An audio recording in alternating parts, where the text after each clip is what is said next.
All set, Moran? Okay. Good evening. We'll call the.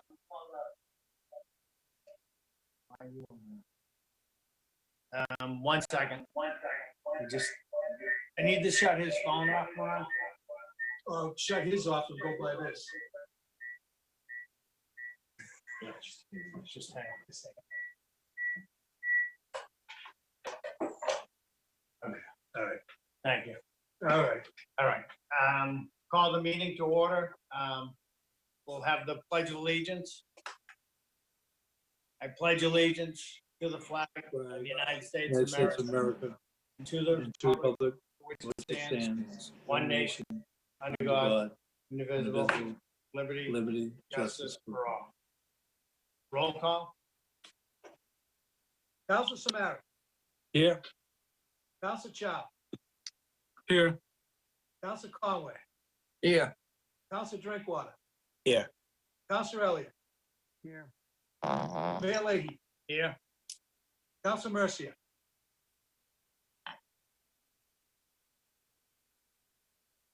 Council Mercia. Council Noon, Here. Council Rourke. Here. Thank you. Do we have any moments of silence? I do, Mr. Mayor. Sure. Councilor Chow. Can you turn your screen? Thank you, Mr. Mayor. I would like to ask for a moment of silence and darken chambers for Van Che, who lost her fight against cancer on July 10. Van Che worked 2 or 3 jobs to raise 3 sons on her own. She was a devout Christian who led by example. The low sun that destroyed on her back in 2010, which I would like to share with you, exemplifies her life. From the low sun, she's the one dealing with round after round of chemotherapy sessions, but her commitment to help others has not wavered.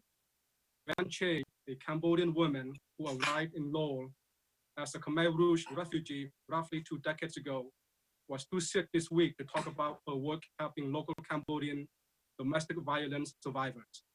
But others were more than willing to step up and speak on her behalf.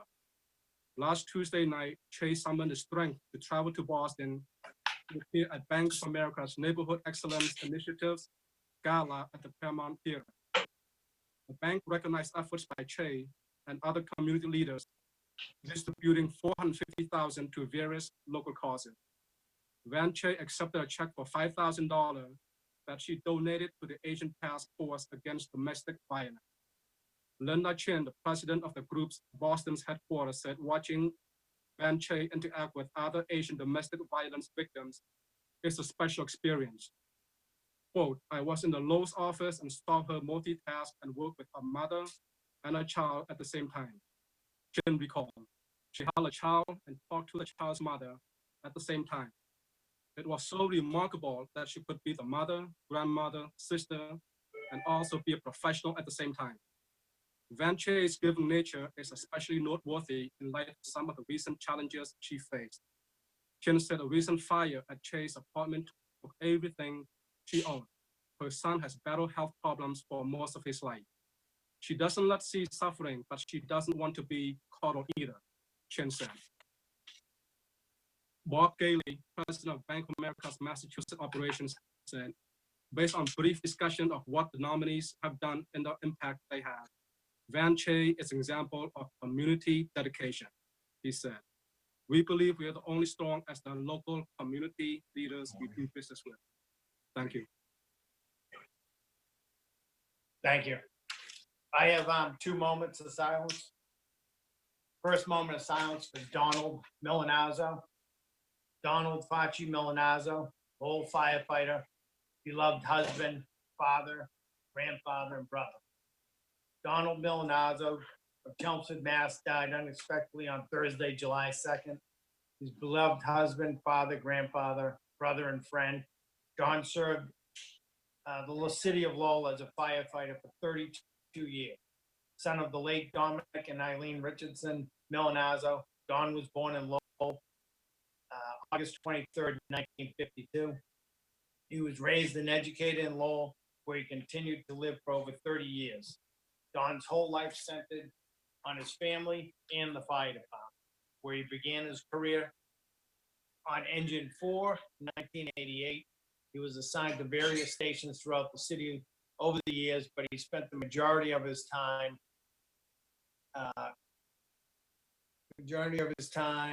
at the Civic Center on Ladder 3, the Big Stick, where he started as a tiller driver until taking over driver in 2003.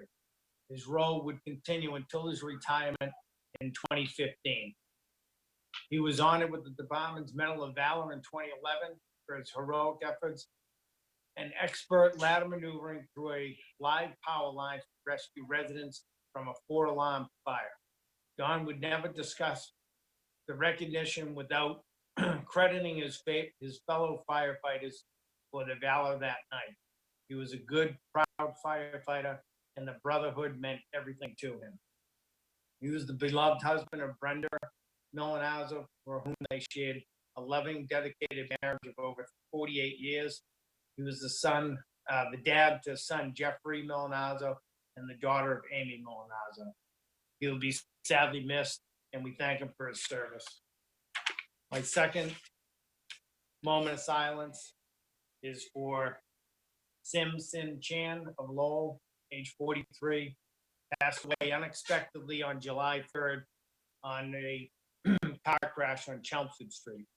Sim is survived by her husband, Thai, and their 4 children, Michelle, Mitchell, Madeline, and Marshall. She is further survived by 8 siblings and many nieces and nephews. Her family says that she was a modest, kind, and shy person. Sim worked at the Cardinal Health Packing Medication Company. Like many Cambodian Americans, Sim immigrated from Cambodia after the genocide of the 1970s. We wish her family all the courage, strength, love, and comfort to help them through this tough time. Thank you. You have a moment of silence.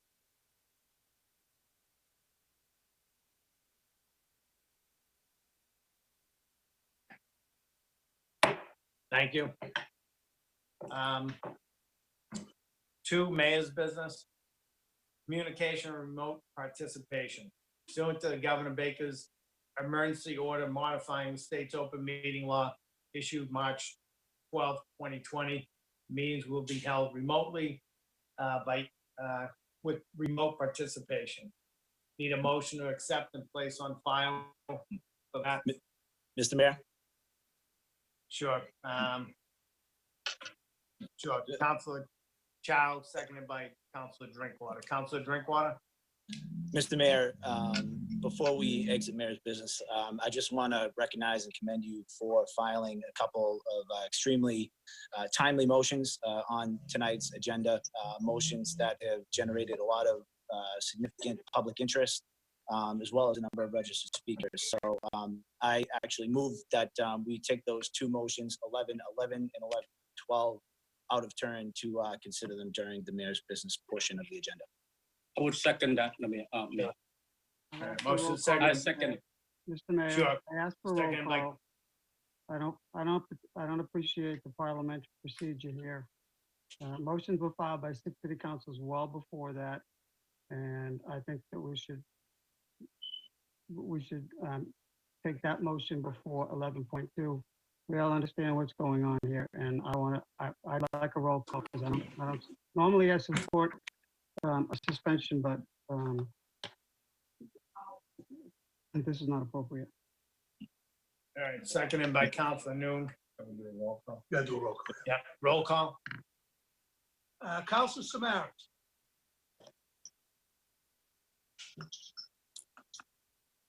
Got on mute. You got on mute, Bill? It's a roll call. The roll call to suspend the rules. To take This is 1111 and 1112 out of order. No. Council Chop, Yes. Council Conway, No. Council Drinkwater, Yes. Council Elliott, No, Mayor Leahy, Yes. Council Mercia, No, Council Noon, Yes. Council Rourke. No. Motion fails. Now we'll go to Go back to the agenda. So now we go back to the regular agenda. City clerk, need a motion to accept and place on file minutes of the finance subcommittee, June 23rd, city council meeting, June 23rd, finance subcommittee, June 30th. Motion for acceptance by So moved. Council Samara, seconded by Councilor Conway. Auditor's business. Communication for the FY 20 year budget and reporting. Any questions on that? Motion to accept, place on Yep, no, file I don't have any by, questions, Yeah. Mr. Mayor, but I think it's important that we refer this to the finance subcommittee for further discussion. There's no objection. okay, so motion to send this to finance Second. subcommittee, seconded by Council Samaras. Nope. Communications by the city manager.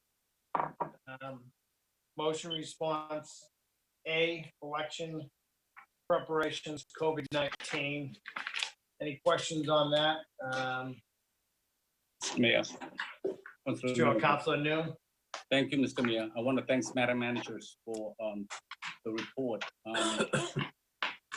I have full confidence in Madam Managers and the law department to review and prepare, for those change that due to COVID-19 by the state legislatures.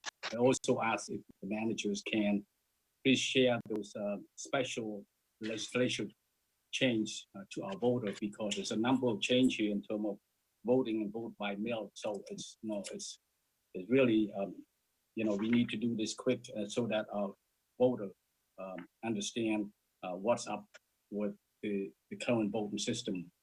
This special September and November is coming up. So that's all I have to say. Thank you. Sure. Thank you. Sure. Thank you, Mr. Mayor and Councilor Noon, and through you to the council. Attorney Veloso has prepared an extensive report on this. I think it is important, as Councilor Noon points out, this is a brand new law that was just signed in, having to do with vote by mail and some other provisions. That does change things in light of COVID-19.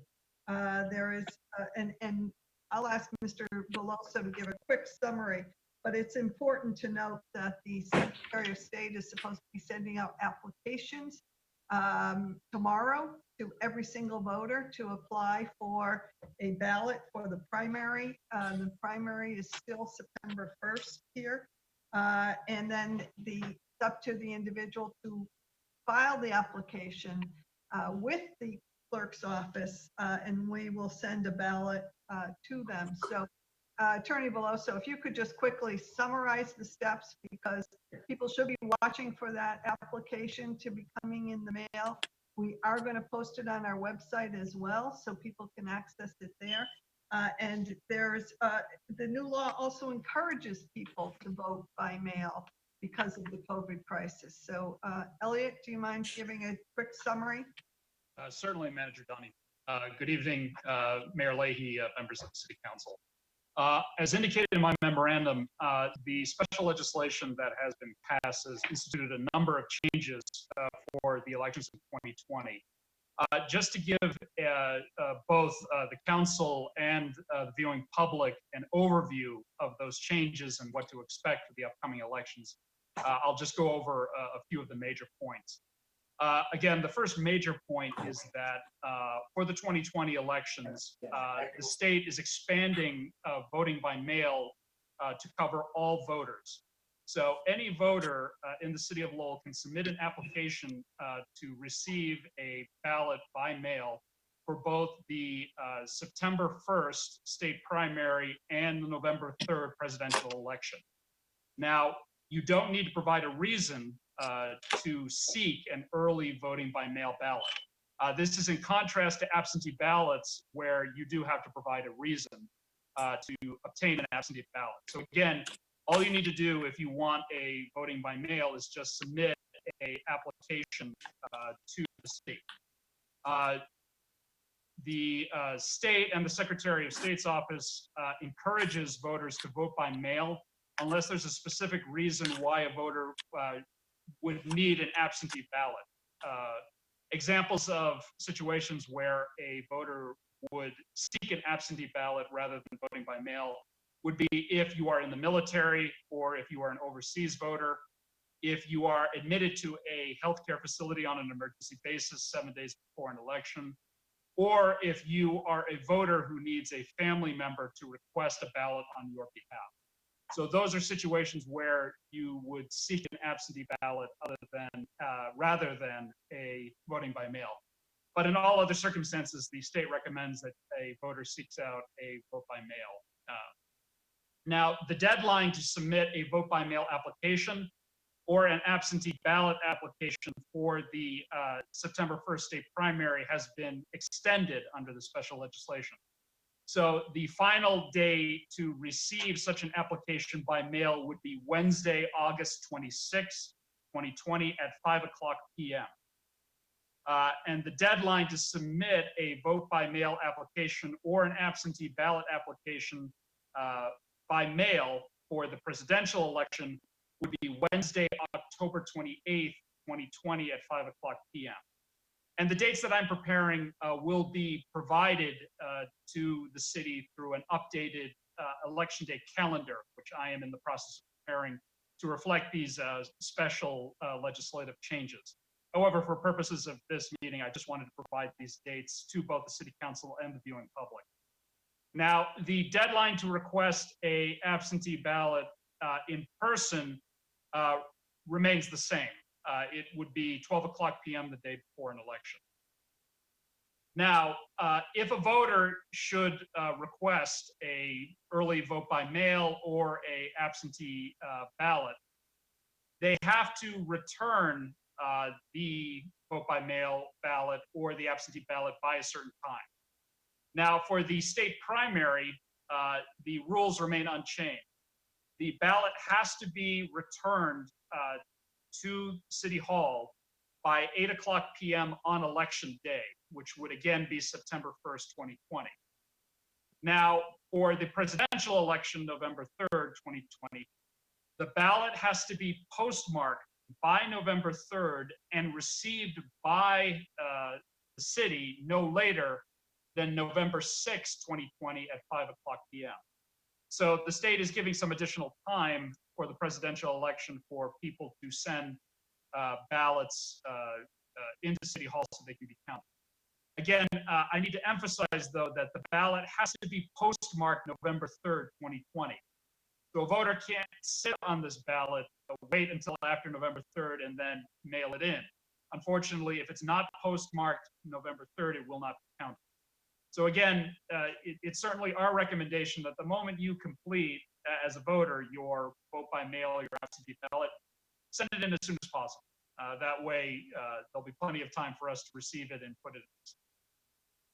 Now, to return a vote by mail or an absentee ballot, you can either do it in person by delivering it to City Hall, you can mail it back, or you can deliver it to a secured lockbox provided by the city. Due to COVID-19 and the fact that City Hall is currently closed to the public, a lockbox, a secured box has been provided at City Hall in the plaza area. So that would constitute a secured lockbox for purposes of delivering a ballot. But again, you can also mail the ballot as well. In terms of the application, something that should be noted is that in order for your application to be valid for either vote by mail or absentee ballot, the voter is required to sign the application. Now, the signature can either be done via hand, either through a pen or a pencil, or it can be done electronically through the use of, say, a mouse or a stylus. What an applicant can't do is they can't type their signature. So if someone is filling out, say, the application online and is typing in the information, I have to emphasize, we cannot accept an application if they simply type their signature in. The signature has to be handwritten. Thank you. And we Yes. will have all this information provided on the website as well. It's just important that everybody know to look for that application that will be coming there. I don't know, I know the matter was in court today as far as who was going to pay for the mailing. Hopefully that's straightened out, but nonetheless, we're going to make it available on our website, which is free if people want to download that. But the Secretary of State under law is tasked with mailing it to every registered voter in the Commonwealth. So, Yes. And that will, and in addition to, for any voters that register to vote past this mailing, so let's say you have a voter that registers to vote after July 15th, the city in its notification to that voter will also include an application with the mailing. So for those new voters that are wish to register to vote, you can receive an application in your notification that we sent. On the point of voter registration, just some additional dates too. The special legislation has extended voter registration, and so the deadline will be 10 days before the election. So the deadline for the September 1st, 2020 state primary will be Saturday, August 22nd. And the deadline to register to vote will be November 3rd, for the November 3rd, 2020 presidential election will be Saturday, October 24th. And the city must have offer in-person voter registration on the final day. And it should be offered at least from 2 o'clock to 4 o'clock p.m. and 6 o'clock to 8 o'clock p.m. Now, again, Lowell City Hall is currently closed to the public, so in the event that it's still closed to the public, we will have a table outside yeah, in let the me- open air. let me So that just hop voters- in on this. So, and we will get more detail, but we won't be close to the public at that point. So but we'll keep the public and the council apprised of that. And certainly for the early voting that's kind of afforded as well. So we'll be making an announcement as far as City Hall hours starting next week as we go forward. And we will tailor those so that the voting is accommodated. Mr. Mayor, if I may. Sure, Councilor Noon. Thank you, Mr. Mayor. Giving the very detailed, introduction or presentations that Elliot present,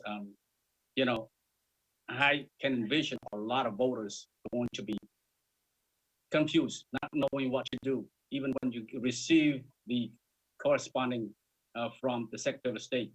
And that's why it's incumbent on us to work closely with all the partners, the low vote, the LTC, and those who can pass all this detailed information to our voters, so that I know this is special first time ever, but we need to do everything we can to make sure that not only that the historical voter, but also the new voter understand this so that they can exercise their right to vote for the September and November election. Thank you. Sure, Councilor Chow. Thank you, Mr. Mayor. And you did a great report through Madam Manager to Attorney Veloso. Great report, great response, very, very detailed. I just have a couple questions. It's exciting to have the vote by mail simplified for many people, but also we're responding to the COVID-19 and respecting the health and safety of everyone. But I know that some people are concerned about the security of it. When people submit the votes by mail, is there a barcode at the bottom of the person's name or the voter's name that would match with the name, the written name on the paper on the application? Is a barcode to it? So that's the question about security. And the second question I have is, many people live in apartment buildings, and some people don't check their mails, period. In this day and age, there's so many junk mails and so forth. So general question, if people don't, if they check or sometimes people forget to check, or sometimes the people live in apartments, other people grab their mails by mistake. what happened when people don't receive the application for mail-in ballot? If I may respond, in regards to your first question, Councilor, regarding ballot security, the way we process these vote by mail ballots is the same as we would process early voting ballots done in person or absentee ballots received as in previous elections. The way the procedure works is that ballots, once they are received in the methods authorized under the law, specifically either by mail or in person or as expanded in the special legislation through a secure lockbox, the ballots are brought to the elections office and secured. Based on the envelopes, the ballots are then scanned in to the state database system. So usually there's a barcode on there, and we have optical scanners in the office connected to state computers provided to the city as they are to other municipalities. So once we receive the early ballot or the absentee ballot, we scan it into the system so that the state database recognizes that the voter is voting absentee or early voting. And then the ballots are secured in the election office and through the vault. So the way we have always processed it is that on election day, the election commissioners then deliver the ballots, either absentee or early voting, to the polling location for the poll workers to review, open, and then insert into the optical ballot scanner so they are counted for purposes of the election. What we also do is, in addition to scanning the ballots into the system, we also review the check-in, check-out books prior to the election, and we hand stamp each voter who's either voted absentee or early voting, so that it's clear to poll workers that when they check in the early voting ballots or the absentee ballots, that the person has voted through either absentee or early voting. So there are, I can assure you and the public that the city certainly follows all procedures relative to the safe and secure processing of these ballots, and the procedures we use are procedures that are used throughout the Commonwealth and other municipalities. So I can certainly assure you that the process is secure, and we do keep the ballots secured at City Hall until the day of election for processing. Now, I will note that the special legislation has a provision in place that allows, in light of COVID-19, the early processing of ballots prior to Election Day. However, I should note that the Secretary of State has not promulgated regulations and procedures relative to that process. So as of now, until those procedures are promulgated, we are certainly operating under the basis that all such ballots are going to be processed on Election Day at the appropriate wards and precincts by poll workers in which the ballots are delivered by election commission. As to your second question, Councilor, regarding the possibility that the applications could be lost in the mail, ideally that's not the case. However, could be a possibility. Again, as I noted, and as the city manager has noted, the application will be available on the city website for download. Additionally, if a voter hasn't received the application, they can certainly call the elections office. If they don't have access to the internet, certainly provide them another application. And the application is also available on the Secretary of State's website if they don't wish to go to, for whatever reason, the city's website. Again, though, the application will be made available online to those that, say, misplace the mailing. You all set? Councilor Rourke? Thank you, Mr. Mayor. I just want to thank Elliot for that presentation. It was tremendous. I think we're lucky to have him in the position that he's in, working for the city. Thank you very much. Any further questions on this? Motion response, Pawtucket Boulevard. Mr. Mayor. Yeah. I apologize. I just wanted to add briefly one quick thing too, just to the voting public. Just to also make it clear, in-person early voting is also expanded for both elections. So for the state primary, in-person early voting will be offered from Saturday, August 22nd, 2020, and ending Friday, August 28th, 2020. And for the November 3rd state election, in-person voting will be expanded 2 weeks, starting on Saturday, October 17th, 2020, to Friday, October 30th, 2020. For both periods, there is going to be weekend voting provided as required under the special legislation to voters. For the state primary, it's going to be 1 weekend. For the presidential election, it's going to be 2 weekends. And right now, the city is making arrangements to designate an early voting polling location. We are looking at having early voting take place at the Lowell Senior Center for both elections. I'm currently in the process of making those arrangements, and that is subject to approval by the Election Commission. But in light of COVID-19, it's the best location to allow for social distancing and other such procedures as indicated. I apologize, Mr. Mayor. I just wanted to make sure that those dates were also provided to the general public in light of the importance of getting the word out regarding in-person early. Okay. Thank you very much. No, thank you, Mr. Mayor. Councilor Noon? Yeah. Any questions on, yeah, go ahead. Mr. Mayor, is it on the Yeah, on second the response? speeding up and, yep, second response. Thank you, Mr. Mayor. I want to thank Madam Managers and Diane Tratt, the Director of DPD, as well as those who are involved in this, ranging from subcommittee headed by Councilor Elliott in Transportation Subcommittee, the state delegation, particularly Senator Kennedy and Representative Golden, and our city and the managers and her team for working on this and trying to address the short-term and long-term, address on this issue so that the incident in Pawtucket Boulevard doesn't occur again in other city streets. Thank you. Sure, Councilor Elliott? Thank you. I also want to give credit to the delegation, but also in particular the Lieutenant Governor.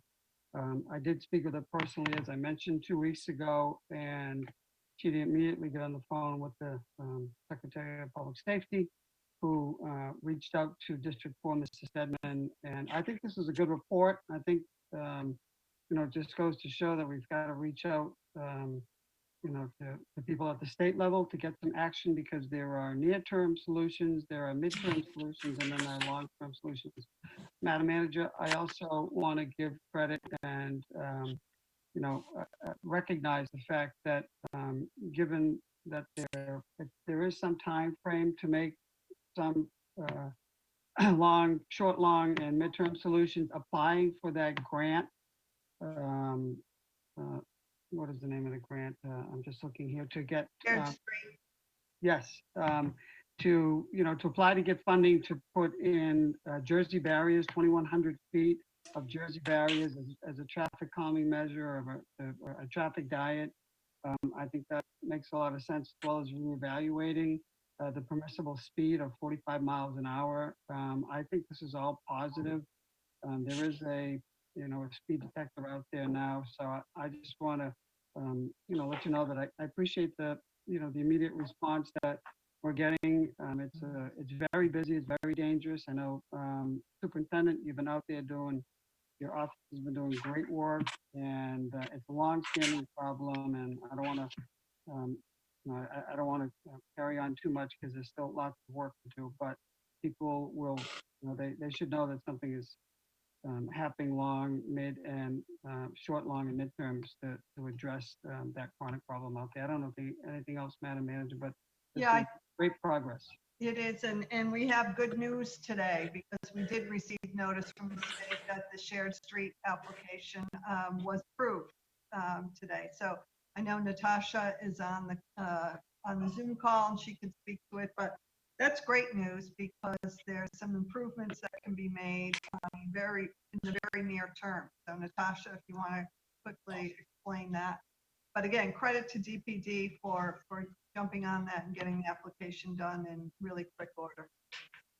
Sure. So as City Manager Donahue and Councilor Elliott referenced, the city applied for a shared streets grant, which was a MassDOT program intended to improve, to take some space away from cars since congestion and traffic is down so much with the pandemic, and provide additional space for walking and biking. The DPD team thought this was a great opportunity to try a road diet on VFW Parkway.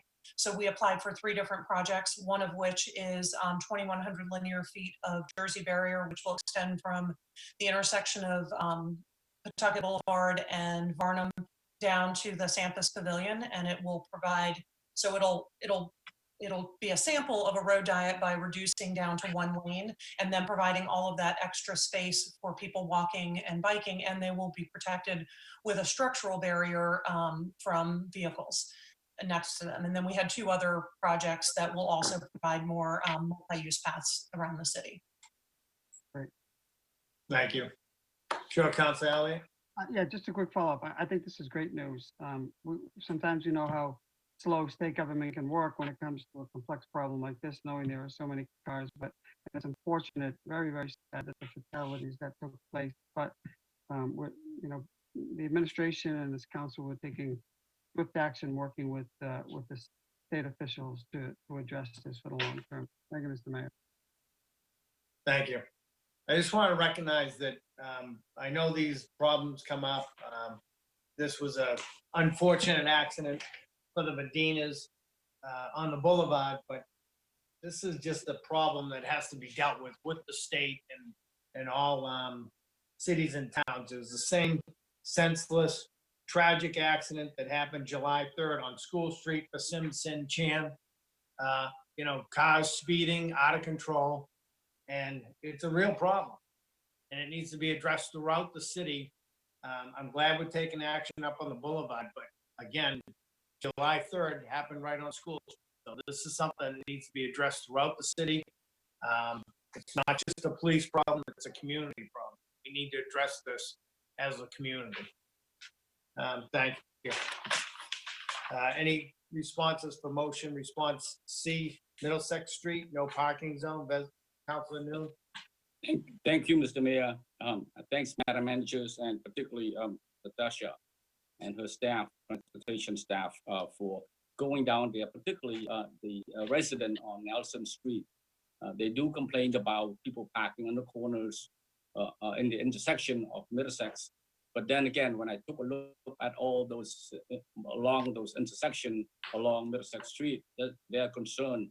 And that's why Natasha and her staff went down there, and she will continue to monitor it, remind people that there's a distance of 100 feet from the intersection. And so hopefully that we will continue to monitor and making sure that, the parking and the corner of Middlesex Street along those areas doesn't happen, particularly on Nelson Street. And I think the people of Nelson Street very happy to see Natasha and her staff has went down there and spoke to them. So I appreciate that very much. Thank you. Thank you. Any further questions? Any discussion on motion response D? Councilor Elliott? Thank you, Mr. Mayor, and thank you, Madam Manager and Natasha Vance. This is a very good follow-up from the May 19th Transportation Subcommittee relative to a development at the old Raytheon site off Woburn Street in South Lowell, and the impact that it's going to have on people in South Lowell at those very dangerous intersections, both the on-ramp, the crossings on Woburn Street, and I appreciate you expressing your concerns, and I know that the Pittsburgh Planning Board will be reviewing at the regular meeting on the 13th. So there is progress, and I appreciate you working to get an agreement finalized before the permit appeal deadline expires on the 20th. So thank you for the follow-up, real progress, and good work. Let's hope that we can get these traffic improvements, in safe access for the people in South Lowell and the surrounding area. Thank you. Thank you. Any further discussion? Any questions on motion response E, homelessness task force? Councilor Mercia? Thank you, Mr. Mayor. This is a good report. It just does a summary of everything that has happened, like I had a full-time director of homelessness, Mary Shannon Thomas. They worked with different groups. That's all well and good, and I appreciate the data, but I would have liked to see numbers. How many people were homeless and are now they are not. So that's strictly what I was interested in. So I don't know if we could get a follow-up to this and see, because the more I look around, the more I see people that are homeless and that people are out on sidewalks and they're sleeping in parks, not to mention under bridges and in the woods. And this is troubling to see. And this, in my opinion, is a crisis. This is a crisis. So I don't know if we have any information from this task force group, if they've come to any stats that said these people were homeless, but now they are not. So Yeah, no, thank you, Council. We can get that information. The reality is that we see more people on the street because in large part, the shelter, which used to house up to 110 or more people a night, is down to 40 and 50. So the other 50 or 60 people are literally on the street now because of the COVID crisis. And so it really is a crisis. There's no question about it, as well as people with severe mental health issues that are on the street that we have been trying to deal with their advocates, many of whom have been working remotely, and so they haven't been there to provide the services. But it is something that I know Mary Shannon Thomas, I think she is on the call and has been working nonstop. I don't know that I ever did introduce Mary Shannon to the council. Oh, there she is. Okay. I think you did, yes. Did we introduce her? But Yes. on as the homelessness coordinator and has a background in social work and as well as teaching, working with services for many, many years throughout this state and others. But Mary Shannon has been working with providers, talking to people from SMOC, from LA Task Force, now the Homelessness Council. The goal is to provide housing and to get people into housing, which has been a real challenge right now because of COVID. We only have the one shelter and there is no place to send them because every shelter has done the same thing. They have decreased the number of people to depopulate due to the homelessness crisis, to the COVID crisis. So Mary, I don't know if you want to speak to it, but in terms of numbers, Counselor, we do have point in time count, which is when everybody goes out and count how many homeless people we have in the city on a one given point in time, so that we have an idea of how many there are. So, but we have so many more who are not sheltered because of the situation, whereas before the crisis, they were able to go to the shelter. They were able to sleep indoors. They can't now. And there's no other place to put them. And it is a tragedy what's going on. Mary, I don't know if I covered that enough for. Yes, no, I think you did. I will say that I think trying to get concrete data on exactly how many people are entering homelessness and how many people have been housed is going to be very tricky, simply because the number of people that are entering homelessness is very difficult to capture. So if somebody leaves a residential program or even if they're discharged from a hospital, they may be discharged into homelessness, and we don't necessarily become aware of it until they hit a service provider's radar. And so that makes getting that number a little on the tricky side. when we're planning, we do go with the point in time numbers to make decisions. And that's the metric that the federal government uses when they think about funding allocation. But it is very tricky to say on a, day-to-day, week-to-week basis, exactly how many people are experiencing homelessness at any one point. And the other thing that was happening at the start of this was many of the houses of correction or jails were discharging people to depopulate, and many people ended up on the street. And so it was just a perfect storm, or not a perfect storm, of the COVID crisis hitting the homelessness situation at really the worst time. But we are continuing to work on it, Counselor. The council is continuing to work, meeting regularly, having regular updates, working to try and on that sustainable housing program, where SMOC is attempting to purchase 2 buildings from the Lowell Housing Authority. That too was delayed because of the COVID crisis, because HUD has to approve it.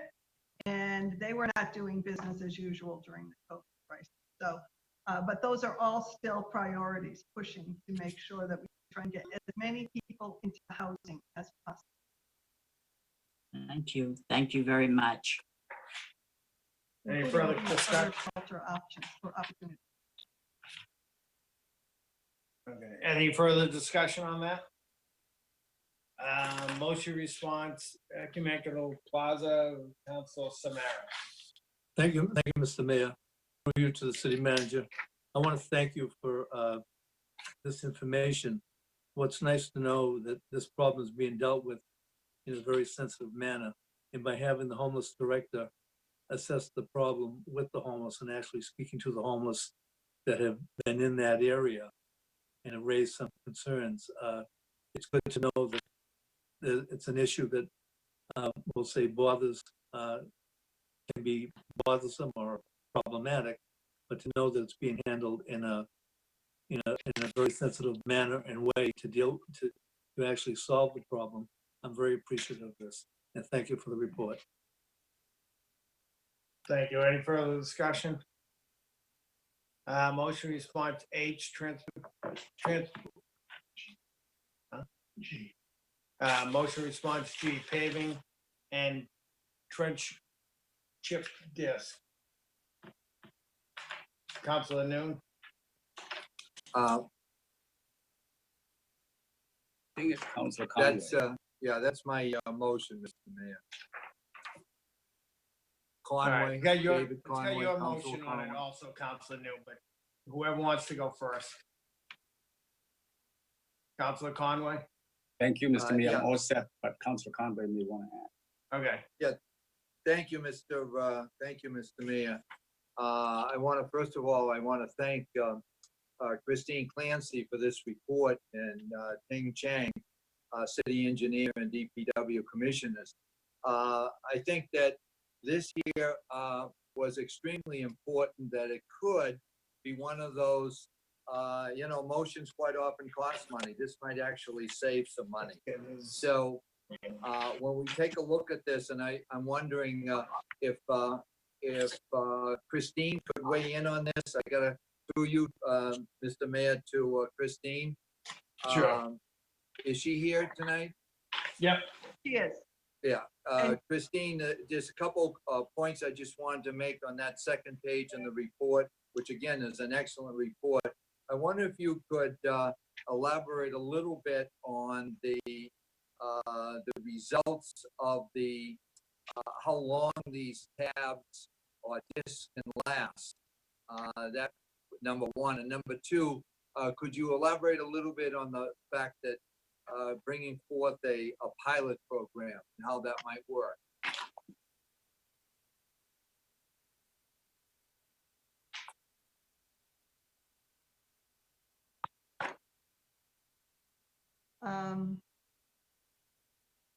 Well, not on? No, she is. Are you unmuted? Christine, you're muted. There you go. Hello?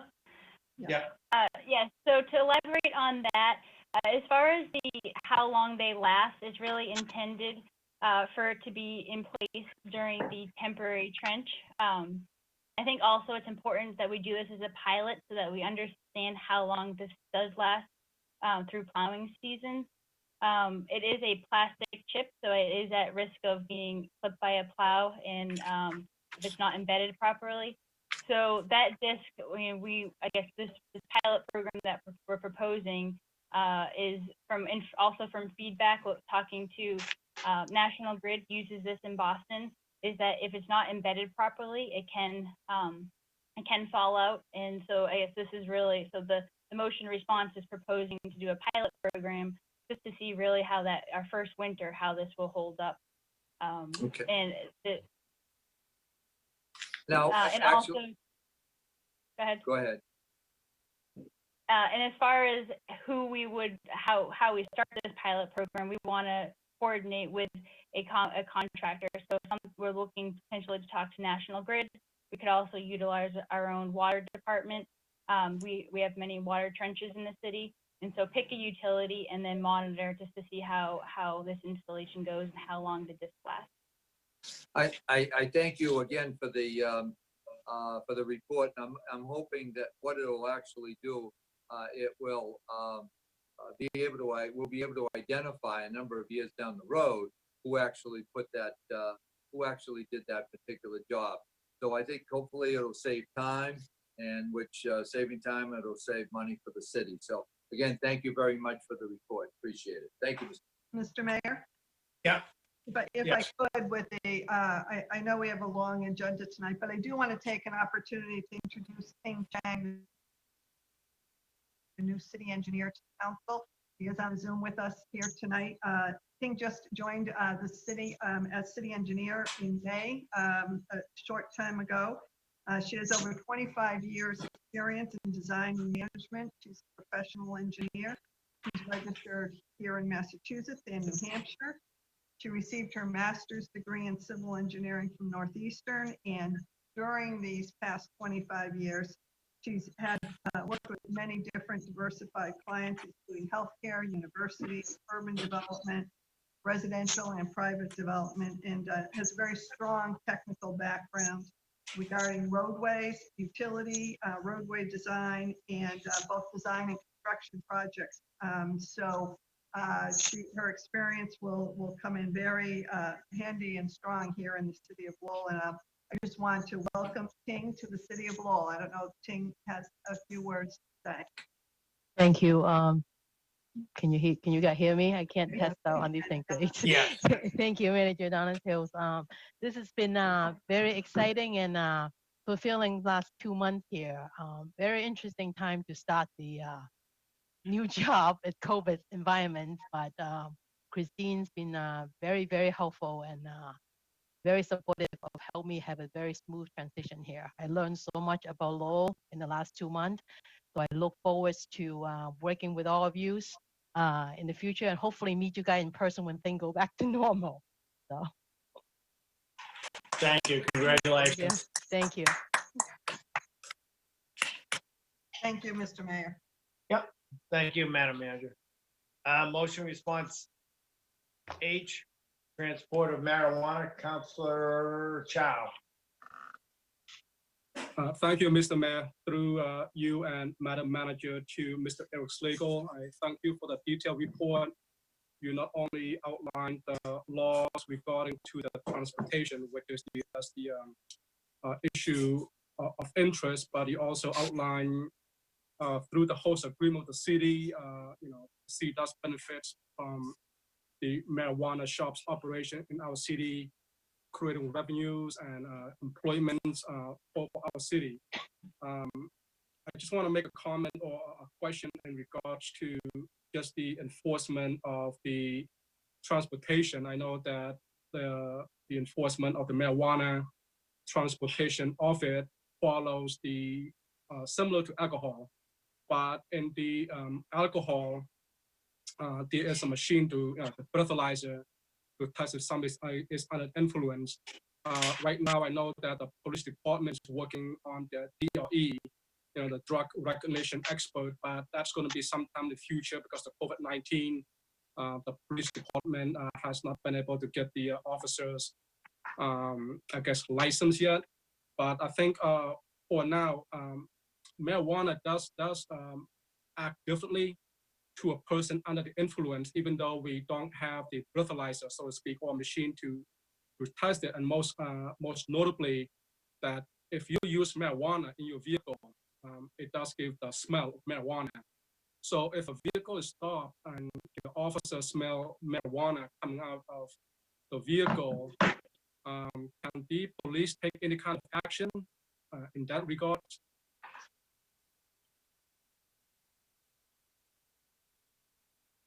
I would, if I know Eric prepared the report, I don't know, Chief, if you have an answer to that as far as. Oh, I just was trying to unmute myself, sorry, again, technically challenged. Obviously, I talked to the manager about this today. The issue is not only just the DRE school, but recognition, judges accepting what that expert witness would say. So as far as the officers on the street now, it's a challenge, and we knew when this bill was passed, this law was passed, that it was going to be. So obviously, a legal motor vehicle stop, marijuana, as we all know, has a very strong smell. And there are a lot of people right around the city right now smoking. So you also obviously at that point could do a field sobriety test. I know like nystagmus is one of the best tests you can give for anyone, any kind of alcohol or drug. But unfortunately, it's not accepted in Massachusetts. But I think that if things really had to happen and the person you couldn't let him drive, as long as you have the probable cause to place this person under arrest so he's no longer a threat to the public and charge him with driving under influence and alcohol, you end up losing that case in court. You still kind of did your job because you protected the public from a driver that was impaired. Unless there's someone else in the car that can take over the car for him as a license and not under the influence. But there's things that can be common sense things that can be done. But again, the law, the way it was put out, wasn't too forward thinking about how we're going to prosecute, how we're going to hold people accountable. So those are the things that need to be addressed. But obviously, common sense will go a long way in these particular situations. And if they have over the amount they're supposed to have in the car, we can legally find that. That would be a charge also. Thank you, Chief. Once a operator is stopped and quote unquote a charge, what are the fines and the penalty to the operator under the influence? To be honest with you, I'd have to look that one up. It's been so long for me as far as doing those things, but I can find out. Okay. Thank you so much. Appreciate it. Sure, Councilor Noon.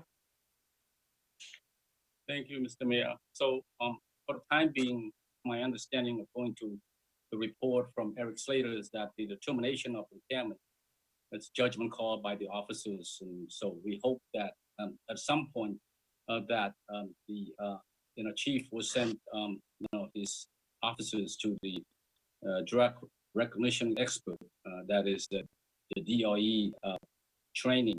So is that a plan, Chief, to send all the officers to have that training so that when they stop someone either on this high on marijuana, and that they not only rely on the smell, but also have the training to enforce it?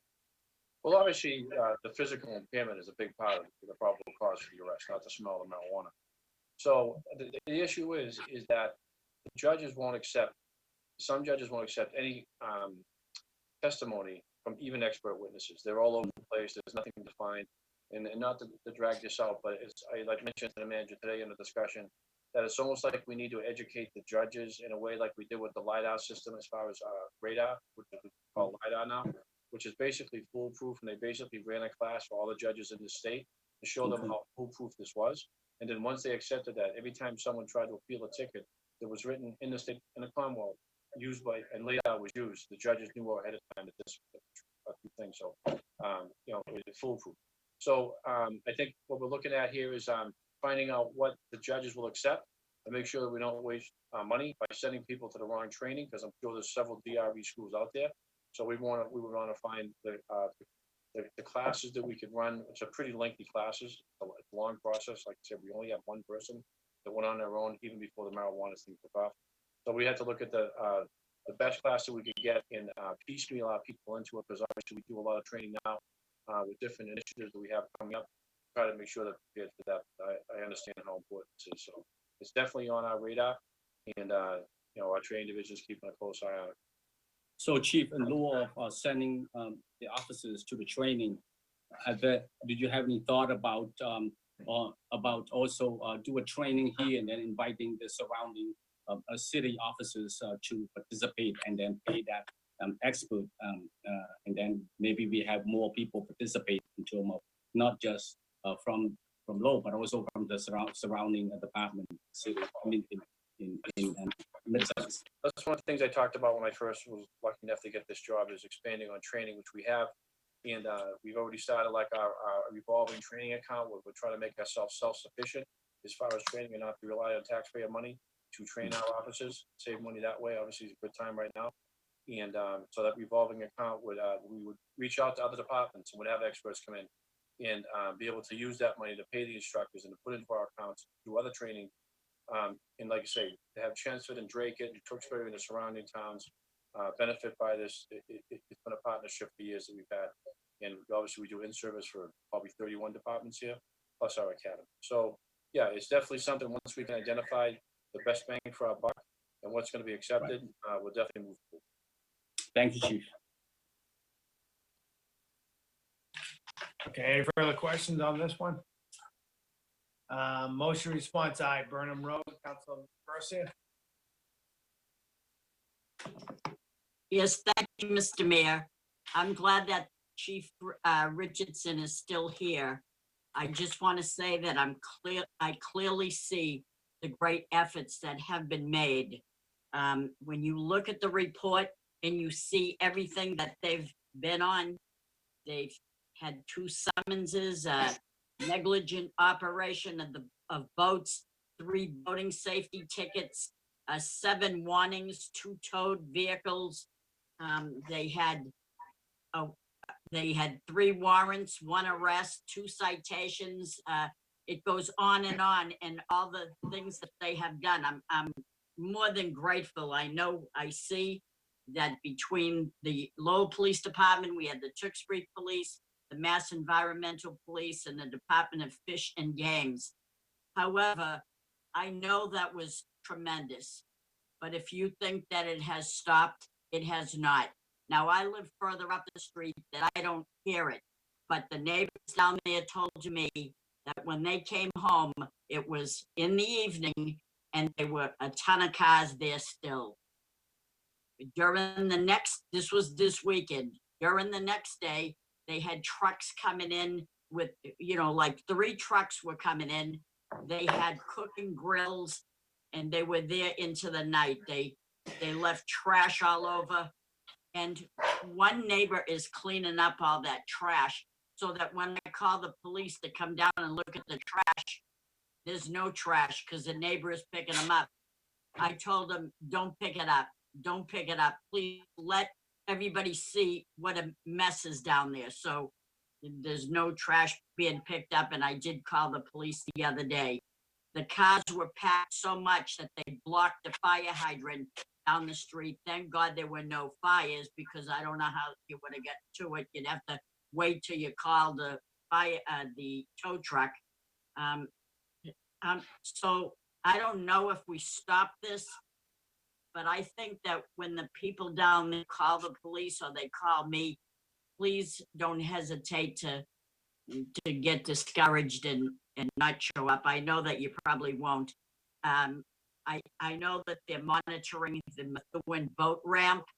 See, they don't come to Lowell anymore, because when they come to the boulevard, there's police and safety people there that check out their uninsured vehicles. They haven't done that in Methuen, so they can get away with this. I want to show them that you cannot get away with this. We're not going to put up with it. Also, we understand that that property down below is in Tewksbury. That may be very well true, but it's still that they're doing access through Lowell, through our street, and interrupting my neighborhood. And they're not hurting me or bothering me, but when they hurt my neighbors, they're hurting me. And so I need to tell you that I'm sorry to say the effort was great, but it's still continuing. They're just defiant. They're just relentless. And I don't know what to tell you. And maybe this is a new crew. I don't know, but they're still doing it. And I guess we haven't spread the word good enough, but I still need your help, Chief. Well, like I say all the time at the neighborhood, these are the things I need to hear. As far as I knew, this was, pretty much of a dead issue. So obviously we have more work to do. I think the challenge with the environmental police is we're fortunate to have Sean Santos, a former Lowell police lieutenant here, to get that job as a colonel, because that's a very, I think, an underfunded entity in the state that is getting dragged all over the place. And that's why when we had those 2 deaths up on the river a couple of years ago, we made the decision to buy our own boat and get up into Pawtucket. So what I can do is I'll reach out again to Sean and see if he can maybe get more of the people in the water, assign some of the boat ramp like we do up on Pawtucket Boulevard. That's a huge tool, because once they pull in and see that they're gonna, registration's gonna get checked, they don't bother getting in the water. So we can do that. That's right. Oh, there's been discussions about the parking down the end of Burnham, so I will talk to people about that, see if that's something else we need to enforce. I appreciate the information. Thank you so much. I appreciate it too. And may I say that this weekend is down there. Okay, thank you. Keeps going in and out. Any further discussion? Yep. Any questions on motion response J, East Merrimack Street? Councilor Mercier, I think that's yours also. Yes, that is mine. Speeding, I'm yeah. very grateful. I'm very grateful for this as well. 3 unregistered motor vehicles, 2 stop sign violations, a red light violation, 7 speeders, 2 criminal violations with suspended licenses, defective equipment, failure to yield for a pedestrian. It just goes on and on. I feel responsible for keeping your department moving. I'm so sorry, but These are things that thank have to you. happen. Traffic's a problem. Like Thank the you mayor so said, much. the mayor pointed it out, traffic's a problem. Okay. Thank you. Thank you. Motion K. Naming of Field Colley Stadium.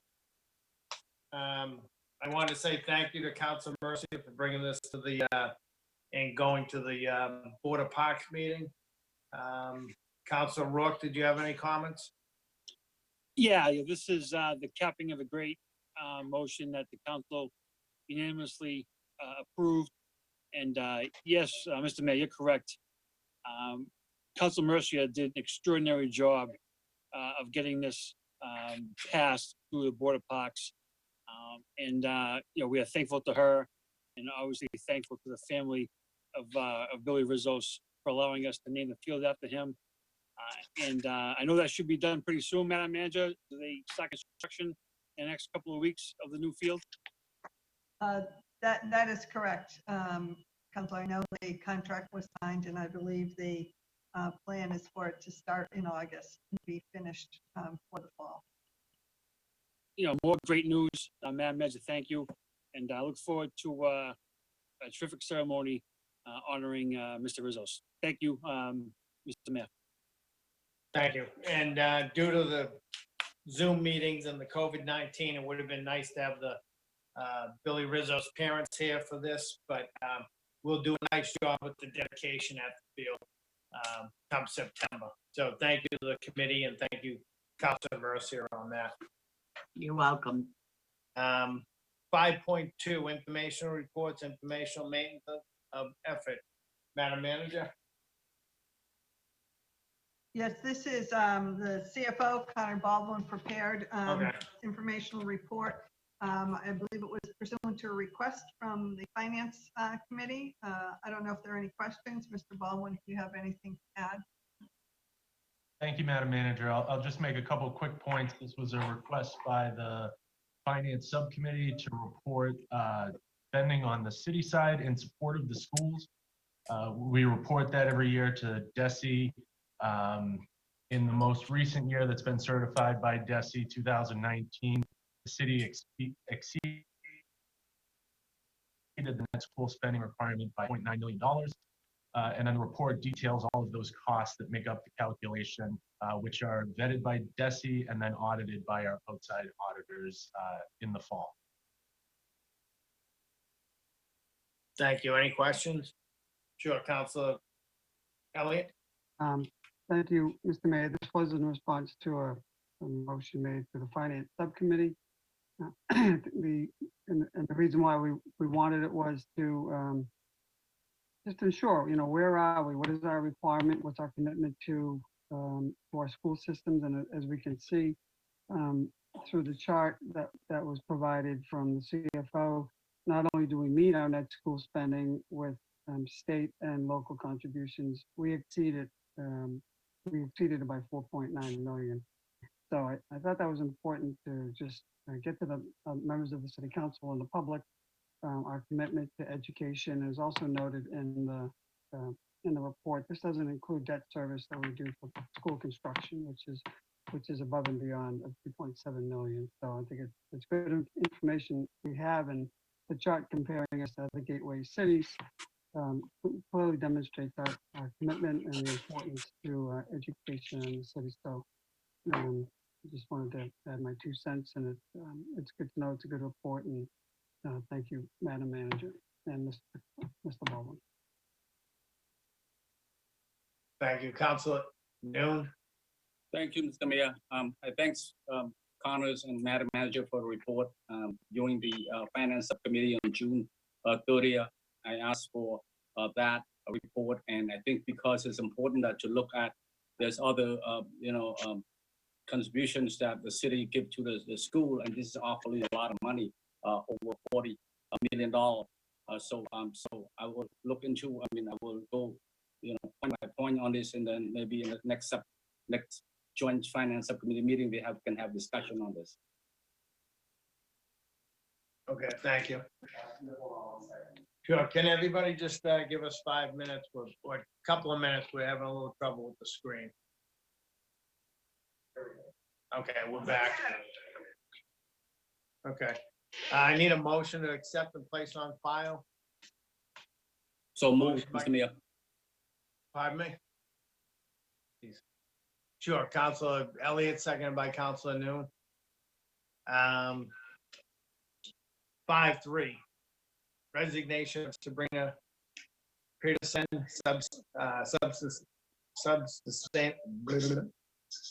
Sustainability Council. Motion to accept and place on file by Counselor Noon, seconded by Counselor Mercer. Votes, City Manager. 6-1, vote to approve appropriation order FY21 1/12 budget in August. Give the first reading. Motion to refer a public hearing on July 28th at 2020 at 7 p.m. by Counselor Elliott, seconded by Counselor Conway. Need a motion to bundle 6-2 to 6-7 by Counselor Noon, seconded by Counselor Mercia. Waive the full readings. Second reading by title and motion. 6-2, accept the gift of hand sanitizer. 6-3, vote to accept donation, easement, and furtherance of the Concord River Greenway. 6-4, vote to accept and expend $109,540 FY20 Justice Assistant Grant for the Coronavirus Emergency Supplemental Funding Program.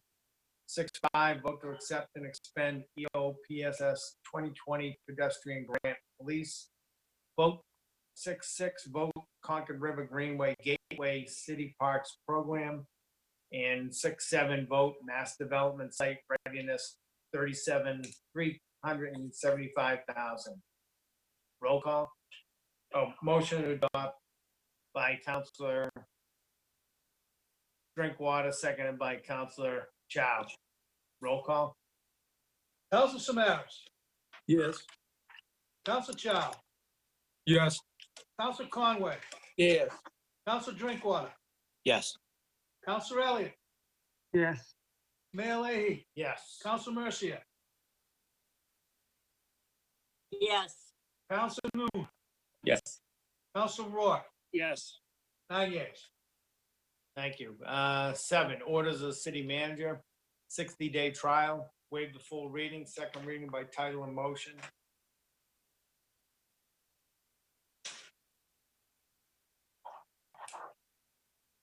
Commonwealth of Massachusetts, City of Lowell, in-city council order pursuant to chapter 266 of the Code of Ordinances, City of Lowell, Massachusetts, concerning section 266-6, therefore entitled Temporary Experimental Regulations, Temporary Traffic Regulations, are hereby implemented for a period of up to 60 days. Need a motion to adopt by Counselor Noon, seconded by Counselor Mercia. Roll call.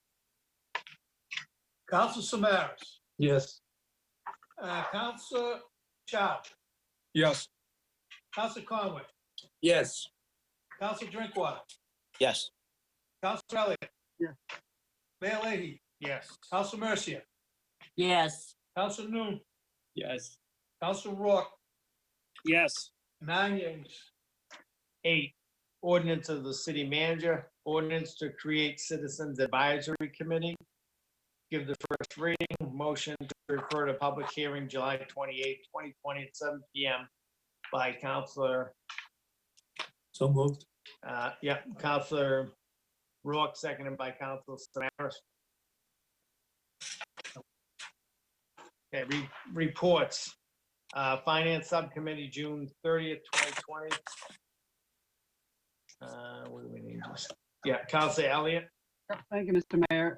It was, seems like some time ago, but it was on June 30th, as we've been meeting weekly or bi-weekly relative to the status of the city's finances. These are just updated meetings that we do hold in attendance for Council Conley, Council Noon, Council Drinkwater, Council Chow, Council Samaras. And, you know, the Chief Finance Officer gave us an update on the status of FY21. We still no word from the state on what we will be receiving in local revenue sharing, both from the school and the city side. But we are still being mindful of revenue. And the city manager and the staff, they continue to look for savings in this fiscal year budget. There's not much guidance coming from the state at this particular point unless we've received something in the last several days.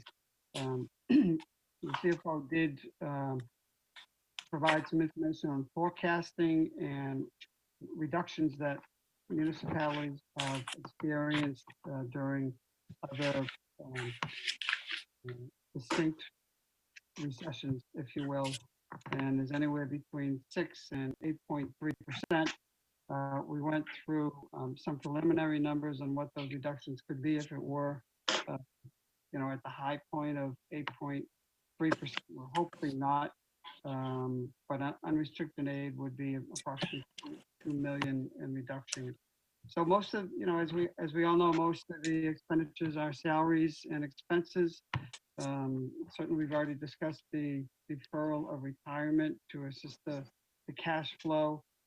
Local receipts, we're looking at approximately $1.2 million in loss of revenue. And those would come from areas like meals tax, excise tax, marijuana revenue as well, just as a couple of examples. So we talked about, you know, areas where there are some fixed costs, including debt service, health insurance, workers' comp, unemployment, on the school side, as well as the city. We also talked about, you know, what are some of the ways that we can work to reduce this deficit, and things like workforce reduction, salaries and wages. That the manager has been meeting with unions to see if there are some concessions. There's no word, or at this point, there's been no agreement on that. So clearly, we want to save jobs. We're doing everything we can in the meantime to save money until we get, further information or guidance or direction from the state. But at this point, there's still no direction coming. So there's really not much more to report from that meeting. It was a lengthy meeting, but that's just a recap on some of the major items that have taken place. We'll continue to meet. We'll be adopting a 112 budget tonight, August, and or we already did, excuse me. And we'll, Mr. Baldwin and Madam Manager, anything further to add?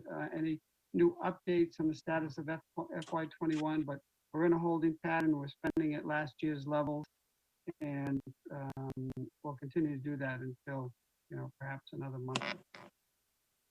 Yeah, nothing new, Counselor, since the last update. We still don't have any more information from the state as far as what they expect the budget to be, either Chapter 70 money or the unrestricted aid or the total local aid package. The last I heard was that they are still hopeful that there will be some federal stimulus money. That state is waiting to hear on that. They're also looking to see what the tax collections are going to look like after tomorrow, July 15th, when the April date was extended in the state for their giving people more time to pay their income tax. So I would hope in the next couple of weeks we may get a clearer picture, but it's one of the reasons why we're proposing the 1/12 budget going forward. It's my understanding that the state is going to do the same for the month of August. Thank you. Baldwin, anything more? I think the city manager covered most of the points. We are diligently looking for cost savings in the year. As we have discussed in the subcommittee, my understanding though that they're waiting for federal action and before the state takes action on the 21 budget. Thank you, Mr. Mayor. That's a report of progress. Thank you. Okay. I need a motion. Motion to accept this report of progress by Councilor Noon, seconded by Councilor Chow. Transportation Subcommittee joint with Public Safety Subcommittee. Who wants to take that one? Dr. Chow, you want to go ahead? And I mean, I can do. No, Mr. Chairman of Transportation Subcommittee, please, if you could make report. You asked a lot of good questions, and many of the residents were from Pawtuckaville area. So there was a joint subcommittee that met this evening. I'll be brief, regarding a motion that was made by myself to have the superintendent of police work with various departments to enforce the excessive noise coming from vehicles traveling out in the neighborhoods with the loud mufflers and the loud noise. The chief did report that 15 citations has been written. They have been pulling many cars over that are loud and having them go get the drivers in large part. The chief indicated there were young folks, but he's going to be vigilant on those. And we did ask if it's difficult to catch some of these drivers with their loud vehicles. The police literally have to be on scene. But if if there are repeat offenders, then neighbors should feel free to capture some video and send it to the police department. If they can get a license plate, the police will go over and make a visit and ask them to get repaired and handle that way initially. And if it doesn't happen, then other measures. So it's a challenge, but for people that are working at home more frequently now, we've all received complaints and emails relative to these noisy vehicles, not only in the downtown as well, but also in the neighborhood. So that's the report on that particular item. The second item that was discussed along this very similar lines of fireworks in the city. The chief did report on the 4th of July they get 258 complaints. They tried to address as many as they could in the city. He did say that there was an investigation being underway. Not only the Attorney General has sent letters to businesses in New Hampshire selling fireworks, but also the Mass State Police and he could not disclose any further details, but he did say that there is a investigation underway with fireworks, legal fireworks throughout the state, and more will be forthcoming. So there's it's another very difficult issue. But the police department have been swarmed with complaints, and they are taking action. The last item at the transportation subcommittee was a noise complaint. Transportation and public safety was a noise complaint on Fowler Road from manufacturing on the Duckett Boulevard. This has been a problem that is a longstanding problem, 2 years. Motion out of the transportation subcommittee was to request the city manager through, excuse me, the inspectional services department, meet with the owners, meet with the two companies that have these large liquid nitrogen tanks filled outside of, the required time frame, disturbing that entire neighborhood. They're very loud. And pressure relief valves are going off in the middle of the night when there's too much pressure. So the motion was to request a report and response in 1 week, and then we'll call another, it really should be a neighborhood subcommittee that meets, but there will be some action that'll take place to address that situation in the neighborhood. That's the report of there is that one motion, Mr. Mayor, but after that is the report of progress. Okay, I need a motion to accept the report of progress and the motions by Councilor Chow, second by Councilor Samaras. All those in favor? Petitions, one claim, one property damage. Motion to refer to Law Department for report and recommendation. Motion by Councilor Noon, second by Councilor Rourke. Council motion. 11-1, Councilor Noon, request city manager work with Department of Planning and Development to put together a comprehensive asset management strategy for city-owned property. Seconded by Councilor Samaras. Councilor Noon. Thank you, Mr. Mayor. Simply the motion is request the city to look at our city land and the land that we owned, and then put together plans, in place a plan for the disposition of it. Do we want to sell it? Do we want to build there? Or not we want to lease, or who we want to work with? For me, my preference would be that, I'll be in favor of working with nonprofit to put together that deal with affordable housing, because we are in short supply of affordable housing. So let's see what DPD can come up with in terms of look at all those the list of land that we own, and then we go from there. Thank you. All those in favor of the motion, say aye. Aye. 11-2, Councilor Noon, request city manager work with Department of Planning and Development to compile a list of HUD projects with affordable housing restrictions that expire in the near future. Seconded by Councilor Samaras. Councilor Noon. Thank you, Councilor Samaras, for second. The idea here is that, a lot of the affordable housing project got built through federal or state grant. So very little have to do with the city. So when their lease is up, when the grant is end, they're gonna have to refinance. So we want to have some hand in it, if possible, so that we making sure that those affordable housings that the owner, the developers agree with the state or the federal, we can have some say in it, because otherwise they're going to turn it from affordable housings to whatever high-rise housings. The prices go up. So that's the idea. I know that the building, the other housings building on TD Bank is up for a renewal. Their lease end. I'm not sure if the city has anything to do with it. It could be the state and the federal. So the idea is just to look at it and to see maybe there's a way we can, the one that we have no say in it, we have no control in it, that maybe by working with the contractors or the developer, we can have some say in making sure that those affordable housing that they agree with the federal and the state remain going forward. That's all. Thank you. All those in favor of the motion? Say aye. Next motion tonight, Council Elliott.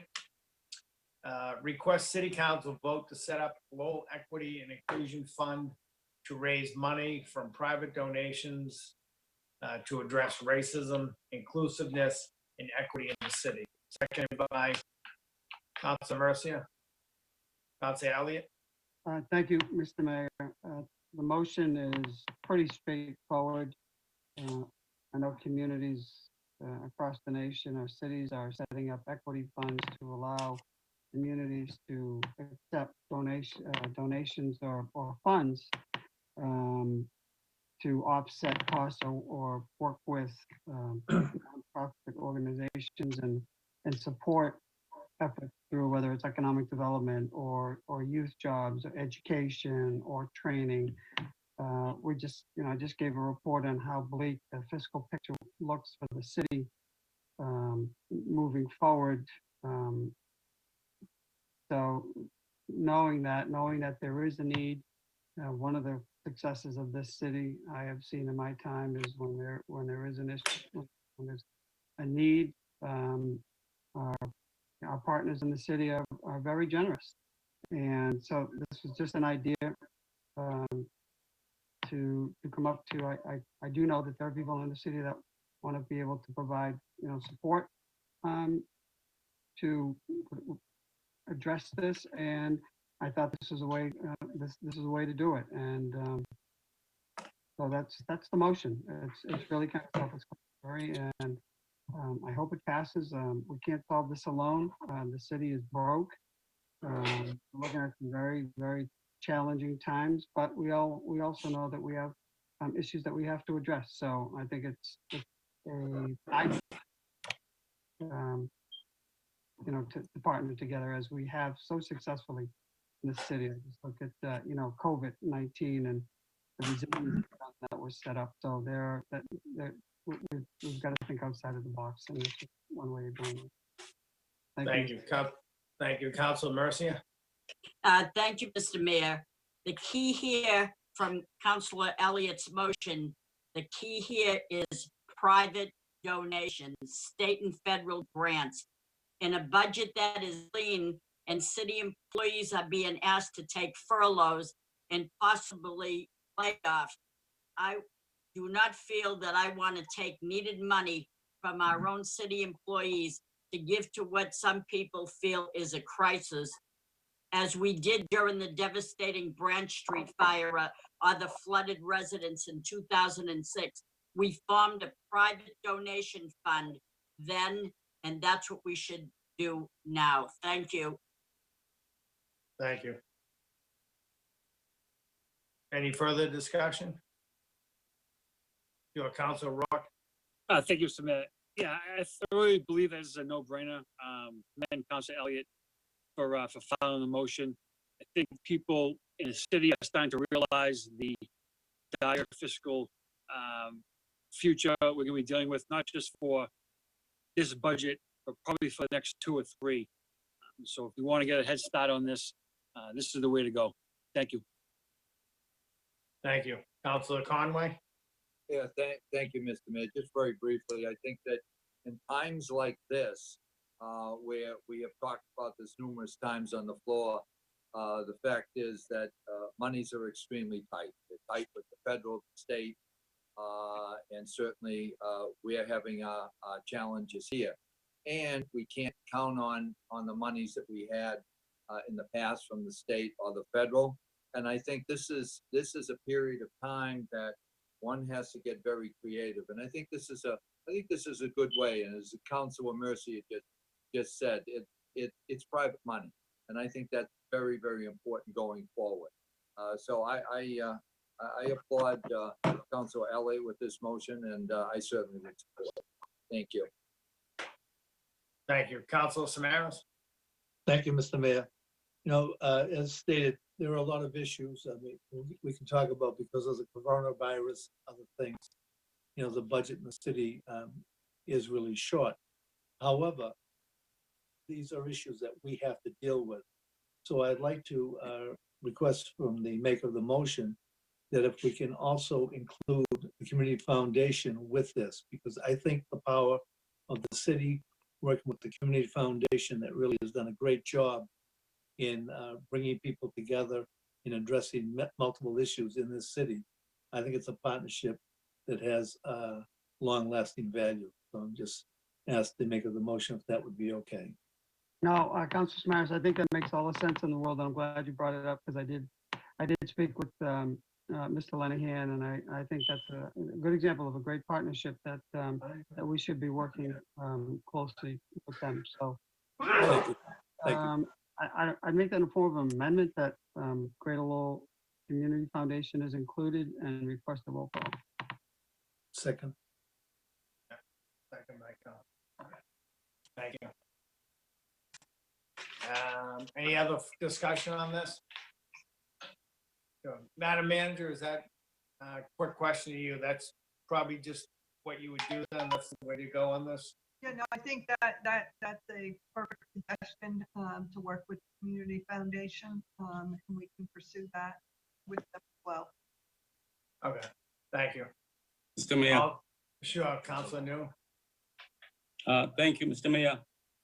We pride ourselves basically working with and working well with our partners. Well ahead, even before Councilor Elliott motions, Chair Linehan, the Lowell Foundation has already established a fund, set up a fund, working on that, trying to raise money to address those the issue that is elephant in the room that we don't want to bring up at your section of the portion of the business. I am glad that the Lowell Foundation start up this project ahead of of us, because they are in business. They are in the business of doing that. I'm not sure if that we are in the business of doing that, raising fund for something like this. So, thank you. Okay, thank you. Roll call. Councilor Samaras, Yes. Councilor Chow, Yes. Councilor Conway, Yes. Councilor Drinkwater, Yes. Councilor Elliott, Yes. Mayor Leahy, Yes. Councilor Mercia, Yes. Councilor Noon, No. Councilor Rourke, Yes. 8 yeas. Thank you. 11.4. Wait a minute. Sure. Excuse me. Mr. Mayor, when you say 8 yes, I thought there was 9 yeses. Did you not hear me? I don't want it to go down that it was me.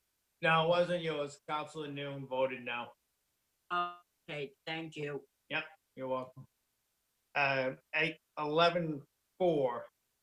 Councilor Elliott requests City Council discuss reallocating state and federal grant resources for HR audit or other programs to address equity and inclusiveness. Seconded by Councilor Conway. Councilor Elliott? Thank you, Mr. Mayor. I'd like to refer this to the Finance Subcommittee. I think we need to get a report. I know we just adopted our 5-year annual plan where the city distributes thousands and thousands of dollars to our nonprofits. I'm not suggesting anything can happen this year, but I think as we move forward, as other priorities come forward, then we're going to need to look at the priorities and figure out, what state resources do we have? Can they be relocated, or where can they be relocated to address other priorities that we need to address? So I think this is a long discussion, but I think as we move forward, we need to just perhaps reset priorities that we've had. Look at the funding that we do have. The city does get hundreds of thousands and even millions in federal and state grants, whether it's the Shannon Grant, the Community Development Block Grant, ESG Grant. I mean, the list goes on and on. All for very worthy causes, quite frankly. But in light of, even motions that are coming forward tonight, I thought it would be important to start looking, to start planning, what is available and can we shift resources from certain programs or areas into others. So that's the gist of the motion. It's just more of a planning exercise moving forward. So thank you, Mr. Mayor. Thank you. Any other comments? Mr. Mayor? Sure. Just Madam Manager? briefly, for the council, we have a request for proposals that we have advertised in the Central Register for an HR audit. Those are due next Monday. So we'll have a better idea of what the proposals are, the scope and cost as well. And we have also examined and looked at other training for our employees, and we can discuss that, some of which we have credits for, and we've already done one for department heads previously in terms of cultural sensitivity, but we're looking at other training. We'll have all that information for the subcommittee and for the council, including unconscious bias training and things of that nature that we would like to start implementing for all employees beyond the department head. Thank you. Thank you, Mayor. Thank you, Mayor. Sure, I need a second for the motion to send it to the Second. subcommittee. Who Second. was that? Okay, Council Rourke. All those in favor? 11-5, Council Elliott, Council Conway, Council Mercia, Council Rourke, Council Samaras, Council Chow, request City Council adopt resolution regarding inclusiveness, equity, and racism in the city. Council Elliott? Thank you, Mr. Mayor. Let me just start off by saying that I did attend the listening session for 2.5 hours and listened to all the speakers. I think it was a couple of weeks ago. And quite frankly, in addition to that 2.5 hours, I know there were some folks that were upset about the time frame, but I think all of us have been listening, at least for myself, since I've been on this council for 23 years. And this motion that I drafted after I received the email from Mr. Tubielli and the Diversity, Equity, Inclusion Council, it had some suggestions in it that I didn't agree with. I do concur that we have some work before us. But this resolution, while some say it has no teeth, it's quite comprehensive. I went through great length in talking to councilors and listening and crafting this resolution. And it's a resolution. It's a resolve. It's a roadmap. It's a plan. It's not just a declaration about certain items. It's all inclusive.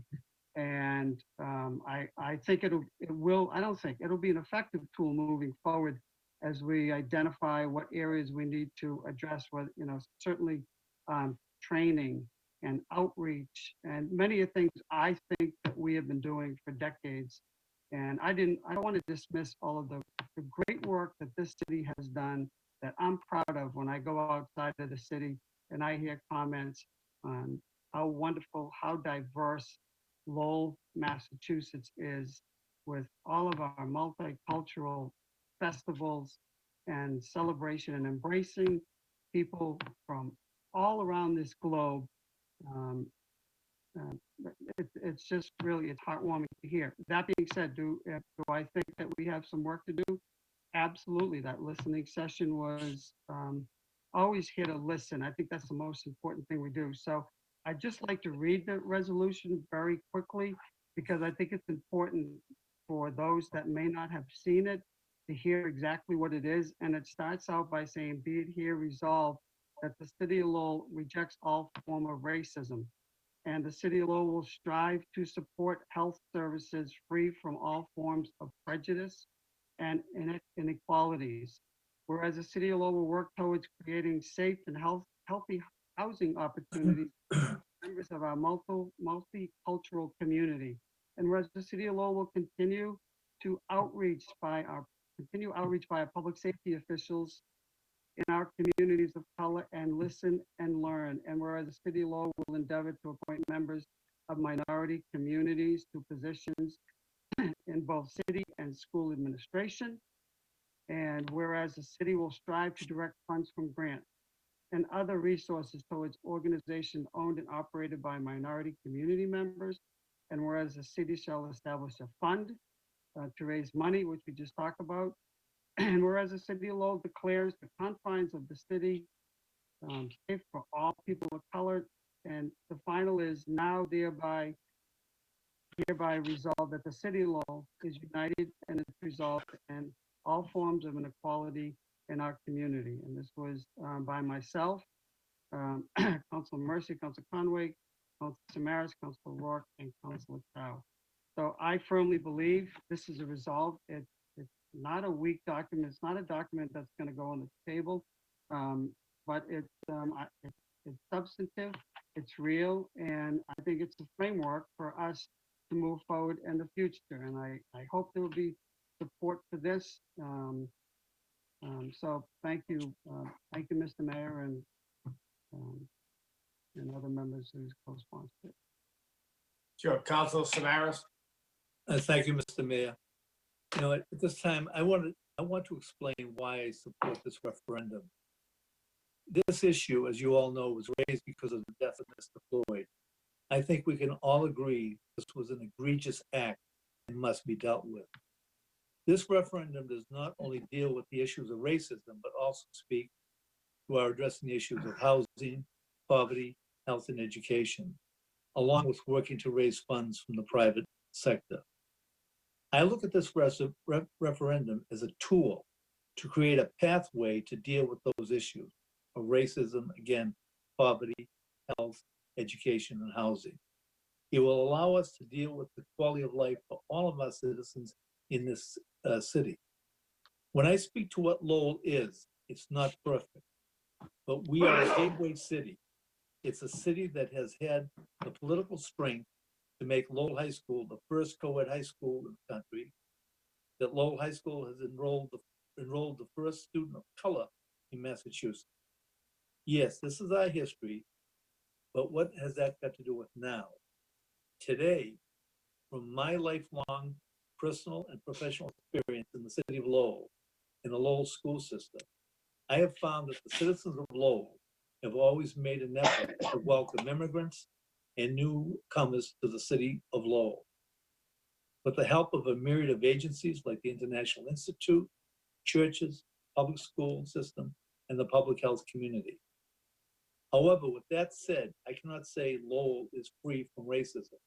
Like any city or town in our country, national statistics show that there is much to do to eradicate racism. But what I'm proud of is that over the years, I've seen the effort of many individuals in Lowell who have worked to deal with those issues through their donations and volunteer work in this city. Again, there is much more work to be done to eliminate racism. Because the killing of Mr. Floyd did raise the ugly head of racism, and racism came out of the shadow, and we can't put it back. And the only way we have to eradicate racism. Therefore, we must work together to deal with these issues. I want to look at the work of what has been done in Lowell to eliminate racism as the basis for our future work. As I stated previously, this matter is the pathway to developing programs to deal with these issues. We have the people who care. We have a number of agencies that work towards addressing these issues. We have a university and a community college that can help establish direction to dealing with these issues. We have a police department that has been identified by President Clinton, President Obama for doing it right. With that, I believe this council has the capacity and willingness to deal with those issues. But in conclusion, I must say I take umbrage regarding a letter from an agency in Lowell that deals with poverty that said this referendum is business as usual and nothing will be done. That statement was self-serving. This is not the time for political rhetoric. And by using divisive language, that only creates animosity, lack of trust, and much more. We must learn that if we're going to deal with these issues, we must work together, be accepting of different thoughts or approaches to these issues. This is too important to work any other way. Thank you. Councilor Mercia? Yes, thank you, Mr. Mayor. I'll simply say that this motion to create a resolution as a guideline, as a tool to what needs to be done is a great compromise.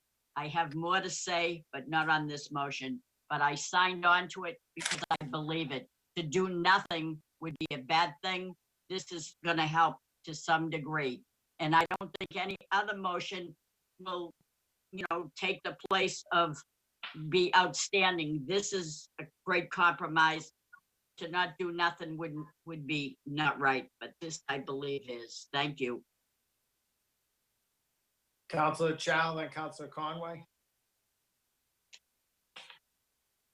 Thank you, Mr. Mayor, and I want to thank Councilor Elliott for coming up with the motion and drafting to resolution, and also include the other councilors to be part of this motion. It really shows a great teamwork trying to work with the councilors and move the issues forward. Over the past few weeks and days, I have heard from many families, friends, and residents of Lowell and people from outside of Lowell. I am humbled to hear their lived stories on racism. I've listened to everyone from the Lowell listens, read countless social media postings, answer all telephone calls, and had numerous in-person conversations. I am most impressed by our young adults who so passionately share their current experience on racism. I want you and everyone to know I've been listening and heard you. I want all of you to know I am not without scars from racism. Now, as a public official, understanding and saying systemic racism exists is not enough. We must act on it. We must have clear pathways to solution. That's why this resolution, I believe, is the first concrete steps in addressing systemic racism. The motion resolution addresses equitable health reforms, vital housing opportunities for minorities and our most vulnerable citizens, funding for minority businesses, police reforms, and human resource diversity and hiring. The faces working within the walls of City Hall must reflect the multi-faces of our great city. I'm fighting to eliminate systemic inequalities in our society. And this motion is a positive first step, laying the groundwork for the city to embrace true equity. Thank you. Thank you. Councilor Conway. Thank you, Mr. Mayor. I want to thank Councilor Elliott. I believe that Councilor Elliott's motion, his resolution addresses many of the factors that have already been discussed here tonight in dealing with racism. Lowell is a unique place to live, and it's a great example of one of the most inclusive cities in the country, with a very diverse population representing many countries and languages throughout the world. Did this incredible diversity just happen overnight? As we all know, the answer is no. Let me explain just a little bit of the history here in Lowell. It might be enlightening for some of those people and organizations that have criticized Lowell and want to label us as a racist place to live. I spent much of my life at Lowell High School as Councilor Samaras, as a student, a teacher, administrator, and later as a member of the Lowell School Committee. Lowell High School was established in 1831, and which was said earlier, the first integrated high school in Massachusetts and in the United States. And in Lowell, we made change when it wasn't easy, when it wasn't popular, and when it wasn't the cause célèbre.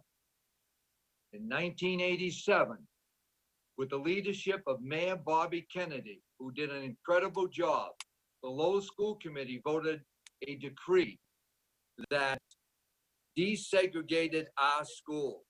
Mayor Kennedy developed a group of citizens called the A-Team. And that team rode with the school buses and the kids to ensure their safety, each child, and implementation of the decree for the desegregation of schools. And I volunteered, and I was very proud to be part of that A team that rode with our students to ensure their safe destination. In Lowell, we made change when it wasn't easy, when it wasn't popular, and when it wasn't the cause celeb. And during my long career in Lowell as an educator, I worked with many police officers, and I have found them to be dedicated professionals that truly care about the city of Lowell and its citizens. And if we look back, and it's been referenced, I referenced it back about 3 weeks ago, because of the tragedy that happened at Ferguson, President Obama directed the Department of Justice to create a task force that would investigate the police departments throughout the country for the best practices in law enforcement. They identified, let's think about this for a moment. They identified 15 exemplary police departments in this country. And we should all be very proud that the Lowell Police Department was one of those 15. Racism is a concern nationwide, and it always has been. However, it is not a crisis in Lowell. Lowell is a family, and like every family, we're not perfect. We have our issues, and we have worked together throughout our history to make things better for all our people. And we will continue to work together. Why? Because in Lowell, we made change when it wasn't easy, when it wasn't popular, when it wasn't the cause celeb. Thank you, Mr. Mayor. Thank you. Anybody else? Council Rook? Thank you, Mr. Mayor. I will echo some of the same points as my colleagues, but maybe, add a couple. I think Councilor Elliott's leadership in this issue is very appreciative. I think the resolution that's written out and adopted by at least 6 the council is very just in this point in time. And let me give you my reasons why I think Lowell is a leader in racial inequalities and what we do to help every citizen, every resident of the city of Lowell. So take our school system, our education that we have in the city. On top of having excellent public schools, we also have 2 charter schools in the city, and a third one that also accepts, Lowell students if they want it. You could look no further than Councilor Samaras and all the work that he did at Lowell High School. I know because I was there. You look at Middlesex Community College. Do people know what Middlesex colleges per credit? $24 a credit at Middlesex Community College. And they also have programs where if people show financial hardships, that could be waived as well. If you move to healthcare, we have not 1, not 2, but 3 community hospitals, 2 campuses for Lowell General, and then Lowell Community Health. When the COVID situation hit, under the leadership of Manager Donahue, we had free testing for over 6 weeks. That went away for a week, and you know what the administration did? They got testing back again. So when you hear about inequalities and so forth, those may be true in some areas, but we look at what the city has done to help in the healthcare area. It's tremendous. When you look at the housing that what we do in the city of Lowell, the Lowell Housing Authority, when I spoke to them, the turnaround that they take in applications and place people that need housing is incredibly quick and fast. We recently had a fire in the city in the Highlands area where 3 families lost their home, and they were placed very quickly, with our housing. You have, some nonprofit organizations that benefit from hundreds of thousands of dollars from the city of Lowell that assists with housing in the city of Lowell. When you go to the government or what we do as a council and what the manager does with her administration, You heard her tonight. The training, the audit, the advisory committee, those things are all moving forward. There are RFPs out, there are public hearing going forward on these things. So once again, it's a proactive nature that the city is showing. You talk about after-school program, okay?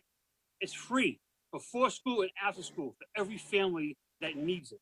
You know, we have the Lowell Public Schools when this COVID hit. They did not miss one single day of meals, okay?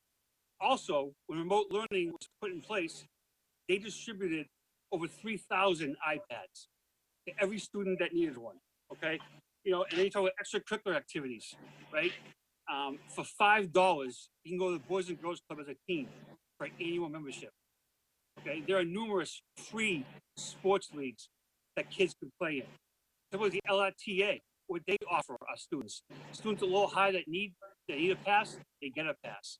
They offer passes at an incredibly discounted rate for those who need it. How about employment assistance? Okay, one of the biggest things that has been talked about with this. We have a fully staffed career center and a fully staffed MassWorks department that helps residents find jobs, fill out applications, complete their resumes. They have paid training. They have paid transportation. They have daycare available. They have tuition that they pay for at Middlesex Community College for those that attend the Career Center in MassWorks. You know, and also, you know, another thing too is head down to 30 Market Street at any time. Talk to the local trade unions that are there. They will place you after you fill out an application almost immediately. Think of the benefits to the city of Lowell to have that employee assistance in the city. At DPW department, and I'll say it again to Madam Manager, I've been incredibly impressed with Christine McCall, our new economic development director.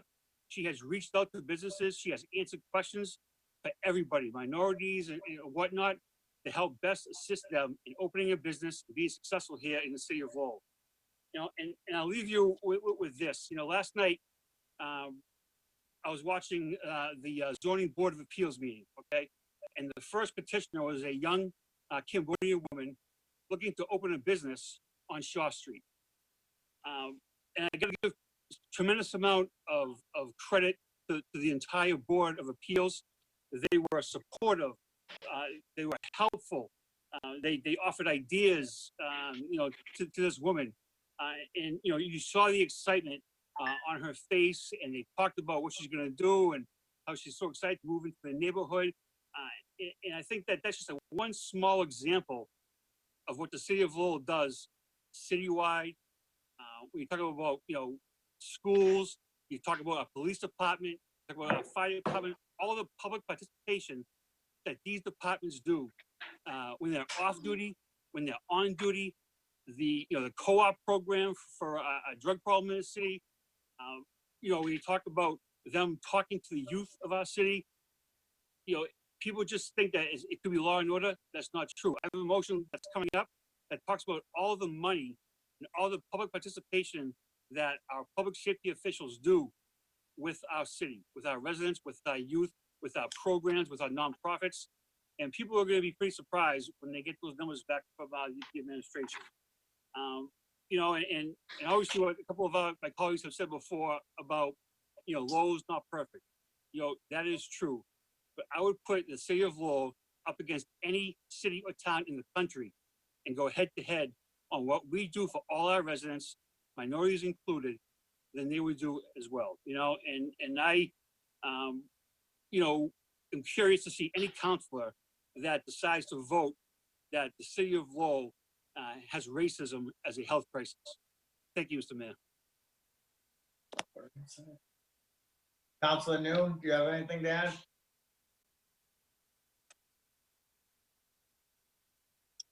Mr. Mayor, I listened and I read so many emails to all the council. I hear what they have to say. And I went to see what they talk about this evening or this afternoon at the JFK Plaza.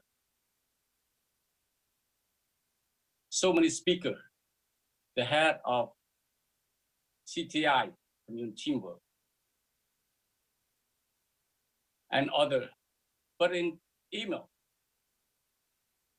CTI and their board, community teamwork and their board, support the fact that they said that racism is a public health crisis. And they said to declare does not mean that our city or its institution are full of racists or that we are a bad community. What it means that as our system and our power structure, like those thousands of other in our country, produce worse outcome for people of color. Let me leave it there. So I want to leave it there. So for your motion, Mr. Mayor, what I want to say is this, that if you listen to them, we hear what they also said, that this motion is a normal low response. It's a weak response to what needs to be done. It's not saying, like I said before, it's not saying that we are a racist city, or nor it said that we are a bad community. Not saying that at all. That's what I have to say for now. I'll reserve for your motion. Mr. Mayor.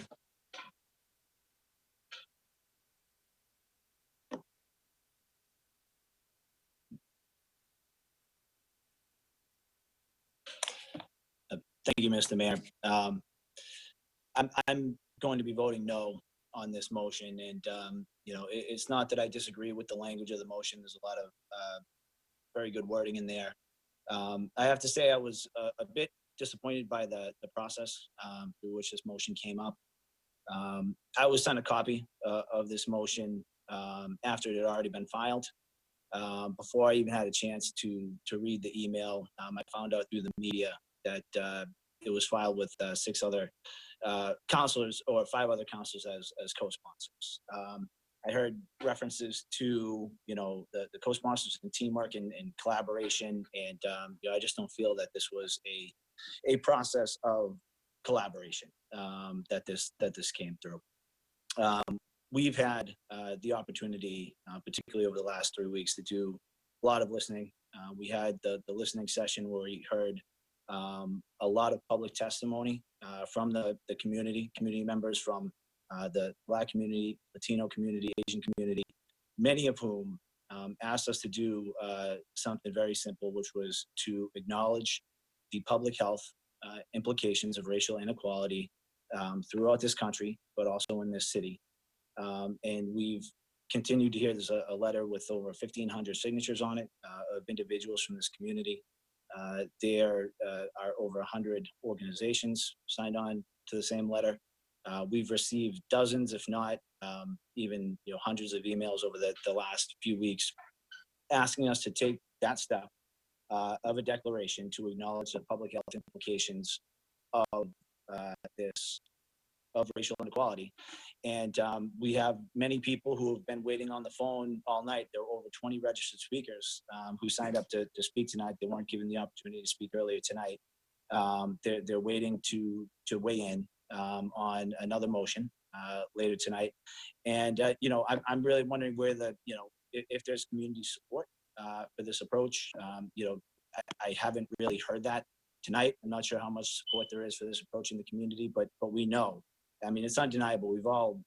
We all understand the correspondence we received over the number of weeks, and we pledge to listen to the community, to communities of color in Lowell, and though that community has spoken over the last number of weeks. And while, like I said, I can't disagree with the language that's included in this motion, the omission of the statement that we were asked to make and to acknowledge, I think is fairly glaring. And I know it was noticed by the community who took the time out of their lives to come and testify in person, who took the time to call or email or weigh in, and who have been going through a very difficult and emotional time as our country wrestles with the problem of racism, both explicit bigotry and also systemic racism as well. So There are motions on the agenda later tonight, including a motion with a number of people who I know will weigh in from the community to take the step to simply acknowledge the public health implications. It is not to say that Lowell is a racist city, but I do believe that when you hear from the community in the way that we have over the last few weeks, to do anything other than to at least acknowledge those concerns and what the data shows us would be disrespectful. So I will be voting on this motion. Thank you, Mr. Mayor. Thank you. Can I say a couple of Councilor Elliott? Yeah, no, I just want to respond to Councilor Drinkwater. This is a work in progress, Councilor. I sent it to you, similar to what I sent to every single city council, and I'm glad I did because I suspected there'd be a complaint that some people weren't included. I heard nothing from you. That was, midway during the week, well before the deadline. You did respond saying, I got your email and I'll look at it, and I never heard back from you. This is a work in progress. It's not finite. It's not a finite document. In fact, it has to go to the law department for, final drafting before it comes back. So I'm disappointed that you feel that you weren't properly notified. That's similar to your motion. 3 people are on the motion. No one ever reached out regarding this. So that's, we just have a difference of opinion. I just want to let people know that it was sent to everybody as a draft document. Anybody was at any point in time up to the deadline of the agenda was welcome to join. And I asked for your input. I asked for your thoughts, and I heard nothing. So I just wanted to make it clear that I did the best that I could to make this all inclusive, because I don't have all the answers. I don't have all the ideas. I don't have all the solutions. And this was a combination of, and if anybody would like to continue even before this comes back in final, if it passes, to include some, this is what put forward, and that's what I thought. And I don't agree with the declaration. We'll talk about that next for various reasons. But this is what I thought was a good, fair, comprehensive understanding of what I know over all of these years and what we've accomplished and the work that we need to do. So thank you, Mr. Mayor. Thank you. I just want to say a few words on it also. Everybody made good points tonight. Everybody made good comments about the city of Lowell. A lot of it you can't argue about. But I think that I'm going to agree with a couple of my colleagues is that the point is we had a listening session and it doesn't seem like we heard what they said. Racism is a national public health crisis, and every community has to be part of the solution. That's what we should have heard. And to declare racism as a public health crisis in Lowell is just doing our part. Not saying that Lowell is full of racism. It exists here, but we have to acknowledge it. And I don't know how else to reference this, but it's the same with alcoholism. An alcoholic does not get any better until he recognizes what the problem is. And the first step is to recognize and admit that there's an issue. In the listening session, I've never probably been personally discriminated against, but it doesn't mean it doesn't happen here. And all of us have said tonight that, if it affects my neighbor, it affects my family, or affects a friend, it affects me. So I feel I'm being asked to stand up for someone who has been discriminated against. And this resolution does not admit that. It has a lot of great points where you have a great city, but the listening session, people asked us to admit that there's a problem and stand with us. And that's how I feel about it. So I'm gonna vote no on this. Any other comments? Roll call. Council Samaras. Yes. Council Chow, Yes. Council Conway, Yes. Council Drinkwater. No. Council Elliott, Yes. Mayor Leahy, No. Council Mercia, Yes. Council Noon, Yeah, no. Council Rourke, Yes. 6 yeas. 11-7, Counselor Rourke, request city manager provide the count. Mr. Mayor. Oh, 11-6. Mr. Mayor. Council Mercia, request city council resume meeting in the city hall chamber for the next meeting for those city councils who wish to partake. Seconded by Councilor Elliott. Councilor Mercia? Yes, thank you, Mr. Mayor.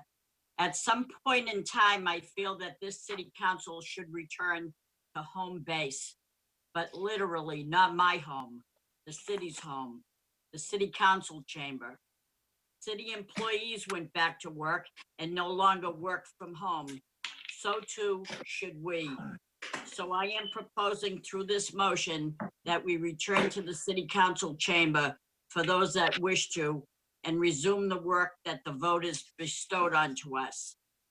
Now, the governor had his directive prohibiting gathering of 10 people or more, but it does not apply to polling locations. So I'm almost sure his directives do not apply to the city council meetings. So, but he initiated phase 3. Governor Baker allows indoor seating in restaurants. If we can indoor seat in restaurants, I don't know why we can't indoor seat at a city council chamber. So I'd like to take a roll call on this to see if it passes. Maybe I'm wrong, but it's just my opinion. Sure. Councilor Samaras? Thank you. I understand Councilor Mercia's issue, but the thing is, there's a lot we do not know about the virus and what have you still. I mean, if you look all over the country, it's awful. And our hope and prayers are that it does not come back to this state. But I would ask that we at least have the next meeting the way we're doing it at this particular time, because I also don't believe that we can do both. We can't do Zoom and have the people there. I don't think that's really viable or doable. But with that said, I would prefer to wait one more meeting, and I think we'll be getting much more information from the government as to the direction that this virus is taking. Because I hope we're not put in a position of sending our employees back home because of this terrible ordeal that we're going through. I understand that, our people who work at City Hall are back, but City Hall's closed.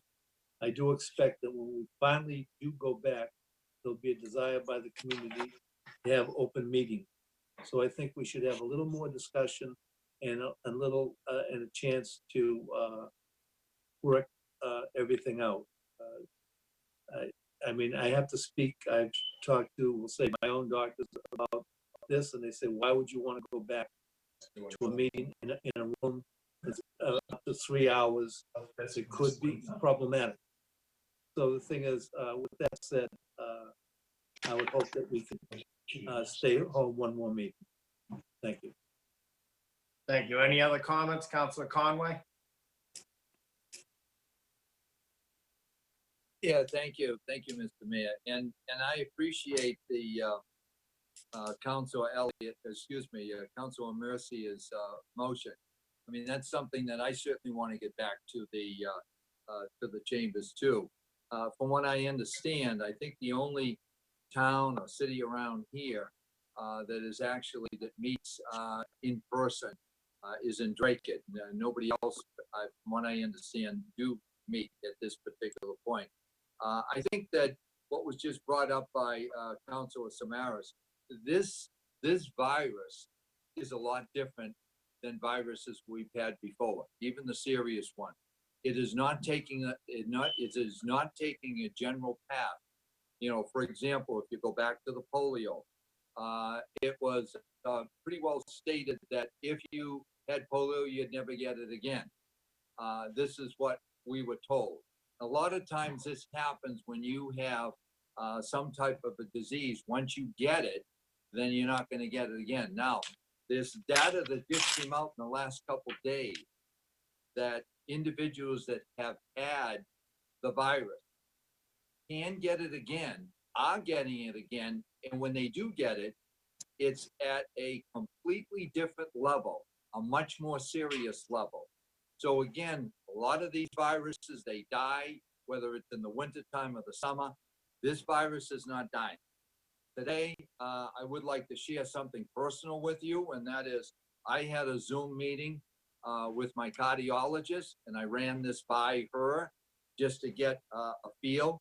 And she's the one that gave me some of this information, that it's a very serious situation, and that, you know, people want to get back to work. They want to do this thing. They want to go back to the chambers. However, she said, the data is showing right now that once we're opening things up and we're not doing it in a safe manner, that there's a tremendous increase. Now, she asked me to describe the setting that we were in. And after I described it, she said, well, first of all, you have a number of people there. And the problem is it's in a stagnant area and you're breathing the same air. If you're there for 2 or 3 hours, it's not like you're going to be there for 15 minutes. And she said, if she advised for me, it would not be a good idea to go. So I said, well, that motion is on, and I think that eventually, as Councilor Mercia said, we certainly have to get back to business. But I'm wondering whether Councilor Mercia could put this off until perhaps I'm saying even September, so that when kids go back to school, perhaps, you know, we've got some leeway there to find out how serious this is, or what direction it might be going in. And who knows? Maybe at that point we won't have any more information. Maybe it'll be even more confusing than before. But I think it's probably a good idea to be playing it on the safe side, where we're doing the Zoom right now. You know, most of the world at this point is going with this, and they're doing business and they're succeeding with business. And I think it might be prudent on us if we can put this off for a while. Thank you, Mr. Mayor. Thank you, Councilor Noon. Thank you, Mr. Mayor. You know, I like Councilor Mercia. I want to go back.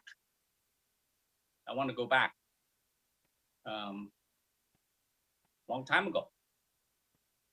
But really, we are, even those we are not back there, every meeting, even before the meeting, we do the city business as best as we can. At the same time, we hear experts, and we also told a resident, look, practice social distance, wear masks. I don't think we are doing ourselves good service, you know, when we tell a resident one thing, and then, you know, we go in there and, you know, the distance that we have, and we are not having 10 people, we have more people on the council chamber. Let's wait a little longer until experts say otherwise, because we are not experts. We are not experts, clearly. So I would say maybe, you know, come back the next meeting or meeting after. So I want to hear, you know, more confirmed things, because that way we can tell that it's okay to, you know, go back. Thank you. Sure. Any other comments? Sure, Madam, Councilor Mercia. Well, I am one of the oldest in this whole group here. I'm not happy about it, but I am. And when I say that, I thought it would be a good idea because people are telling me left and right, I don't even bother anymore. I don't like Zoom and I don't want any part of it. I can't speak on issues. I don't know how to do this Zoom thing. I don't know how to call in on I understand that. I understand. I went back to work June 8th. There's 16 people that work with me. And once in a while we run into each other. We don't wear a mask. I just thought maybe, I don't see why we can't come back, but if you wanted me to wait until the first Tuesday in August, I'll amend my motion to the first Tuesday in August. At least we'll give hope to people that might want to tune in again. So if you want to do that, I'll amend the motion to say the first Tuesday in August. At least we got a goal here. I understand, I may be wrong, but I understand that the desks up at City Hall are in 2 rows and is separated by 6 feet. I don't understand how that becomes a problem. That's my opinion. People are working in City Hall. They're running into each other. I don't know how they can go back to work and we can't. That's my opinion. Okay, the meeting would be August 11th. I'll second the motion. The school committee is meeting in chambers. The desks are all separated in 2 different rows. So, any other questions? Roll call. Council Rourke? Yeah, if I could just request maybe that Mr. Fernandez gives us an update on the next meeting about the, if it's even possible for, those counselors that have their health reasons for not going to the meeting, if they could actively participate in the meeting and how it would work. And also, if we are in the chambers, is the public, are they allowed to attend? Are they still have to come in through Zoom or phone calls as well? I think these are important questions to answer, before we decide about going back Sure. in. The public would have to come in by phone. And, yeah, you can't participate any other way. Either there or you're not there. The public calls in by telephone, not Zoom, if that helps. Yeah, so maybe, again, if I could just get the updates from Mr. Fernandez, and maybe we could take this up again as maybe as unfinished business on the 28th. I'll support it tonight, but maybe if it can come back again on the 28th. I just feel very uncomfortable having people that have, underlying conditions that, if the doctor is ordering them to stay away, I'm not sure it's us that should tell somebody they have to do a meeting. If we had a chance where if someone is not feeling well and then 3 other counselors can't be there and there's no quorum, that could be established, I think that's a bad look for us as well. And, Councilor Mercer's passion is undeniable, and it's the reason why she's the best, right? So, I just want to, hopefully put everybody in a comfortable position that they, can contribute the best they can at a council meeting. Thank you, Mr. Mayor. Okay, roll call. Mr. Mayor, can I Sure. just, as a point of order, can I ask what we're voting on? Are we voting on the amended motion to meet in the chamber on August 11th? Oh, yes, yeah. So I just want to chime in, and I appreciate Councilor Mercier's willingness to amend the motion based on the health concerns. I mean, I agree. I think voting on what we'll do a month from now, it would be better just to revisit this in 2 weeks at the next meeting. I don't want to put anybody in a position where they're either forced to come in, if they're not comfortable with it health-wise, or where we're creating a scenario where, this has been a pretty functional way to meet with everyone on Zoom. If we have some of us in the chamber, some of us connected remotely, the public connected remotely, I think that could actually be less functional. So if the motion is on, what we do a month from now, I am gonna vote no and just hope that we can revisit this in another 2 weeks. Okay, thank you.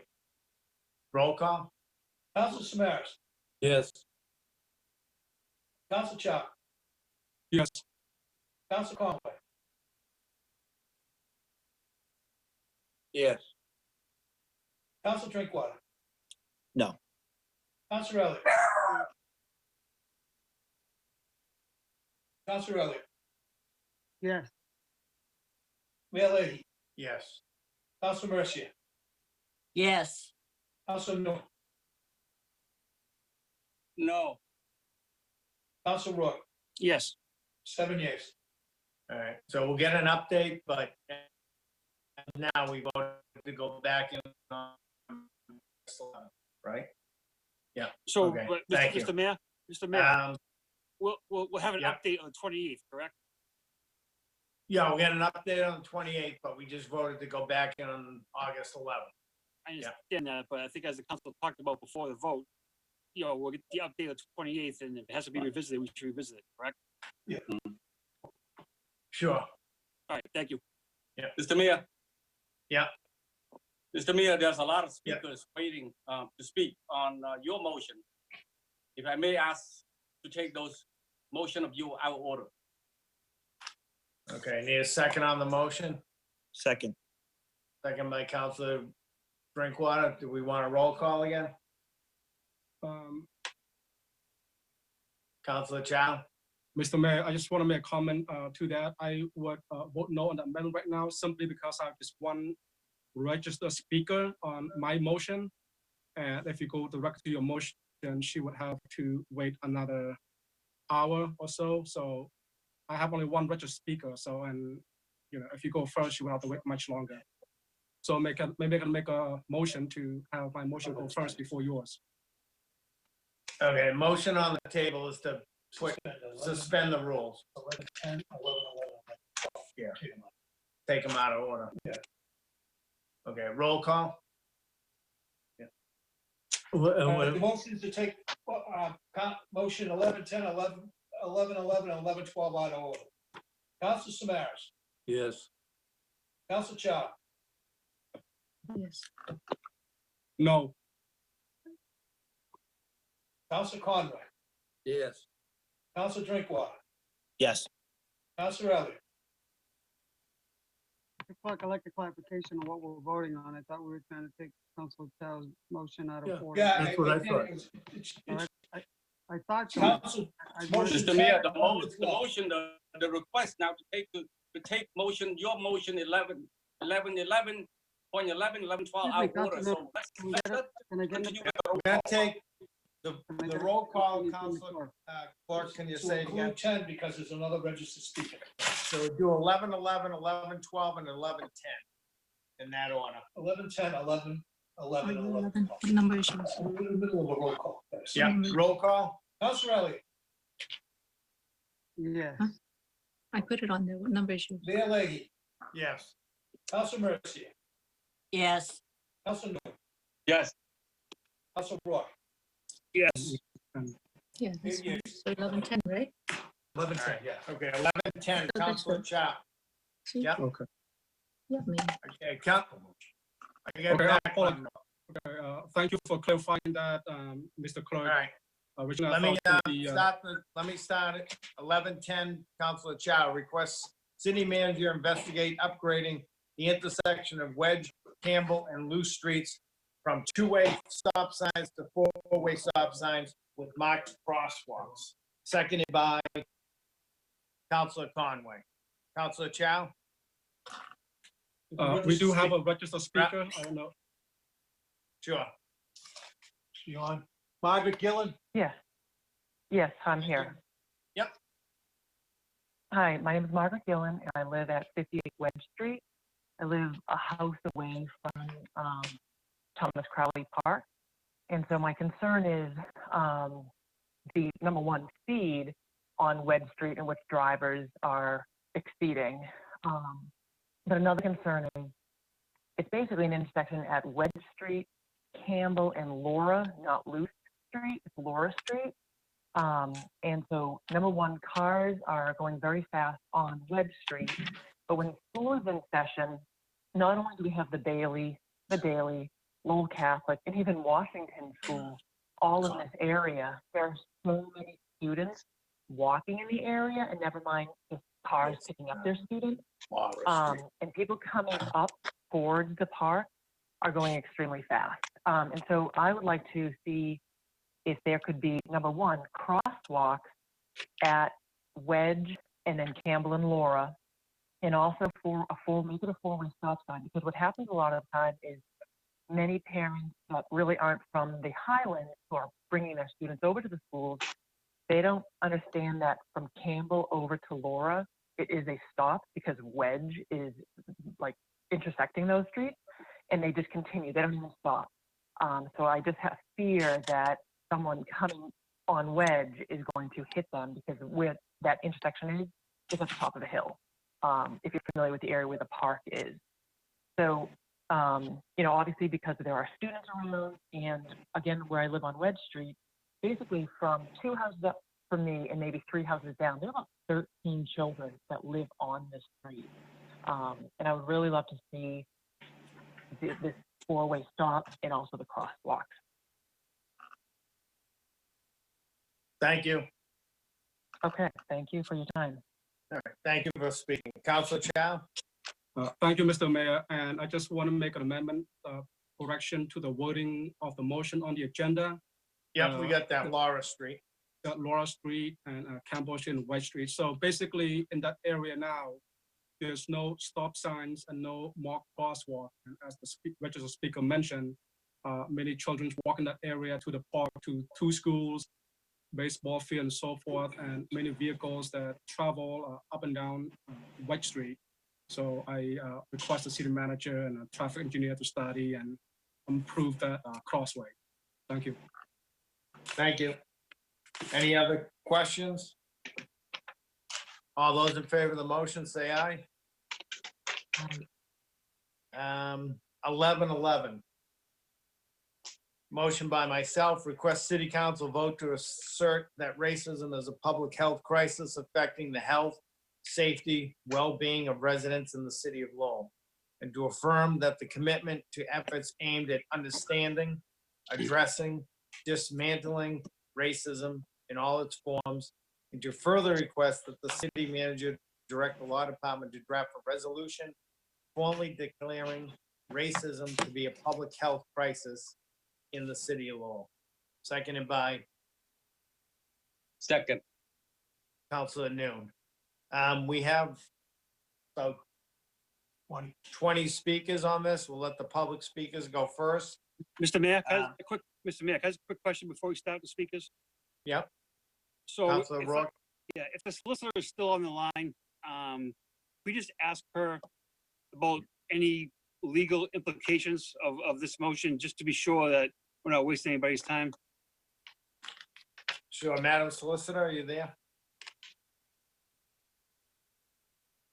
I am. Did you hear the question by Councilor Rourke?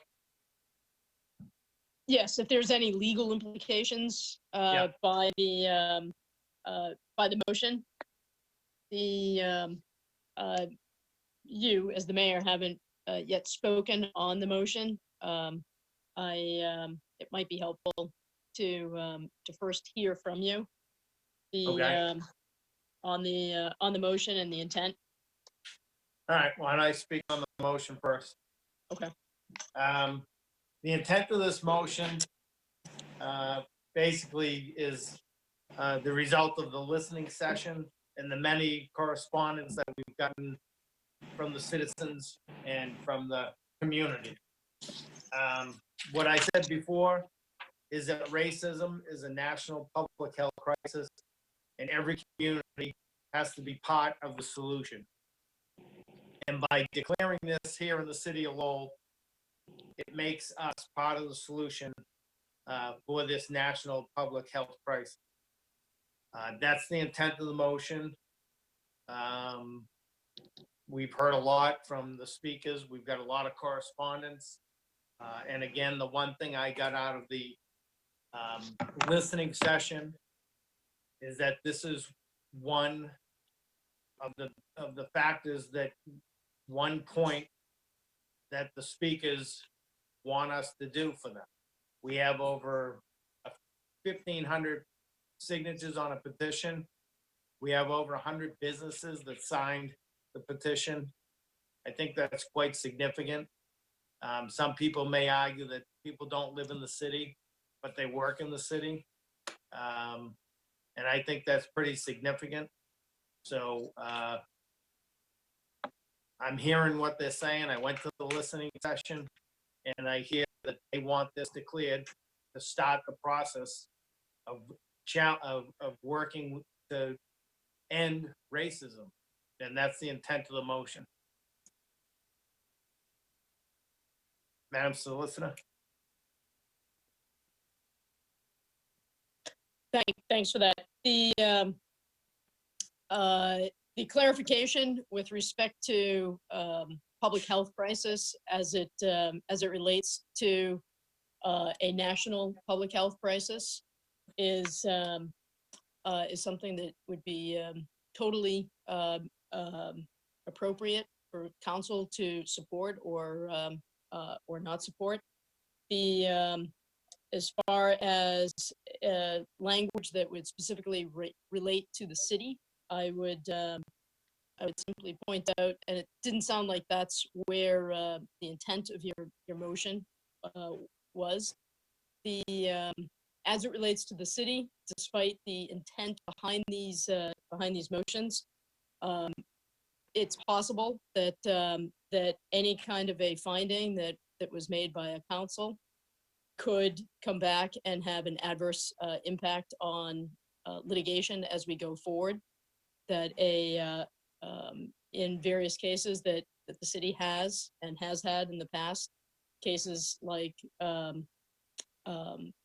alleging civil rights violations, excessive force, discrimination, to have a specific finding from the council on a matter that could have an impact on those cases is something that I would urge caution on. However, having listened to you, again, the way you have seemed to have framed it is that the public health crisis is as it relates to the national problem that we have with respect to racism, and that would not implicate the issue that I've just spoken to. Thank you. So thank you, Madam Solicitor. So, Mr. Mayor, are you going to amend your motion because what you just spoke of was not what your motion said in words? I mean, I don't know if you want to read your motion as it's written, but your words were different in the motion. And if you want to do an amendment to the motion, that's fine, and we can talk about it. But I think to the solicitor's point, the way it's on the agenda, I think puts the city in peril in the future. Well, I think the motion is fine the way it is. It's declaring racism to be a public health crisis. We're gonna declare it in the city of Lowell. That's what it means. So that's what I'm standing by. Okay, so Mr. Mayor. if we, excuse me, Councilor Drinkwater, if we could get an opinion on what you just said again from the solicitor, that's not what you said earlier. You know what I mean? And again, I want to be able to listen and take into account what people are saying. But I think as a council, we should know exactly the wording of the motion before it's discussed on the floor or on Zoom.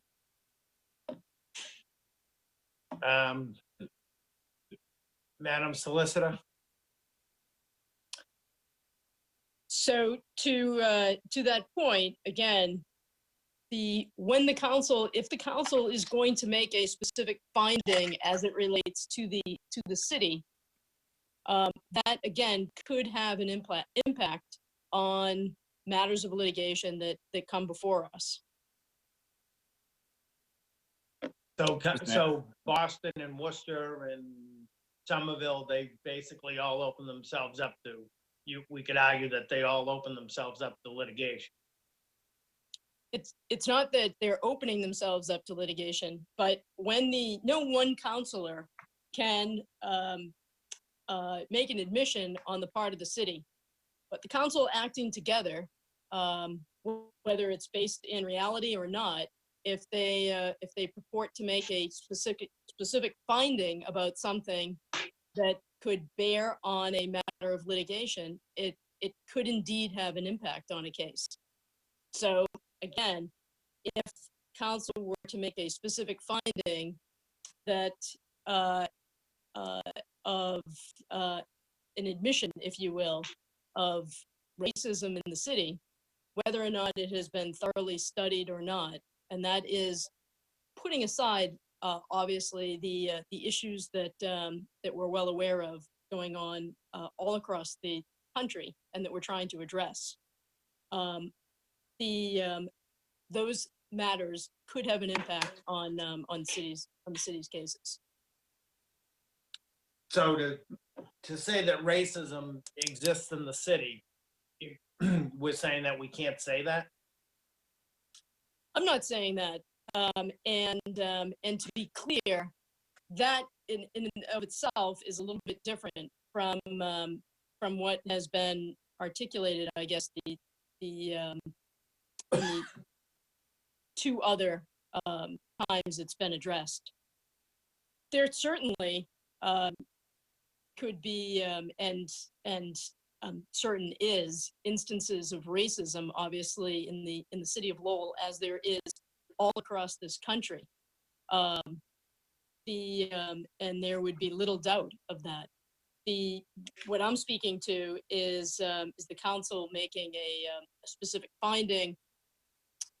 It's just not clear to me what the intent of the motion is at this point. I don't know if it makes sense to hear from the speakers who have been waiting, and we can at least revisit that issue and give it some more thought as we listen to some of the other speakers address the issue, and maybe hear from them as to what it means to them. Okay, Councilor Drinkwater before the speakers. Yeah, Mr. Mayor, and very quickly, because I want to get to the speakers, and I never thought we would be debating the grammar of this, but I read the language of your motion, Mr. Mayor, and I see that we would be asserting as a council that racism is a public health crisis, and I see that as being in the United States that affects the health, safety, and well-being of residents in the city of Lowell. Any public health crisis that is national will affect residents of the city of Lowell. So I don't see the intent of this motion to declare a health crisis specifically in the city of Lowell and not elsewhere. I heard the way that you characterize the motion. I see the way it reads, and to me, it's clear that we are asserting this as a national problem affecting the residents of the city of Lowell. I think that comes through pretty clearly in the motion, and I just wanted to weigh in with that. And hopefully we can get to the speakers now. Thank you. First Mr. Mayor? speaker, please. Yeah, Madam Solicitor. I was just going to say that, and again, just to reiterate, if that is in fact the intent of the motion, then I'm in agreement. Okay, thank you. First speaker. Yeah, just one quick note. Most of these speakers signed up for 11.11 and the next item 11.12, so I suggest that they incorporate their statements for both of those moving forward. That's all right with the body. Yep. And I would just ask that, obviously, we're kind of crunched for time.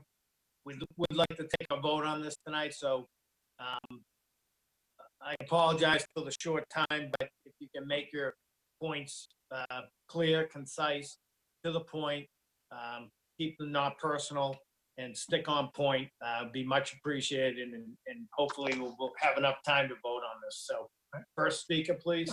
Bobby to be Yelly. Thank you, Bob. My name is Bobby Tubielli, and I've been a citizen of Lowell since 2001. We're all good people. We have families. We all care about this flowering city of Lowell. There's much to not just like about her, but certainly to love about her as well. Without Lowell, I would never have met my wife, who would never have gifted us the joy of two amazing, brilliant young Black boys, Samuel and Ellis.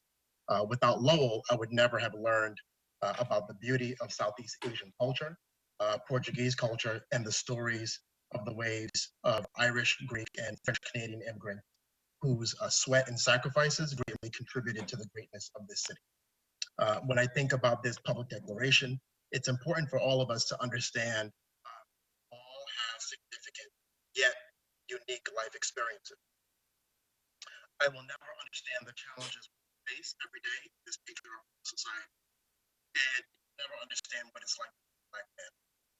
Mr. Tubielli, I'm sorry, you're just going in and out, so can you speak closer to the microphone? When I think about this public declaration, is this better? Yeah, that's better, thank you. When I think about this public declaration, it's important for all of us to understand that we have significant yet unique life experiences. I will never understand the challenges women face every day in this patriarchal society. And you will never understand what it's like to be a Black man. This declaration is not calling anyone racist. I have never ever said that, and no one I know has ever said that. This declaration is not defaming or minimizing the importance of the police. I have never ever said that, and no one I know has never ever said that. This declaration is not about liberals, conservatives, or socialism. This declaration is about humanity and the value of lives. Yes, I do believe that many city councilors have been listening. They've been listening to everyone, but the ones who actually have the lived generational experience of racism. They definitely have not been listening to our healthcare professionals who actually went to medical school and received masters and doctorates in these areas. 1,500 individuals, including 100 businesses and organizations, in addition to the countless individuals who personally called and or emailed, spoke very clearly about what the problem is. You are still choosing not to listen to them. What I find truly appalling is that when we were at the height of the opioid epidemic, it was called a crisis. It was named. And after it was named, politicians in and out of our city flocked to Lowell to join task forces and make investments. New jobs were created. Nonprofits and city governments received money. Those in pain were not demonized. They were not demeaned. Those victims were believed. And they were believed because those people touched your lives. Simply put, my life and those who were physically, mentally, spiritually, emotionally ravaged by racism of all forms are not the lives that speak to you. And as such, there is no surprise why you won't publicly declare. I will end with two quotes. John Fitzgerald Kennedy: "The greater our knowledge increases, the more our ignorance unfolds." Leadership and learning are indispensable to each other. Martin Luther King Jr.: "The ultimate measure of a man is not where he stands in moments of comfort and convenience, but where he stands at times of challenge and controversy." I believe JFK understood that as we get older, the more we should work to listen, be more humble, less ego, less pride, less pettiness. Leadership is not just about what you know. It's about what you've learned about your fellow citizen in humanity. I believe Martin Luther King Jr. understood that it's not just through moments, that it is only through moments of uncomfortability where we find our best selves. You have not been in my shoes. Those shoes are foreign to you. But if you try hard enough, you will realize that my life is just as much value as your sons, your nephews, your uncles, brothers, fathers, grandfathers. Thank you, Mayor Leahy, for doing the necessary work of being uncomfortable. History will judge you and measure you as someone who never proclaimed perfection, but admitted imperfection, admitted weakness, and admitted ignorance. We need more leaders like this.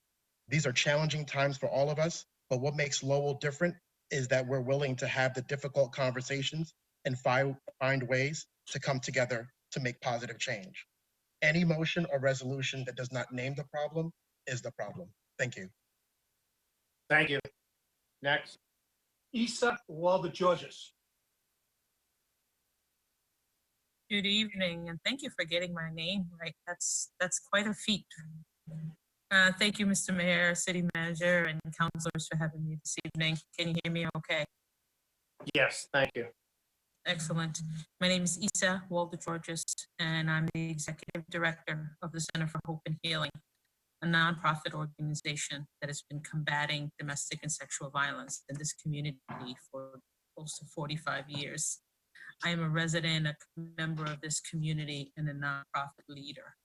And I'm here this evening to speak in support of Mayor Leahy's motions before you, 11 and 11-12. You might ask yourselves, why? What does this have to do with your work? I think I recognize as someone in social justice movements, that violence in all of its forms, is rooted in oppression. Abuse, assault, harassment thrive when people exploit power over others and when good people look the other way. People who perpetrate racist actions, violence, and people who commit violence do so to dehumanize people and to exert power and control. As has been said, this is a national reckoning. As a proud member of the Diversity, Equity, and Inclusion Consortium of Lowell, I have never been at one meeting, seen one email, any communication that has talked about defunding the police, point fingers about anyone on this council or others in our community as being bad people. We've talked about it is time for a change. It is time for a national and local reckoning about racism. We must reckon with the fact that nationally and locally, Black people and other people of color in our community face higher risks of assault, harassment, abuse, along with the social determinants of health, such as poor housing, poor education, poor transportation and jobs. That's the public health crisis of which we speak. And it is on par with homelessness. It is on par with the opiate addiction. It is a crisis that may not affect all of us equally. That is understood. That's part of the disparities, but it does affect, as this council has said earlier, it affects our neighbors, it affects our children and our families. And it is worthwhile to take up as a council. You know, people of color, all the statistics show, face inordinate levels of risk of violence and abuse. We face higher rates of victimization, higher than the national average for our counterparts. We have to face the fact that on May 25th, George Floyd was murdered in 8 minutes and 46 seconds while we all watched. Our country watched. My son, who's Black, watched. Our children were all watching. If they didn't watch in the moment, they saw the videos. And Mr. Floyd's death was after Ahmaud Arbery, who was 25 years old, who was killed on February 23rd. Breonna Taylor, who was 26-year-old EMT, killed in her bed on March 13th. And 2 days after George Floyd, a Black transgender man named Tony McDade was shot and killed by police in Tallahassee, Florida. This is the reckoning we're speaking of. This is the reckoning that's happening nationally, it's happening locally. And we had the listening session. It was great to see you all, some of you there. You have heard that too many young people have been told right here in our communities that their lives do not matter. Our defense of the wonderful things that we've done to build systems and build structures in this community doesn't change the fact that our young people believe that they're not valuable. My last sentence, I heard the ding. So we are all here as the DEI Consortium of Lowell in complete support of Mayor Leahy's brave, clear-headed, and action-oriented motion. We ask that you all please vote unanimously in favor of the motion. Our kids are watching. Thank you. Thank you very much. Next, could you state your name and address, please? Next speakers. G. Halzak.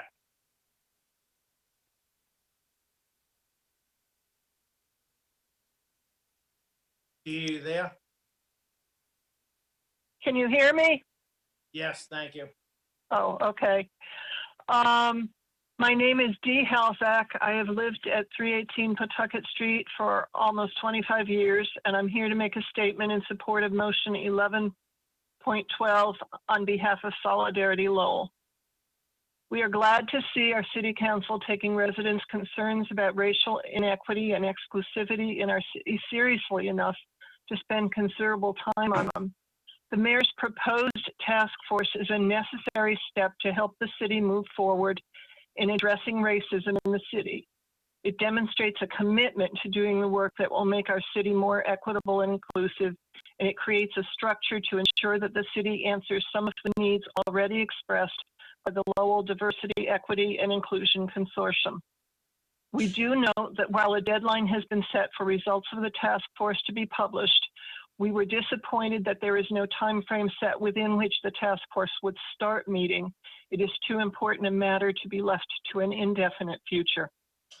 Task forces, by their nature, are temporary organizations.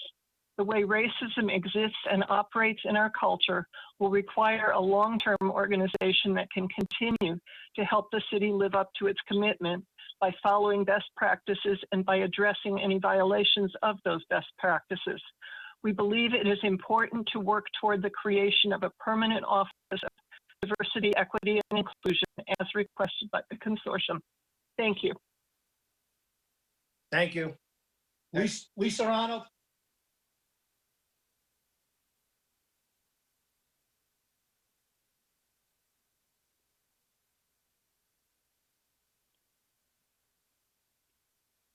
Solidarity Lowell, of which,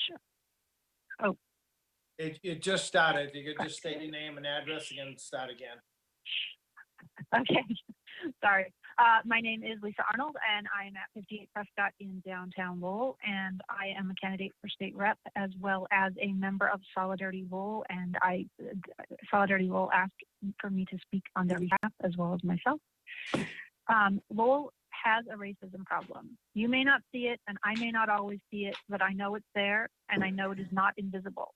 Racism did not become a problem when George Floyd was brutally murdered on camera in broad daylight, nor did it start in June of this year when Mayor Marty Walsh declared it a public health crisis in Boston.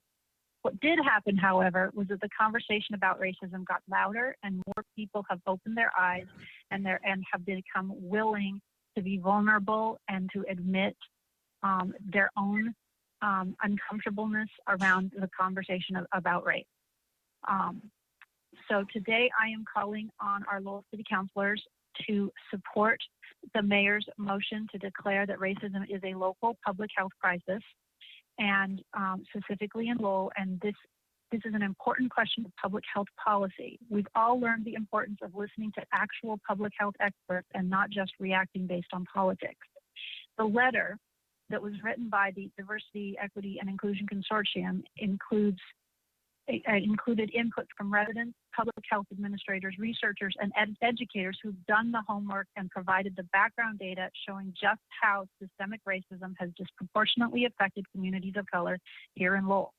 A very real example, an immediate example of how systemic racism has affected public health is to look at the recent announcement that there are 8 cities that continue to see positive COVID cases where the trends are going in the wrong direction, unlike other cities within the state of Massachusetts.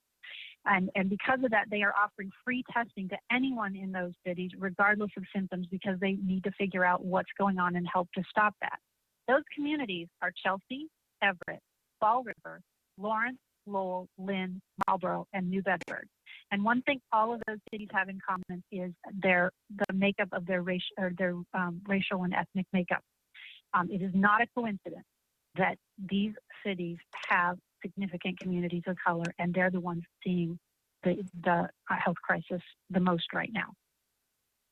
So our residents of Lowell have told you their lived story. Now it is time to listen to these experts who are living this, the people who are experiencing the issues firsthand. They know better than anyone what the problem is and the best way to fix it. The best leaders know that listening is the key to leading. If Lowell wants to be a leader in the fight against racism, then it is time to listen to the voices of color and the historians, researchers, and public health officials who have made it their life's work to understand this issue. Hear what they are saying and to take their recommended action. If Lowell truly wants to lead, then now is the time to follow.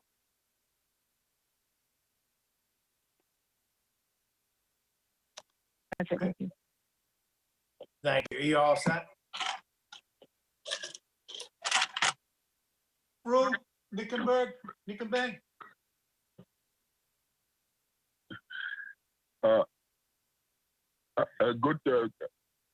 evening. Are you hearing me? Yes. Yes, thank you. Good evening, Honorable Councilor, and good evening, Mayor. Thank you for this wonderful opportunity. I am originally from Cameroon, Africa, and my first city from Cameroon was Lowell in 1985, and Lowell has been home to me since then. And I have really, Lowell has adopted me, and I have received Lowell as my home and I have actually served as a volunteer within the Lowell Police since 2004 and traveled with the police to the Justice Department and attended the police chiefs of police conferences in Sacramento with Chief Ed Davis and worked with the police commissioners from Le Valley to the current police chief. I would really think that racism is systemic in Lowell in the sense that just imagine sitting in your house and watching world news and hearing that 10 school children have been shot in Columbine, Colorado, and you are, as a parent, your heart is pumping for those parents who are waiting the sad news. And then 3 days after that, you hear that your son has been elected class president at the high school, elected by his peers, white and brown, Asian. And then, not long, some students said he will be lynched, not because he did something, but because of the color of his skin. And worse still, the administration of that school, they called all the parents of the kids who accused him that they were going to lynch him because he was black, and comforted them, but never called you and about your son who's about to be lynched. And he is wandering the hallway of that high school. Luckily, a good Samaritan, a black social worker, saw him wandering and called him. I would say that son is my son, Anye Kimbem, who was the class president of Lowell High in 2016. That was very, very, very sad. And it happened just because of the color of his skin. So I really applaud Mayor Leahy for this motion. And I really urge all of you, congressmen, all of you councilmen, to vote in support of this this motion. I would like to end by saying that if not us, who? And if not now, when? We are in the right side of history. And Honorable Councilor, support Mayor Leahy on this vote to be on the right side of history and make Lowell a better place for all. Because when I look at Lowell, I look at humanity, and I think that Lowell is, as I call it, the United Nations of cities in America. And if you have to travel around the world in 7 days, come and spend 7 days in Lowell. And we should really stand up to that spirit and vote to make racism a social, a health crisis. Thank you. Next speaker. Jonathan Grossman. Thank you. Thank you, Mr. Mayor and City Councilors, for the opportunity to speak. I'm Jonathan Grossman. I live at 83 Varnum Ave. Can't see me, but I'm a white guy. But I've learned a few things. And one thing I've learned is that the more people of color you speak to, the more you learn about racism. And if you listen long enough, everyone, people you know, people you don't know, everyone has stories. Police pushing them around, being followed in stores, being subjected to extra questioning at the bank, people moving away from them on the bus, wondering why you didn't get the job or the apartment. White people can forget that they're white. America does not let black people forget that they're black. And these are the micro everyday things that happen, never mind the life and death situations that we see in the news. These add up. Is it any surprise that African Americans are much more likely to have high blood pressure than white people? And you've probably heard the statistic from the Boston Federal Reserve Bank study published last year, stating that the median net wealth of Black American households in Boston was, quote, close to zero. close to zero. That's a very low number. Would that add to your stress? This is not just a problem in Lowell, as people have said. It's a problem everywhere in the U.S. And it's a 500-year-old problem, and it's deep in many aspects of society. But just because it's been this way for a long time does not mean that it's not a crisis. It's an everyday crisis for those affected by it. Let's do something about it, and that starts by recognizing it. So I hope you will support the motion. Thank you. Thank you. I'm gonna ask, right now we got about 5 minutes left, so I'm gonna ask for a, if we're gonna waive Rule 5, motion to waive Rule 5 to let So about moved. 12 more speakers speak and then finish up the votes. I move Motion that we by- waive rule that. Sure, motion by Counselor Conway, seconded by Counselor Noon. Roll call. Mayor Samaras, Council Samaras.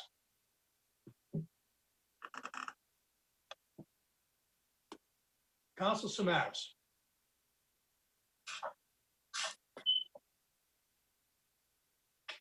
Yep, you Counselor need to, Chow. need to. Yes. Council Chow. Yes. Council Conway. Yes. Council Drinkwater. Yes. Council Elliott. Yes. Mayor Leahy. Yes. Council Mercia. Yes. Council New. Yes. Council Roy. Yes. Thank you. Next speaker, please. Dan Bravo. Hi. Is this thing on? Yes, thank you. We can hear you. Oh, great. This is Dan. My pronouns are they, them, address 52 Willow Street. I'm a member of CADE, Community Advocates for Justice and Equality. And can I just say this meeting is a failing of the community of Lowell. You're failing in a line. This failure is in line with centuries of failure in this city. It's a pattern of devaluing and destroying the lives of Black and brown people. It's an embarrassment. From the earliest moments, this city was created by white property-owning men. The white power structures lording over Lowell have thrown aside the health of Black and brown people. I would love to hit you up with some history. White men built this city atop the slain bodies of the Pennacook Abenaki people. Even still, the Pennacook Abenaki people are among those who provided health care for the sick and dying victims of racist industrialism in this community. While the elite in Lowell profited off slave labor from people imprisoned in labor camps across the country, it was Black and brown people in this community who saw to it that the working class survived. The story of Lowell is rich with white bosses who would rather watch people of color die than see their balance sheets take a hit. Now you, in the year of your Lord 2020, with liberty and justice for all, y'all are you're proving yourselves to be the same as those white bosses who boarded up the factory windows and suffocated Black, brown, and poor people to keep them from knowing what time it is. You're no different unless you listen to the people and make this declaration. You'll be cowards. You hide behind your budget speech, your ballot sheets, as an excuse to continue to be responsible for the suffocation and death of people of color on this stolen land. It's a shock that any of you would dare to say that nobody came to you to say that racism is a problem in Lowell, right after a listening session where people literally risked their health, risked their life during a pandemic to tell you all about how much of a public health crisis racism is in Lowell. I'm ashamed to know you. You know who you are, and so do we. The people in this community have made it very clear what is expected of you, so now you need to do what is expected of you. Find the money, find the time, declare racism the public health crisis that it is. We have made the choice for you. It's not up for discussion. Your job now is to act right and handle this. Figure it out. Thank you. Next. Young Joy Choi, I don't see her on the line. Young Jew. Yeah.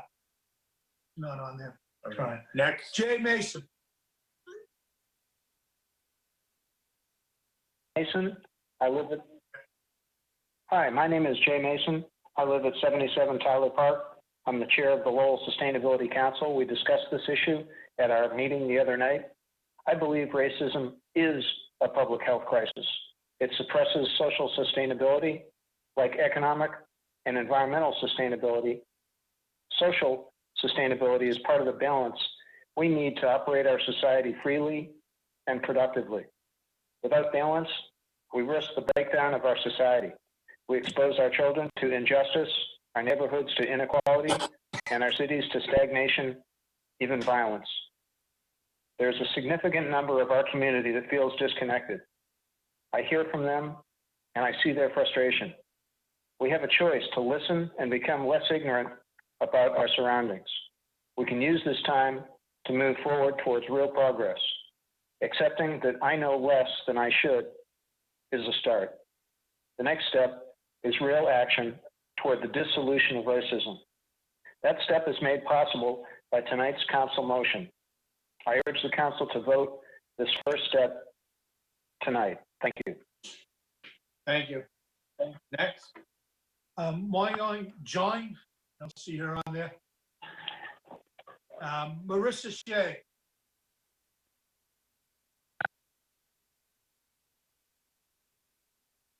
Marissa Shea? Can you hear me? Yes, thank you. Go ahead. Hi, yeah, I'm a teacher in Lowell. I'm speaking in favor of 1111 and 1112, and I'm calling in from the stolen ancestral homeland of the Pennacook Abenaki people. I just wanted to recognize that in terms of health outcomes, if you look at the data, it's Indigenous folks in the United States that have the worst health outcomes of any racialized group, and they so often get left out of the conversation. So I think that needs to be set up front. I want to thank the mayor, Councilor Drinkwater, and Councilor Nuon for keeping it real. Everybody else, my message for you is that you need to start listening to folks of color. Our collective well-being and survival as a species depends on white people and people in positions of power listening to Black folks, Indigenous folks, and people of color. And when you start listening, these are the types of things you're going to hear. You're going to hear that even though we don't have a large Black student population at the Daily, where I teach, the students who had COVID in their families and the students whose family members died from COVID were overwhelmingly the Black students. You're going to hear stories of, like my friend, a Lowell resident, and how every other month or so, someone in her family or community dies by suicide, violence, untreated mental illness, COVID, chronic disease. I don't even know what to say anymore. It's like every other month. It's really staggering. You might also hear experiences, of my other friend when he talks about the cops in Lowell. He says he gets nervous every time they turn their lights on. Counselors, do you feel like you're going to die when the police turn their lights on? This is a serious question. Do you feel like that? Or do you feel safe? And how do you think that would affect your day if you felt like that? In your mental health, if you felt like that? Or maybe you'd hear a story of my other friend and about all the chronic health problems that she suffers from, and you'd hear about the racism that she has to deal with when she actually tries to get treatment. How when she went to the doctor with a painful golf ball-sized cyst on her ovaries, the doctors didn't even believe she was in pain. The doctors decided she didn't need surgery, and they sent her home without any medication for the pain. So yes, racism is a public health crisis, and we're asking you to declare it as such. And let me just say, the 7 of you who are white, you don't get to decide the extent of the racism in Lowell.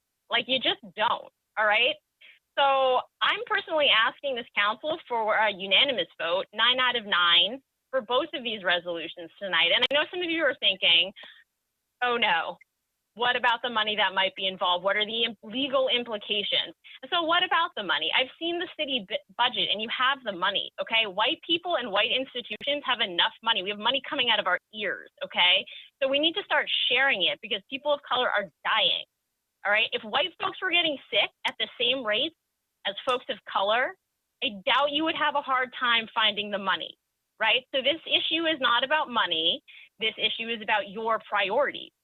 And, to those of you who do not vote favorably on Resolution 1111 and 1112, your racism will be laid bare before the entire town tonight, okay? Because if you elect not to do something about racism, if you choose not to do something about racism, that is in and of itself a form of racism. So until the land is given back and reparations are paid, the American government will continue to be an inherently racist institution of which you are a part as elected officials. So today, you get to either dig your heels in and try to cling desperately to your white supremacist ideology, or you can break with the government's racist past and Mr. stand Mayor, with the people. Mr. Mayor, what's going on here? Come on. Don, I don't get some think order it's here, out of please. order. It's just Out of order. something we Motion out have of to order. listen to. Roll call, Mr. Mayor. Control the meeting. I am controlling the meeting. People you're are not. allowed to speak. It's not No, you're not. personal. She's stating, These are personal she's insults. and- stating, she is stating facts that we don't want to hear. So please finish up. Rule 26, we've all got 5 minutes, so let the Yeah, you people got speak. 30 I'm sorry, you got about 30 seconds left, Marissa.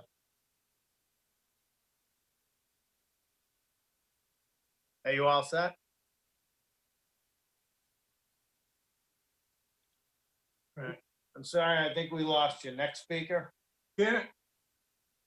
Karen Frederick. Good evening, Mayor Leahy, members of the council, Manager Donahue. I really want to thank you for the opportunity to speak tonight.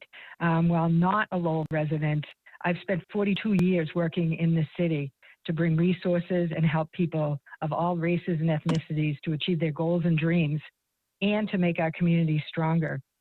We at Community Teamwork have worked with the city on many difficult issues over the years to improve the quality of life here, and we will continue to.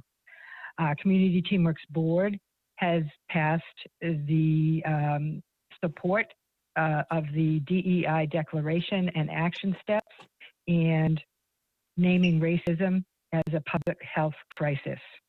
I also want to thank Councilors Mercier and Elliott, who are CTI board members, and Councilor Noon, who has a designee, Sydney Liang, on our board. As most of you know, the Community Teamwork Board is a third public officials, a third low-income people, and a third private sector. Also, our staff, I want to know who we are here. We have 560 staff. 47% of us are not, of the staff are not white. And in the city today, I want to just give you some poverty statistics. 40% of the Hispanics living in Lowell are living in poverty. 23% of the Black people living in Lowell are living in poverty, and 17% of the Asian people living in Lowell are living in poverty, as compared to 14% of the white people. These are the people Community Teamwork serves every day. Residents of color are overrepresented in the low-income community and have been for years. Tonight, I ask people to think about some hard questions. Racism does exist, and racism is a crisis, and it is related to the health, as we've heard from public health experts, including the Mass Department of Public Health, who talks about racism as a condition of health.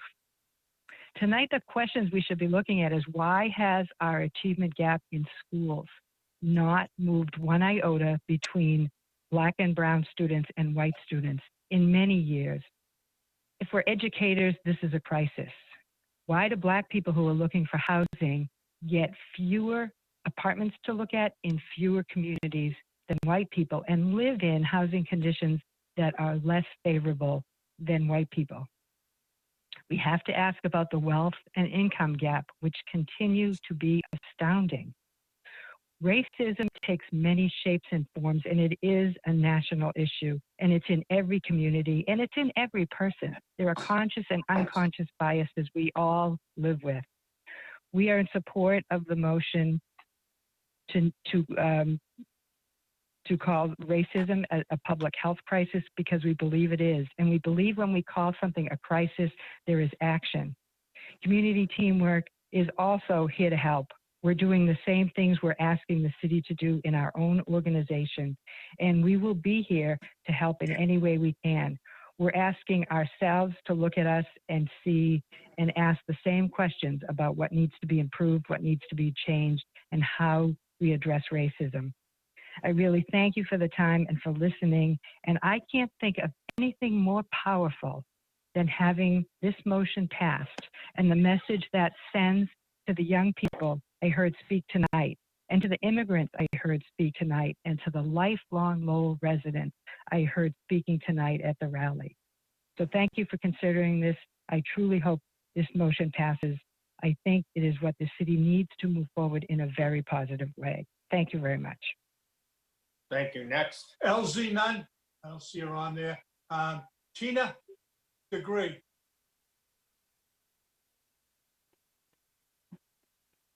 Hello, my name is Tina Degree. I've been a resident of the city of Lowell for 35 years of my life.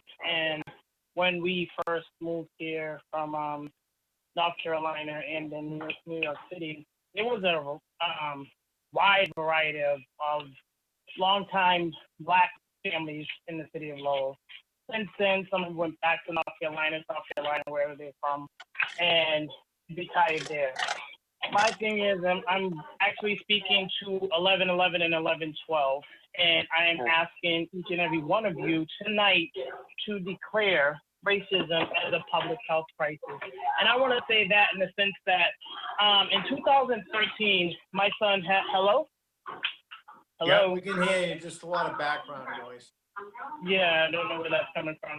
But yes, in 2013, my son was in a situation with 3 local police officers in which they tried to accuse him of assaulting 3 police officers, as well as disturbing the peace, as well as disorderly conduct.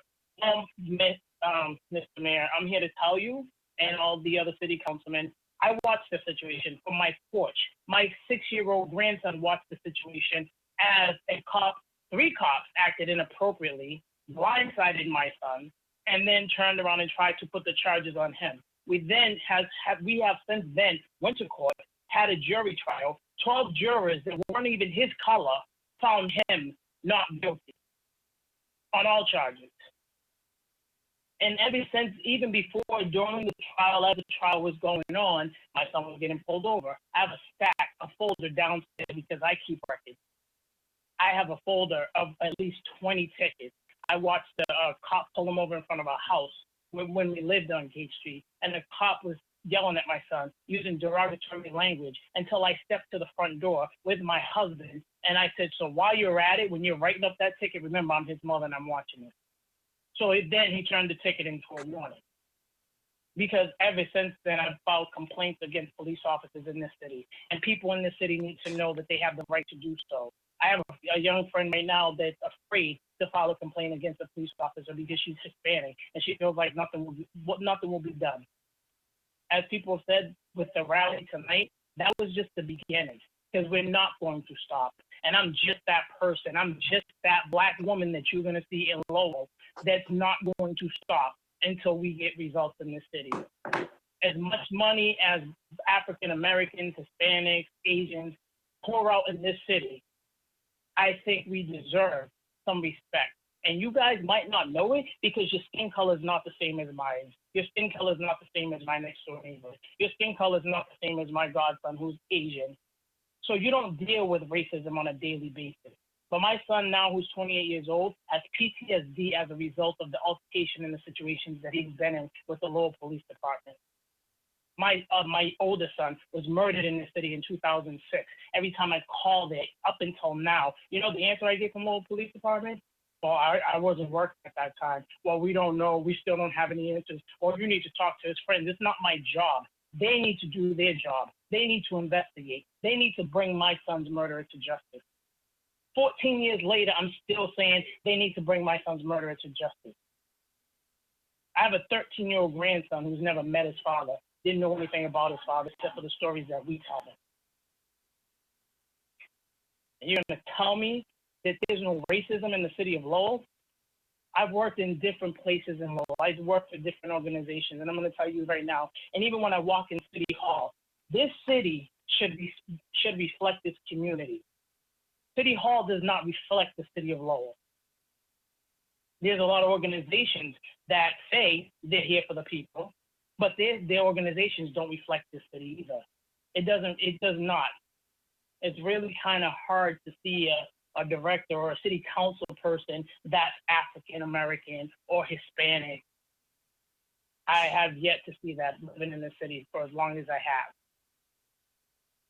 So I'm asking you, Mr. Mayor, and I applaud you as well, and all the rest of you all, to vote unanimously that racism is a public health crisis, because it is. I don't really care if you sit there and look at yourself and say, well, I got a black friend, or I just had drinks with a black friend the other night, or I just had a drinks with a black man or a black woman. I really don't care. That doesn't count. It really doesn't. Until you walk a day in our shoes, until you walk a few days in our shoes, you cannot begin to understand what we go through. And you can sit there and say you don't see it in the city. Like I said, I've been here for over 35 years. I see it.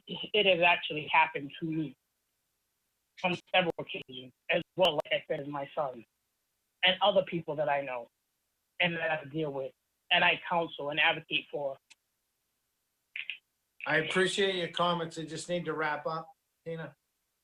That's all I have to say.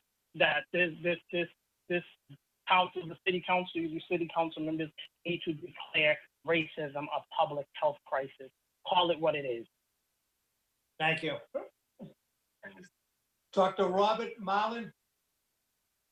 Good evening. My name is Robert Marlin. I'm the chief of the Meta Health Center and the Department of Family Medicine at Lowell Community Health Center, where I'm also a primary care physician. It's in both of these capacities that I've come here tonight to speak in support of motions 1111 and 1112, and to state unequivocally that racism is a public health crisis. That is not in doubt. What is in question is what we as a city are going to do about it. Over the past 4 months, the coronavirus pandemic has ravaged the Commonwealth and this city. However, its effects have not been felt equally throughout our community. The rate of COVID-19 infection is 3 times higher for Black and Latinx residents than for whites, and they also have higher rates of death in every age group compared to whites. In a state whose healthcare system is as well resourced as ours, these rates are atrocious and disturbing. But for those of us working in healthcare, what they are absolutely not is shocking or new. Our movement, the Community Health Center movement, was founded more than 50 years ago to provide comprehensive community-driven responses to the elements of structural racism in the U.S., including inadequate access to quality health care, food, housing, nutrition, education, and a healthy environment. If racism is a health problem, some ask, why can't the health sector deal with it on its own? Because all policy is health policy. To achieve equity in health, we must achieve equity in all areas of life. To those who find the word racism uncomfortable, to describe the effects of long-standing regulations, laws, and practices on both individuals and communities of color, I say it is time for us to be uncomfortable. Racism is a public health crisis, and we must address it boldly and head-on. Failure is not an option. Thank you. Thank you. LZ Nunn. Good evening. Thank you very much for making time to address this critical issue in our city. And thank you, Mayor Leahy, for your leadership. While not a Lowell resident, I have worked in Lowell for 16 years and partnered with Lowell's many ethnic and cultural communities, really striving to support equitable education and economic opportunities for all. At Project Learn, we support all students in the Lowell Public Schools, 70% of whom are students of color. But our goal is to create dynamic educational opportunities for each and every student through early learning, through college and career readiness. Project Learn stands behind the 1,500 community members in support of Mayor Leahy's motion. He has listened to the community, as have all of you, and those voices who signed the Diversity, Equity, and Inclusion Consortium letter. This is an opportunity to be at the forefront of developing a more just and equitable policies that support diversity and dynamism in our community. Central to the mayor's motion is making a clear statement that we recognize racism as a public health crisis. Making this step and taking this action will make Councillor Elliott's motion 11.3 to secure outside funding sources even more possible. Federal, regional, and private funders typically look to see if an organization or municipality is committed to the issue at hand. Lowell will be much better poised, as is Boston, Haverhill, Somerville, Worcester, and many others, to receive funding if our city's leaders have declared racism a public health crisis. Joining me tonight, I have Allison Forshow, who is a Lowell High class of 2020 graduate, and she will be attending Harvard this fall. She's going to provide a student's perspective. Allison? Hi, everyone.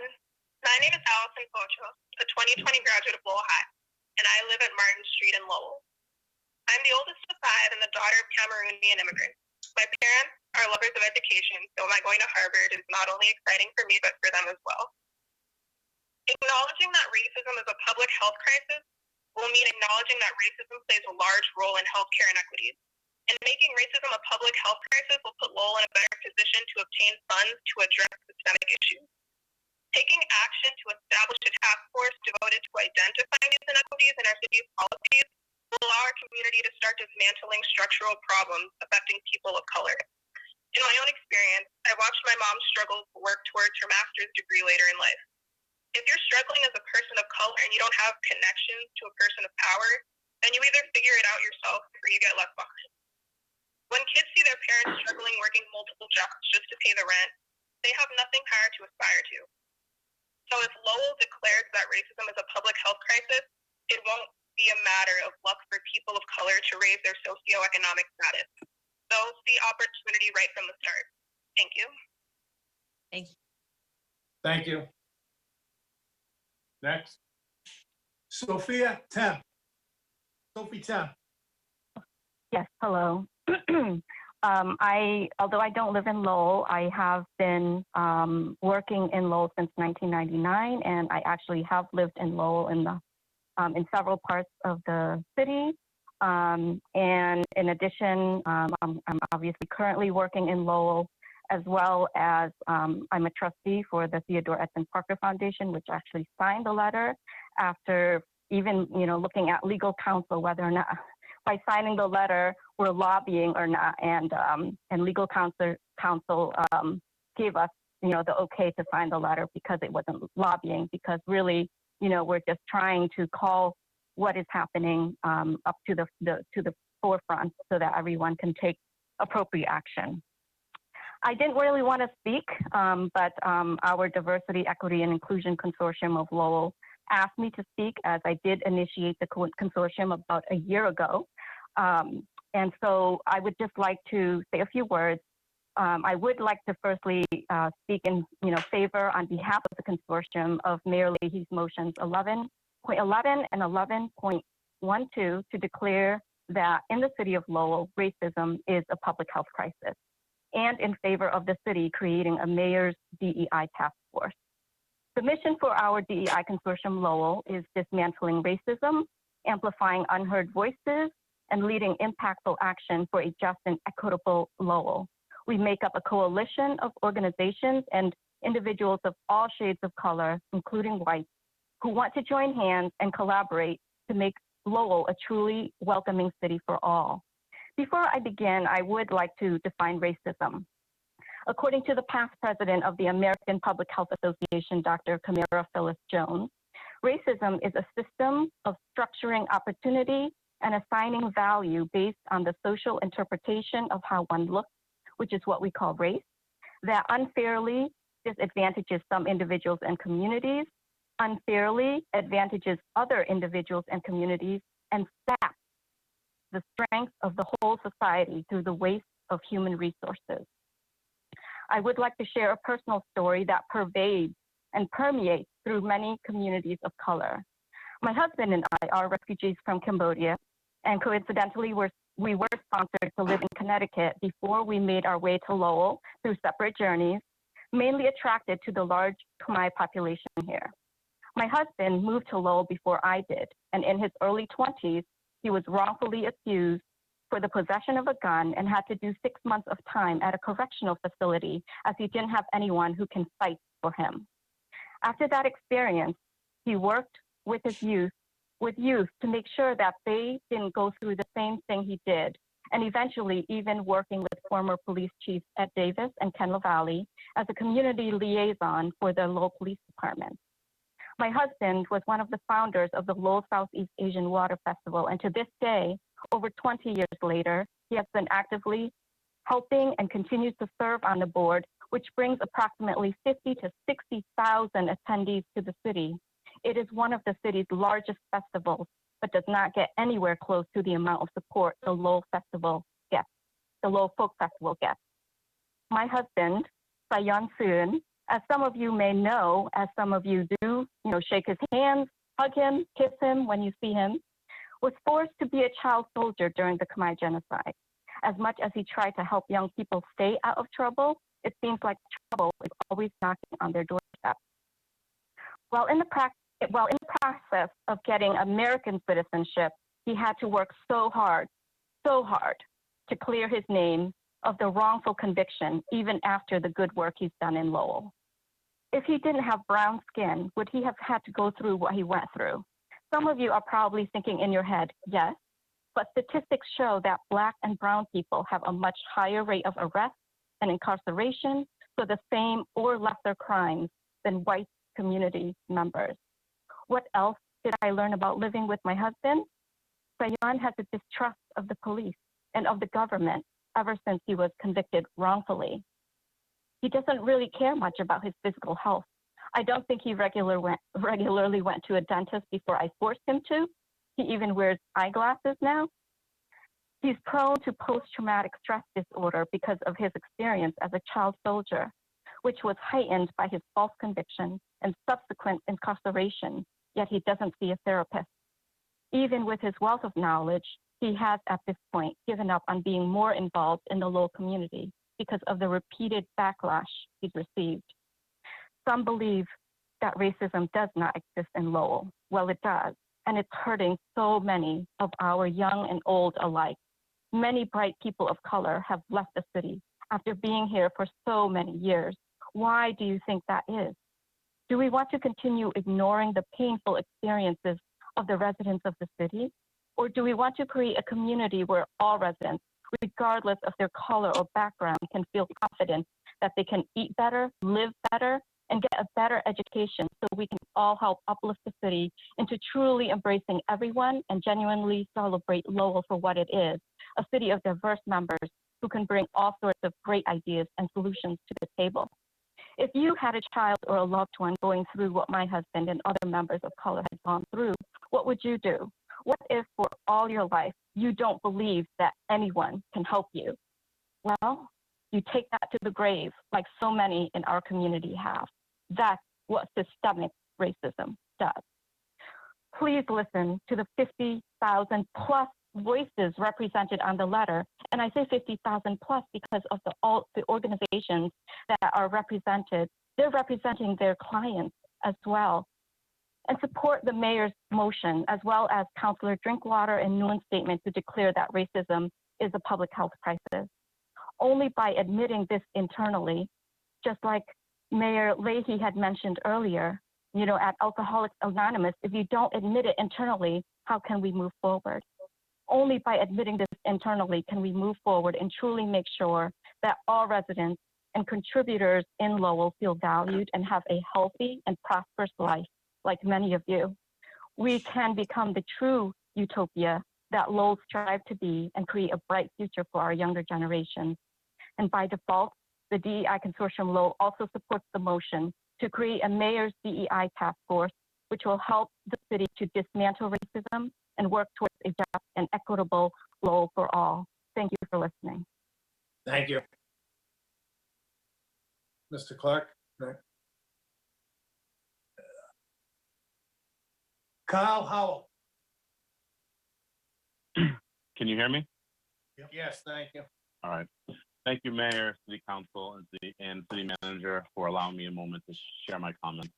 Although I Can you don't just live state in your Lowell, address, Kyle? I'm sorry. sorry, I don't live in Lowell. Okay, all right, thank All you. right, so although I don't live in Lowell, I've worked in Lowell for almost 11 years now, working with and for your constituents.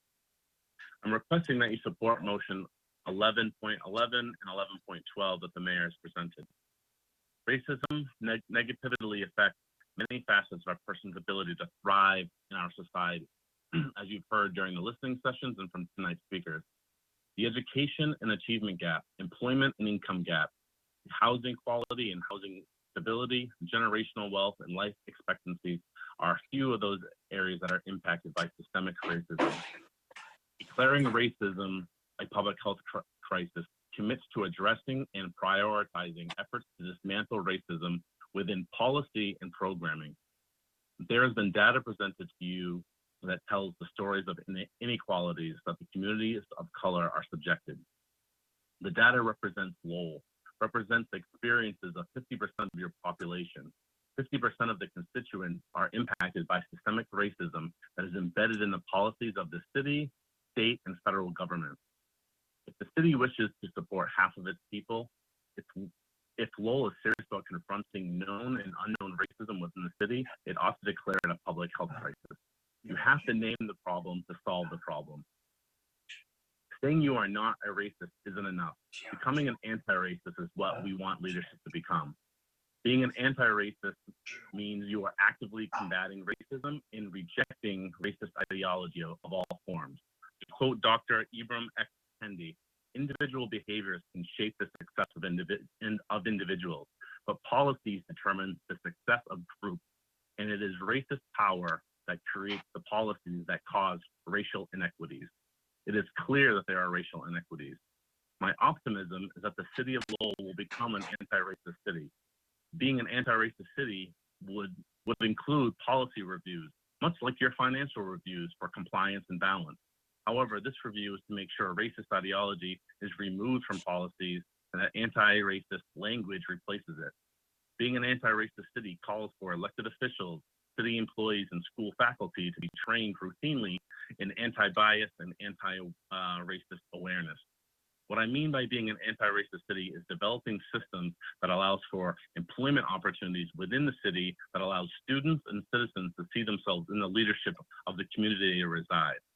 Lastly, being an anti-racist city is having a diverse task force that is made up of various members of the community that help advise the city and community leaders towards bringing equity and inequality to citizens of Lowell.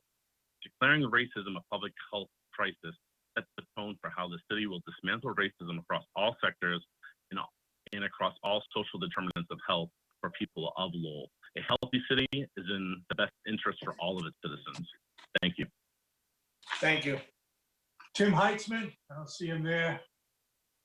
Carrie Dentremont. Last speaker. Good evening, Carrie Dentremont from the Greater Lowell Health Alliance. Can you hear me? Yes, thank you. Oh, thank you.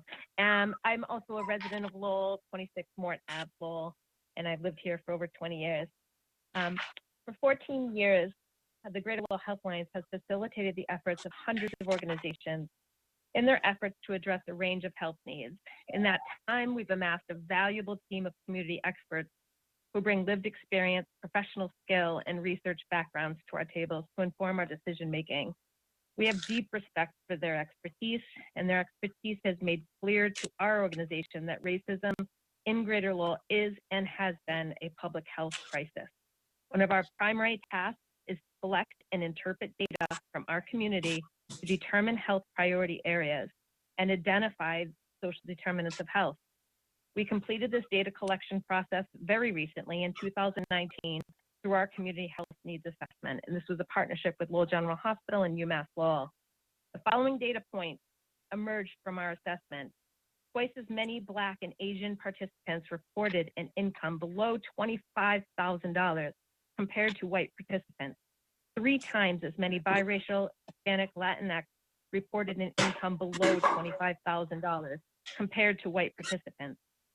29% of white participants spent more than 50% of their income on housing, compared to 42% of Asian participants and 44% of Hispanic and Latinx. 1/3 of Black participants and Asian participants spent more than 30% of their income on childcare, compared to only 1/10 of white participants. Racism was ranked the #1 safety priority for Asian participants.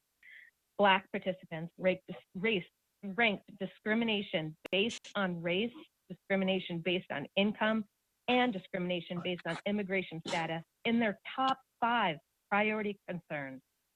White participants did not rank any type of discrimination as a top 5 safety concern. Multiracial participants report anxiety twice the rate of white participants. Multiracial and Hispanic Latinx participants were twice as likely as white participants to report asthma.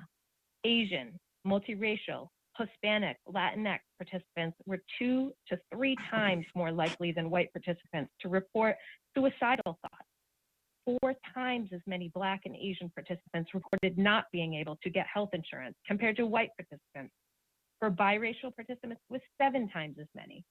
This is our community that we're talking about. Individual health is dramatically impacted by a range of social determinants. There is not a single social determinant of health that is not impacted by racism. Social determinants of health are the mechanisms through which racism drives health disparities. We cannot address social determinants of health without addressing racism. The Greater Lowell Health Alliance wishes to join dozens of professional organizations, over 65 cities and countries in the U.S., including the city of Boston and our local community leaders, in requesting an official declaration of racism as a public health crisis. Thank you for listening. Thank you very much and have a good evening. All right, thank you. That seems to be the last speaker. All right, who wants to speak first? Sure, Councilor Mercia. Mute. Yeah, you got on mute, Councilor. Thank you. Oh, thank you very much, Mr. Mayor. First, Thank you. please let me express my thoughts and opinions with respect to this motion to assert that racism is a public health crisis. If we are talking about Alabama, then yes, it's a crisis. But in Lowell, is racism an issue? Yes. Is racism a concern? Yes, it is. But to label it a crisis in Lowell, to me, in my opinion, the answer is no. And I will not be a party to anyone trying to make or label my city into something that it is not.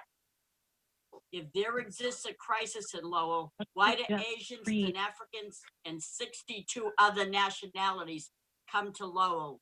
One of the most Oh my diverse God, I communities. hate you. Can you, we gotta mute. Please be respectful. I'm sorry, continue.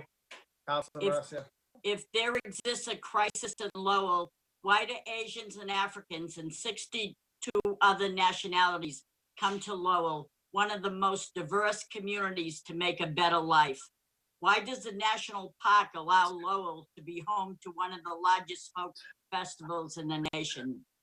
To declare that racism is a crisis is saying that the leaders in our city are not doing their job, that the city manager is laxed in her duties as to racism, even though she set up a task force to fight homelessness, and she does much more, as other previous managers have. And our State House delegation representing Lowell could care less that racism became a public safety crisis. Please get serious. To declare that racism is a crisis is saying that the 90+ organizations that signed on to this statement are not helping one iota. As an example, I am on the board of CTI.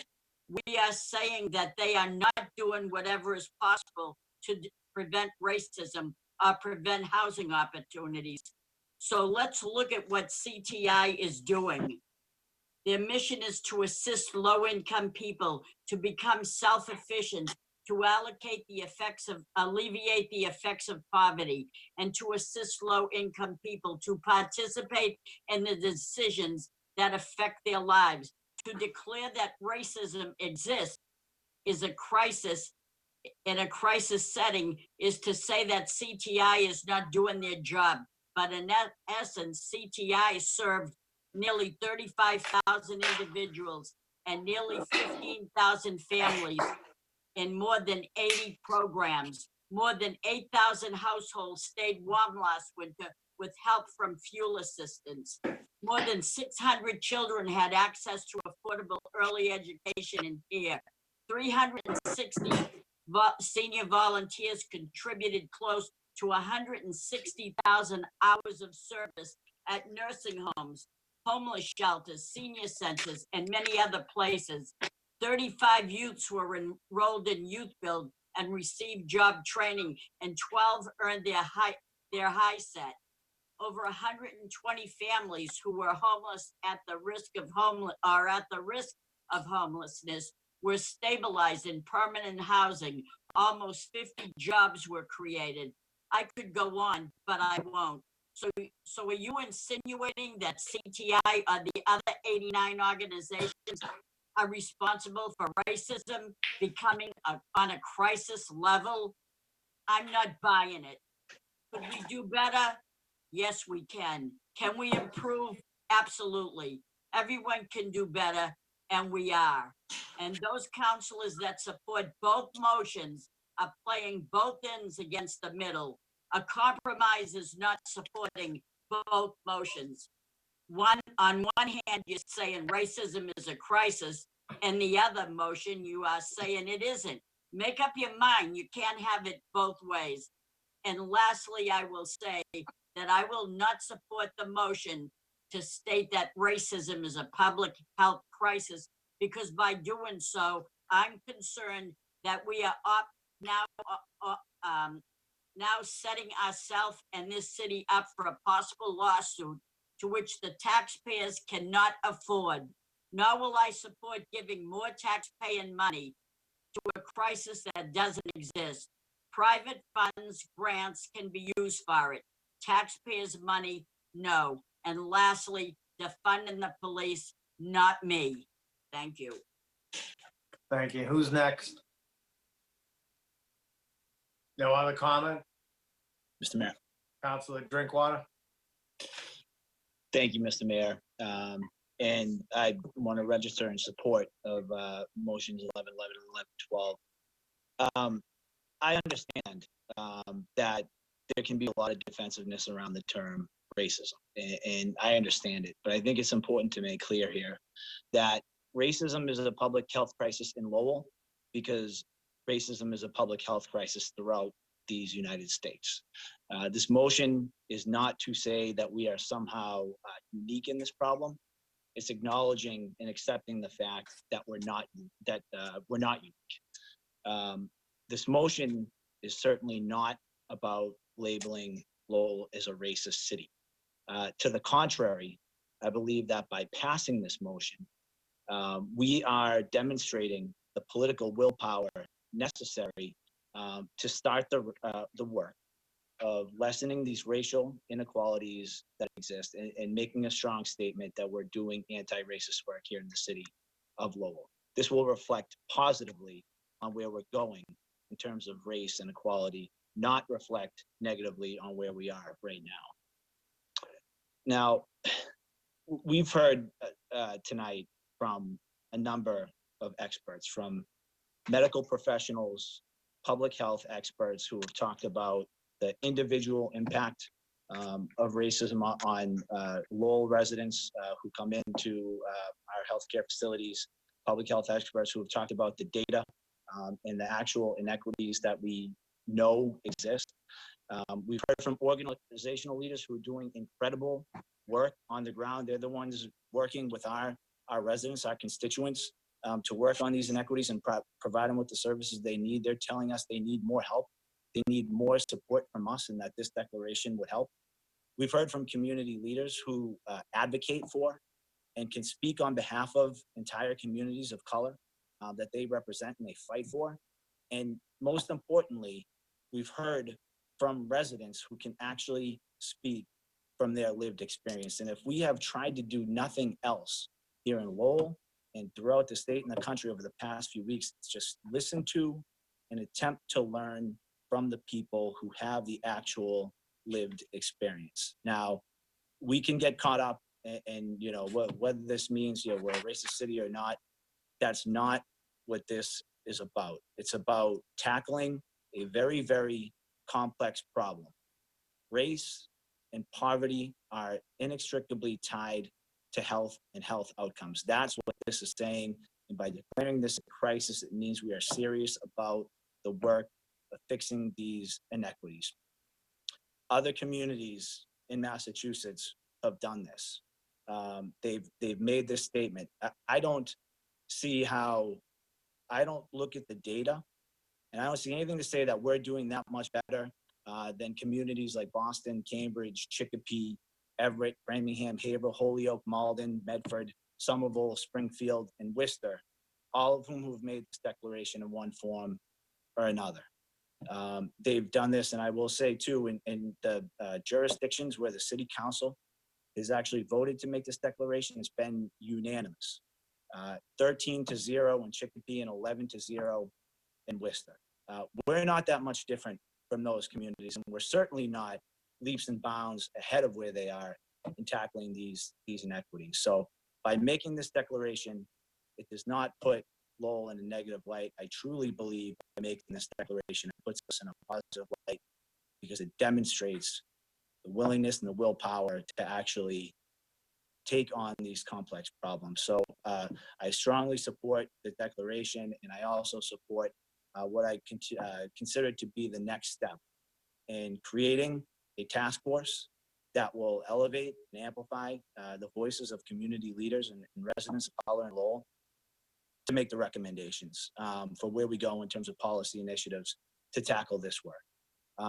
We don't have all the answers. Ultimately, we have to be accountable to our residents, but the answers and the policy initiatives, they're not all going to come from the 9 of us or even from the city manager. We need to be listening to the residents of Lowell about what their needs are, about what their ideas are, and that will make this much more than a statement or a declaration. To do this and to create this task force, which will bring in residents of the community to let us know what they need and what their ideas are, will prove that we're putting our money where our mouth is to do the work ahead. So thank you, Mr. Mayor, and I look forward to supporting these 2 motions.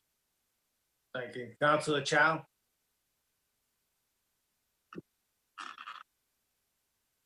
Thank you, Mr. Mayor. For the record, I am supporting both motions from Councilor Rodney Elliott and also this motion that Mayor Leahy put out. I know that Rita Mercier's last comment was in no way directing at anyone particular because we don't know any of the councilor which way we were going to vote. I look at this as, I don't see these 2 motions as being exclusive. I believe that racism is a public health crisis. We know that people of color are disproportionately impacted by the COVID-19 pandemic and by other health-related issues. Racism creates a barrier to health equity, and we must take steps to remove that barrier. DEI is working to fight the problem of racism in our community, and they raise many valid points, but I do not believe that all of their demands provide us with the best solution. Specifically, I don't believe in the rhetorics or political slogans alluding to defunding the police or civilian influencing in hiring, firing, or disciplining law enforcement personnel.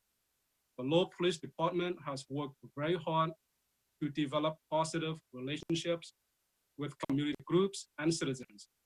I believe they should and will continue to build on those relationships as we work together to fight racism. Lastly, I support this motion because there's no singular approach to fighting racism. If there is a reasonable motion before us, like so many on the agenda tonight, that serves to prevent and fight racism in our community, then I will support it. I am a counselor who listens and works with all members of our community and represent all citizens. I thoughtfully work through all the motions and all the potential votes with the goal of what is best for our citizens and city. Thank you. Thank you. Anybody else want to speak on the motion? Councilor Samaras?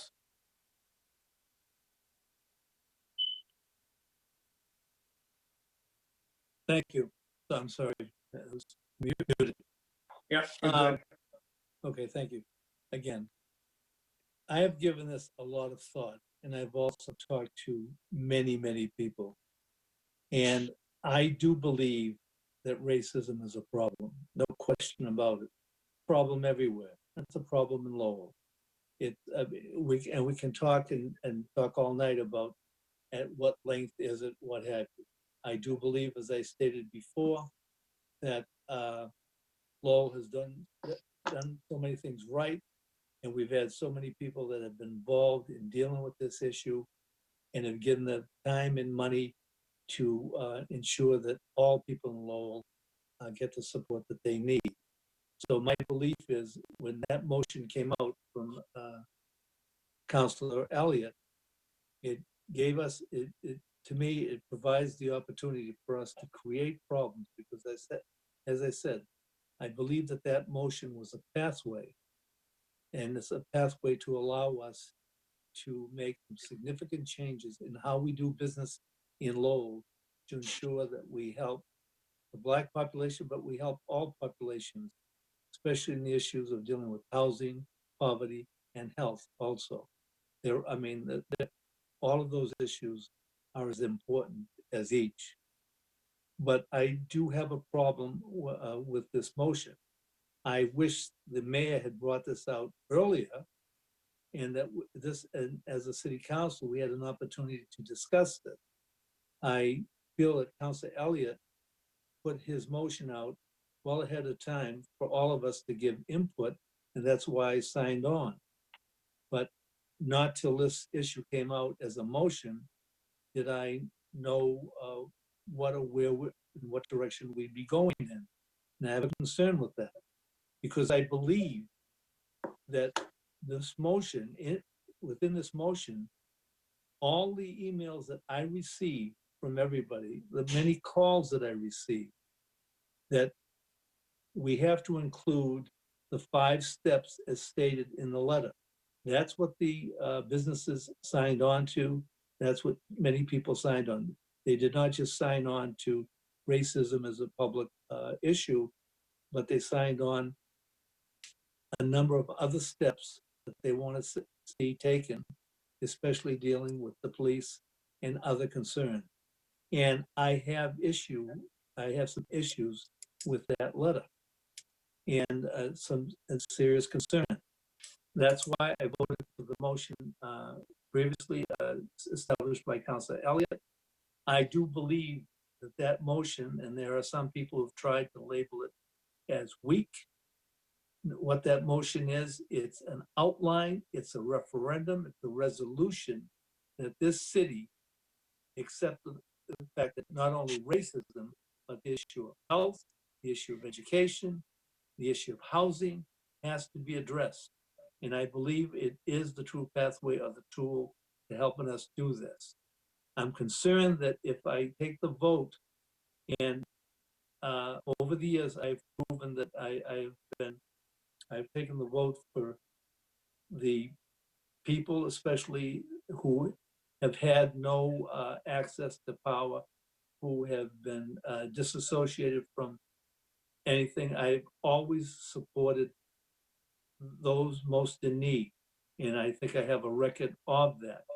But I have a concern regarding that this motion also include the letter, because that's what the expectation is from the community, and there are aspects of that letter, especially dealing with the police department, and I have some concerns with it, which have to be discussed, and I will not be able to vote for this motion. In regard to the Mayor's Task Force on Diversity, it's something I don't understand how it's set up, but I can understand it and I can support that. I support anything that will help make the change, because something like that, I see dealing that we've made a motion, we've come up with a resolution to deal with the issues that create racism, that hurt people. And so I can support that. But this letter of just saying that racism is a public health crisis, this motion does not show that is part of a 5-point letter that has questionable points that I am very concerned with. And I am also concerned with that I do believe that racism is a problem, but I also believe that as an individual, I have the right to state an issue in my own word. That I am not a, we'll say, bad person or a person if I don't accept what is said on how something is stated, that I have to choose something from someone else. I just believe that I have a right to make a decision, and this is a very hard decision for me, but I can't support the resolution, the motion as it stands. Thank you. Okay, anyone else? Mr. Mayor, Sure, Councilor Noon. thank you, Mr. Mayor. First of all, I want to thank those who attend the listening session on Wednesday, a couple Wednesdays ago. I appreciate that time. Also tonight, I appreciated nonprofit leader like Karen from CTI, Elsie Nunt from Project Learn, Young Shu from CBA, and so many other leaders and residents. And my good friend, Zion, through his wife, share a painful experience. I tell all of you, I hear you. I'm not a stranger to that experience. I'm not.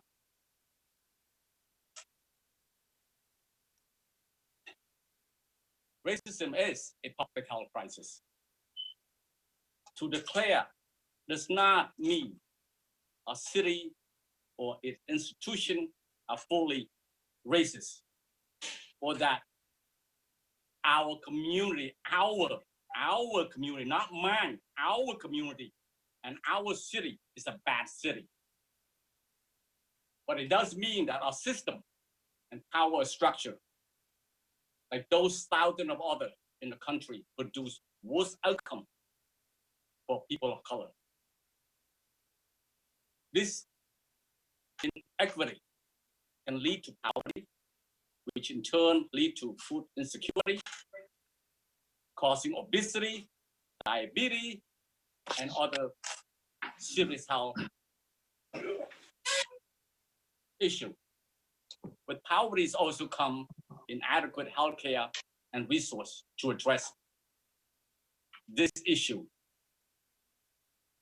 First step in solving any problem is to admit that there is problem. Problem exists. Therefore, Mr. Mayor, I support your motion to officially acknowledge this, that racism is a public health crisis. A slogan, there's a lot to like about law. We are a learning city. And that means we must acknowledge the data and strive to improve. We can make Lowell the best city of its site for all of our residents. There is work to be done, and the time to start is now.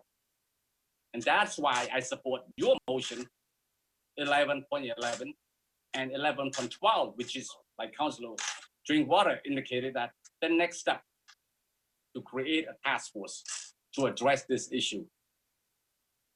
And I thank you for listening. Thank you. Any other councilors? I just want to add, sure, Councilor Elliott.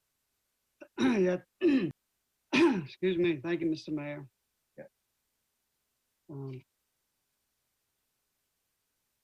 I've heard from many people on this issue.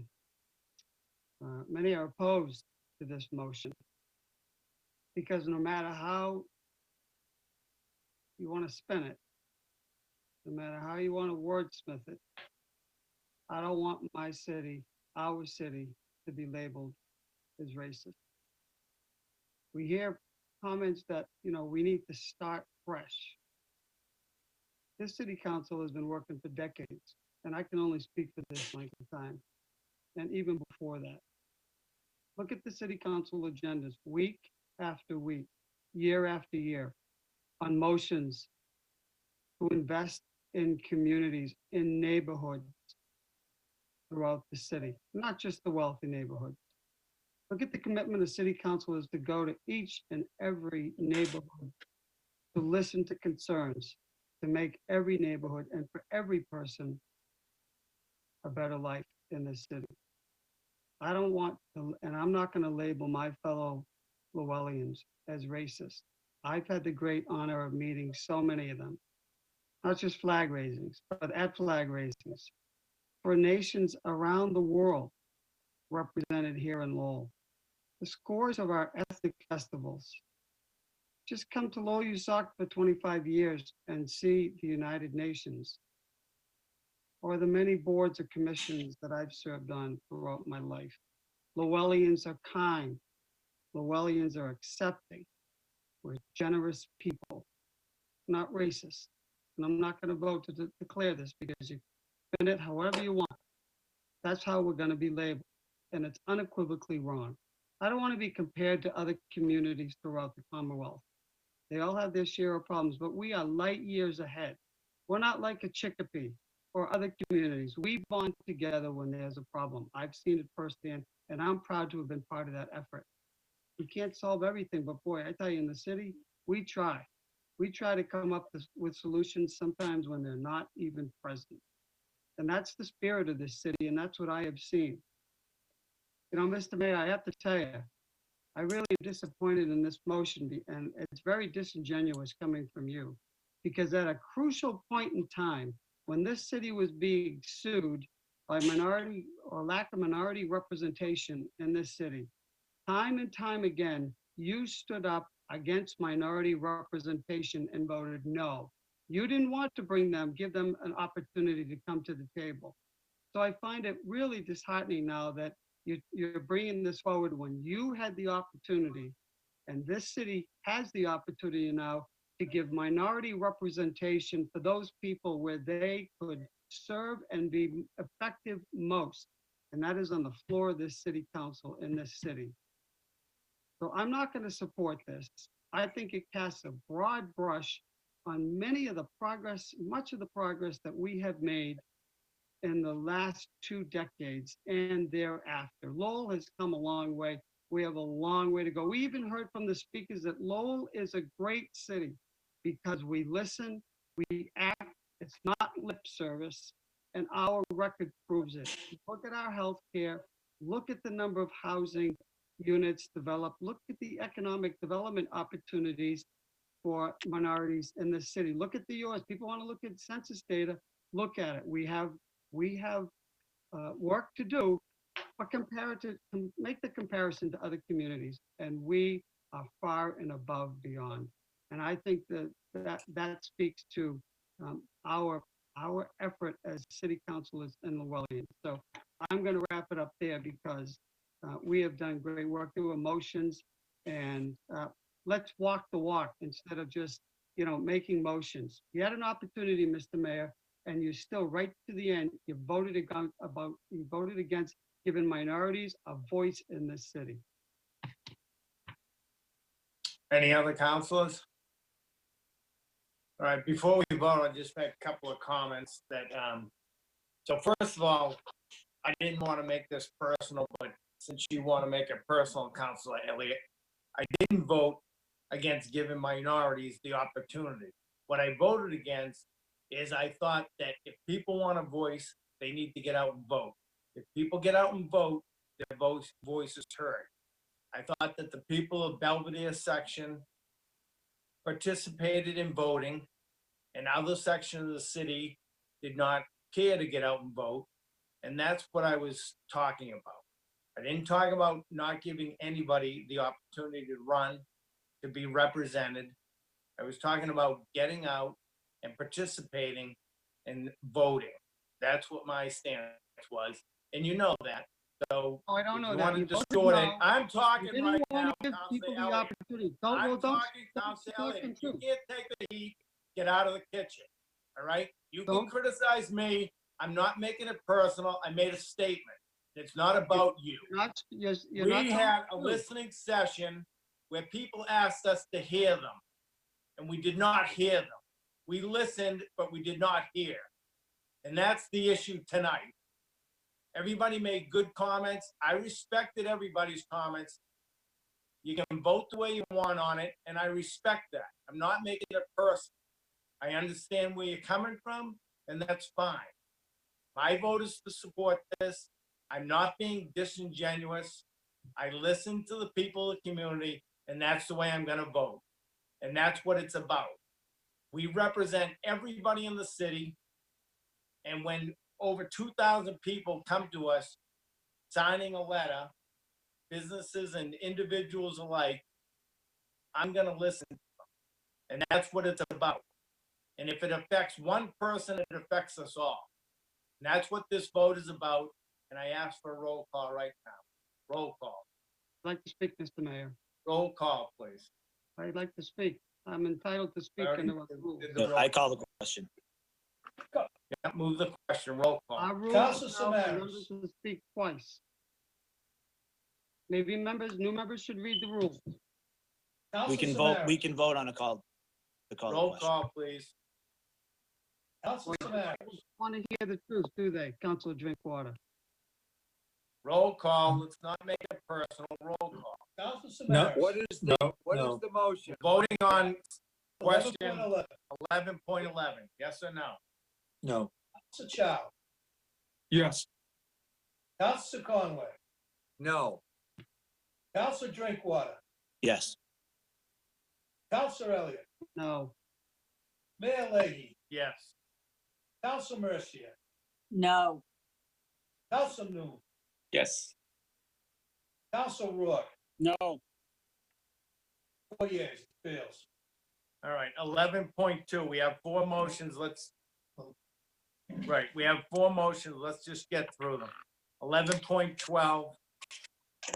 Motion by myself, request city council vote to establish a mayor's task force on diversity, equity, and inclusion that will Second. conduct a thorough review of city policies, inequities in the community system.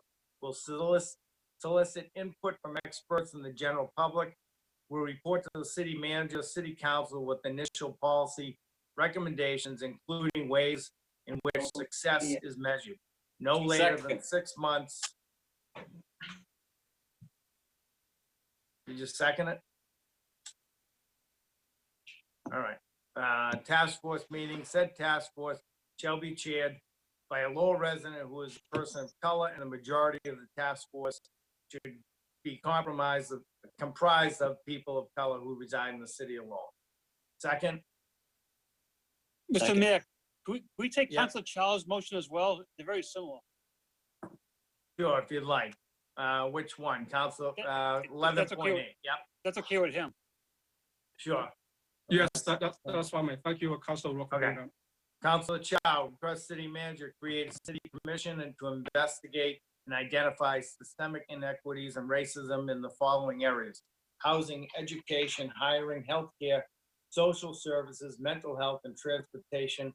Members will include, but not to, representatives from the following organizations: mayor or appointee, city manager or appointee, Lowell Housing Authority, CBA, Lowell General Hospital, Lowell Community Health Center, Community Teamwork, Trinity Ambulance, Pride Star Ambulance, Lowell Regional Transit Authority, UMass Lowell, Lowell School Administration, Middlesex Community College, Lowell Career Center, UTEC, and Lowell Transition Center.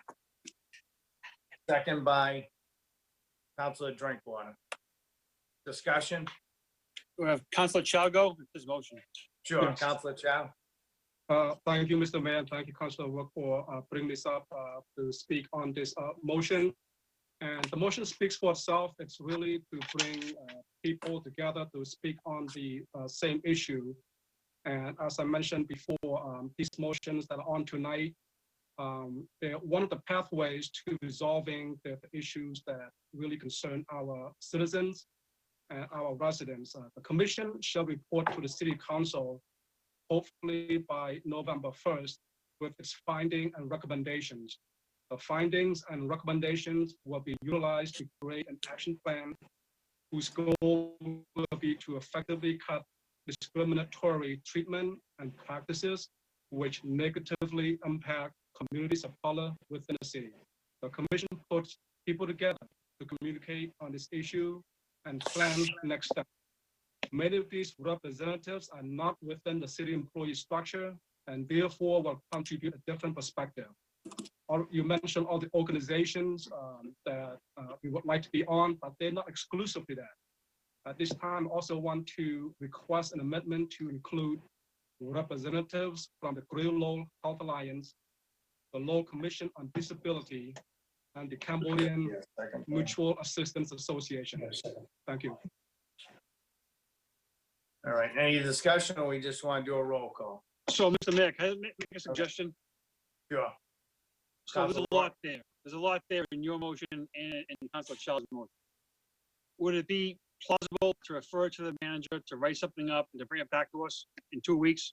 Is there a rush that needs to be done tonight? Nope, that's fine. Yeah, we'll Can I be make okay that- with that. I put that in motion, please. All right. I'll second that.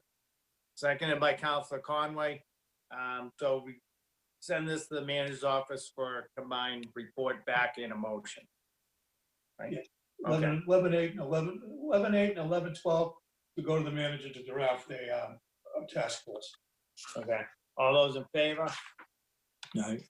Okay, 11.7, Council Rourke, request city manager provide council with a comprehensive report regarding Lowell Police Department's collaboration with the community partners, including Lowell Public Schools, nonprofit organizations, other city departments through finding and active participation. Seconded by Councilor Conway. Councilor Yeah, Rourke. thank you, Mr. Mayor. I think it's important that the public see how important the police department is, and not just for the law and order of what they do, but for all the public participation, all of the funding that they give to city organizations, all the work they do with our neighborhood groups, the school system. So I would just request a report on that. And, I think that the report will be extremely positive, and we'll see exactly how our police department works in the city and treats our city. Thank you. Thank you. All those in favor of the motion, say aye. 11.9, Councilor Chow, request city manager update council regarding small business emergency grant program initiated in May using CDBG funds and provide list of recipients and the amounts received by city businesses. Seconded by? Second. Thank you, Councilor New. Councilor Chow? Again, the motion speaks for itself, and this, the economic development is definitely one of my favorite departments of the city. And thanks to Christine McCall, Tom Lamont, and Maria Dickinson, and other people who work in that office. Earlier this year, they work on the CDBG grant in amount of $150,000 to help these small businesses that are suffering due to COVID-19. And I know they have worked very hard the past couple months and few weeks, try to look over the applications from different businesses and also to approve those funds to those businesses. I believe the work has been done. I think we just want to see where the money go, just to follow up, to have an open, to have a transparency, see what else needs to be done, just to have a dialogue to see what else we can do for small businesses. Thank you. Thank you. All those in favor of the motion, say aye. Need a suspension of the rules to bring in a motion by Councilor Conway. Motion by Councilor Samara, second by Councilor Rourke. Councilor Conway, request city manager work with the city health department to determine whether the city's recent ordinance banning the use of plastic bags should be temporarily suspended in light of state lifting its order relative to plastic bags and furtherance of local public health measures aimed at curbing the spread of COVID-19. Seconded by, Second. sure, Counselor Rourke. Counselor Conway? Yeah, thank you. I think the motion speaks for itself on it. It just, this information just came in. It just came in from the governor's office. And I know that I went out to talk to a couple people. They called me and they're very, very concerned at the fact of having reusable bags coming in, taking into consideration the virus that's going on right now. They don't want to deal with bags that are coming in, and as they said, they come in all sorts of condition, which I certainly understand that. So I think it might be a good idea that we continue on what we had before, and still allow them to have that plastic bag, be able to utilize that. Through you, Mr. Mayor, to the city manager, could you, is this something that we can take care of in quick fashion, or do we have to wait a period of time? Thank you, Mr. Mayor. I did have occasion to speak to the solicitor this afternoon about this. I believe if it's a situation that we're not changing the ordinance, but just suspending its application right now to a certain date, that the council can vote on that. Is that correct, Madam Solicitor? It is, and we're still operating under in a state of emergency, and there are certain allowances that we normally don't enjoy, and those are still in play, including something of this nature. And so today I did find that the city of Worcester has suspended their local plastic bag ordinance, the application or the implementation until September 1st. The city of Boston has done so to October 1st. So in other words, small businesses or those who have a stock of plastic bags can still use if that is the wish of the council. The governor's order did come with just an overnight notice, and I know some businesses were caught by surprise. Thank you. Counselor Conway? Yeah, I mean, I think it's a great idea that we continue on with the suspension on it, so that, again, these workers will feel safe if at all possible. So I hope that the council goes along with this motion. Sure, Counselor Rourke? If it's okay with the maker of the motion, I would look to extend that date to November 1st of this year. Yeah, that would be fine with me. Okay. Any other speakers? All those in favor of the motion, say aye. Aye. All right, motion passes. Any announcements? Motion to adjourn. Counselor Elliott? Thank you, Mr. Mayor. I just want to let you know, on point of personal privilege, that I'm going to formally submit my resignation as a member of your appointee to the Board of Directors from the Community Teamwork, and I'll send you that letter tomorrow. And Okay. Mr. Mayor, Sure. Mayor, I'm an Yeah. appointed member of the CTI representing the mayor. I will turn in my resignation as well. I will give you a formal letter within the week. Thank you. Okay, thank you. Any other announcements? Motion to adjourn by Counselor Rourke, seconded by Counselor Samaras. Thank you.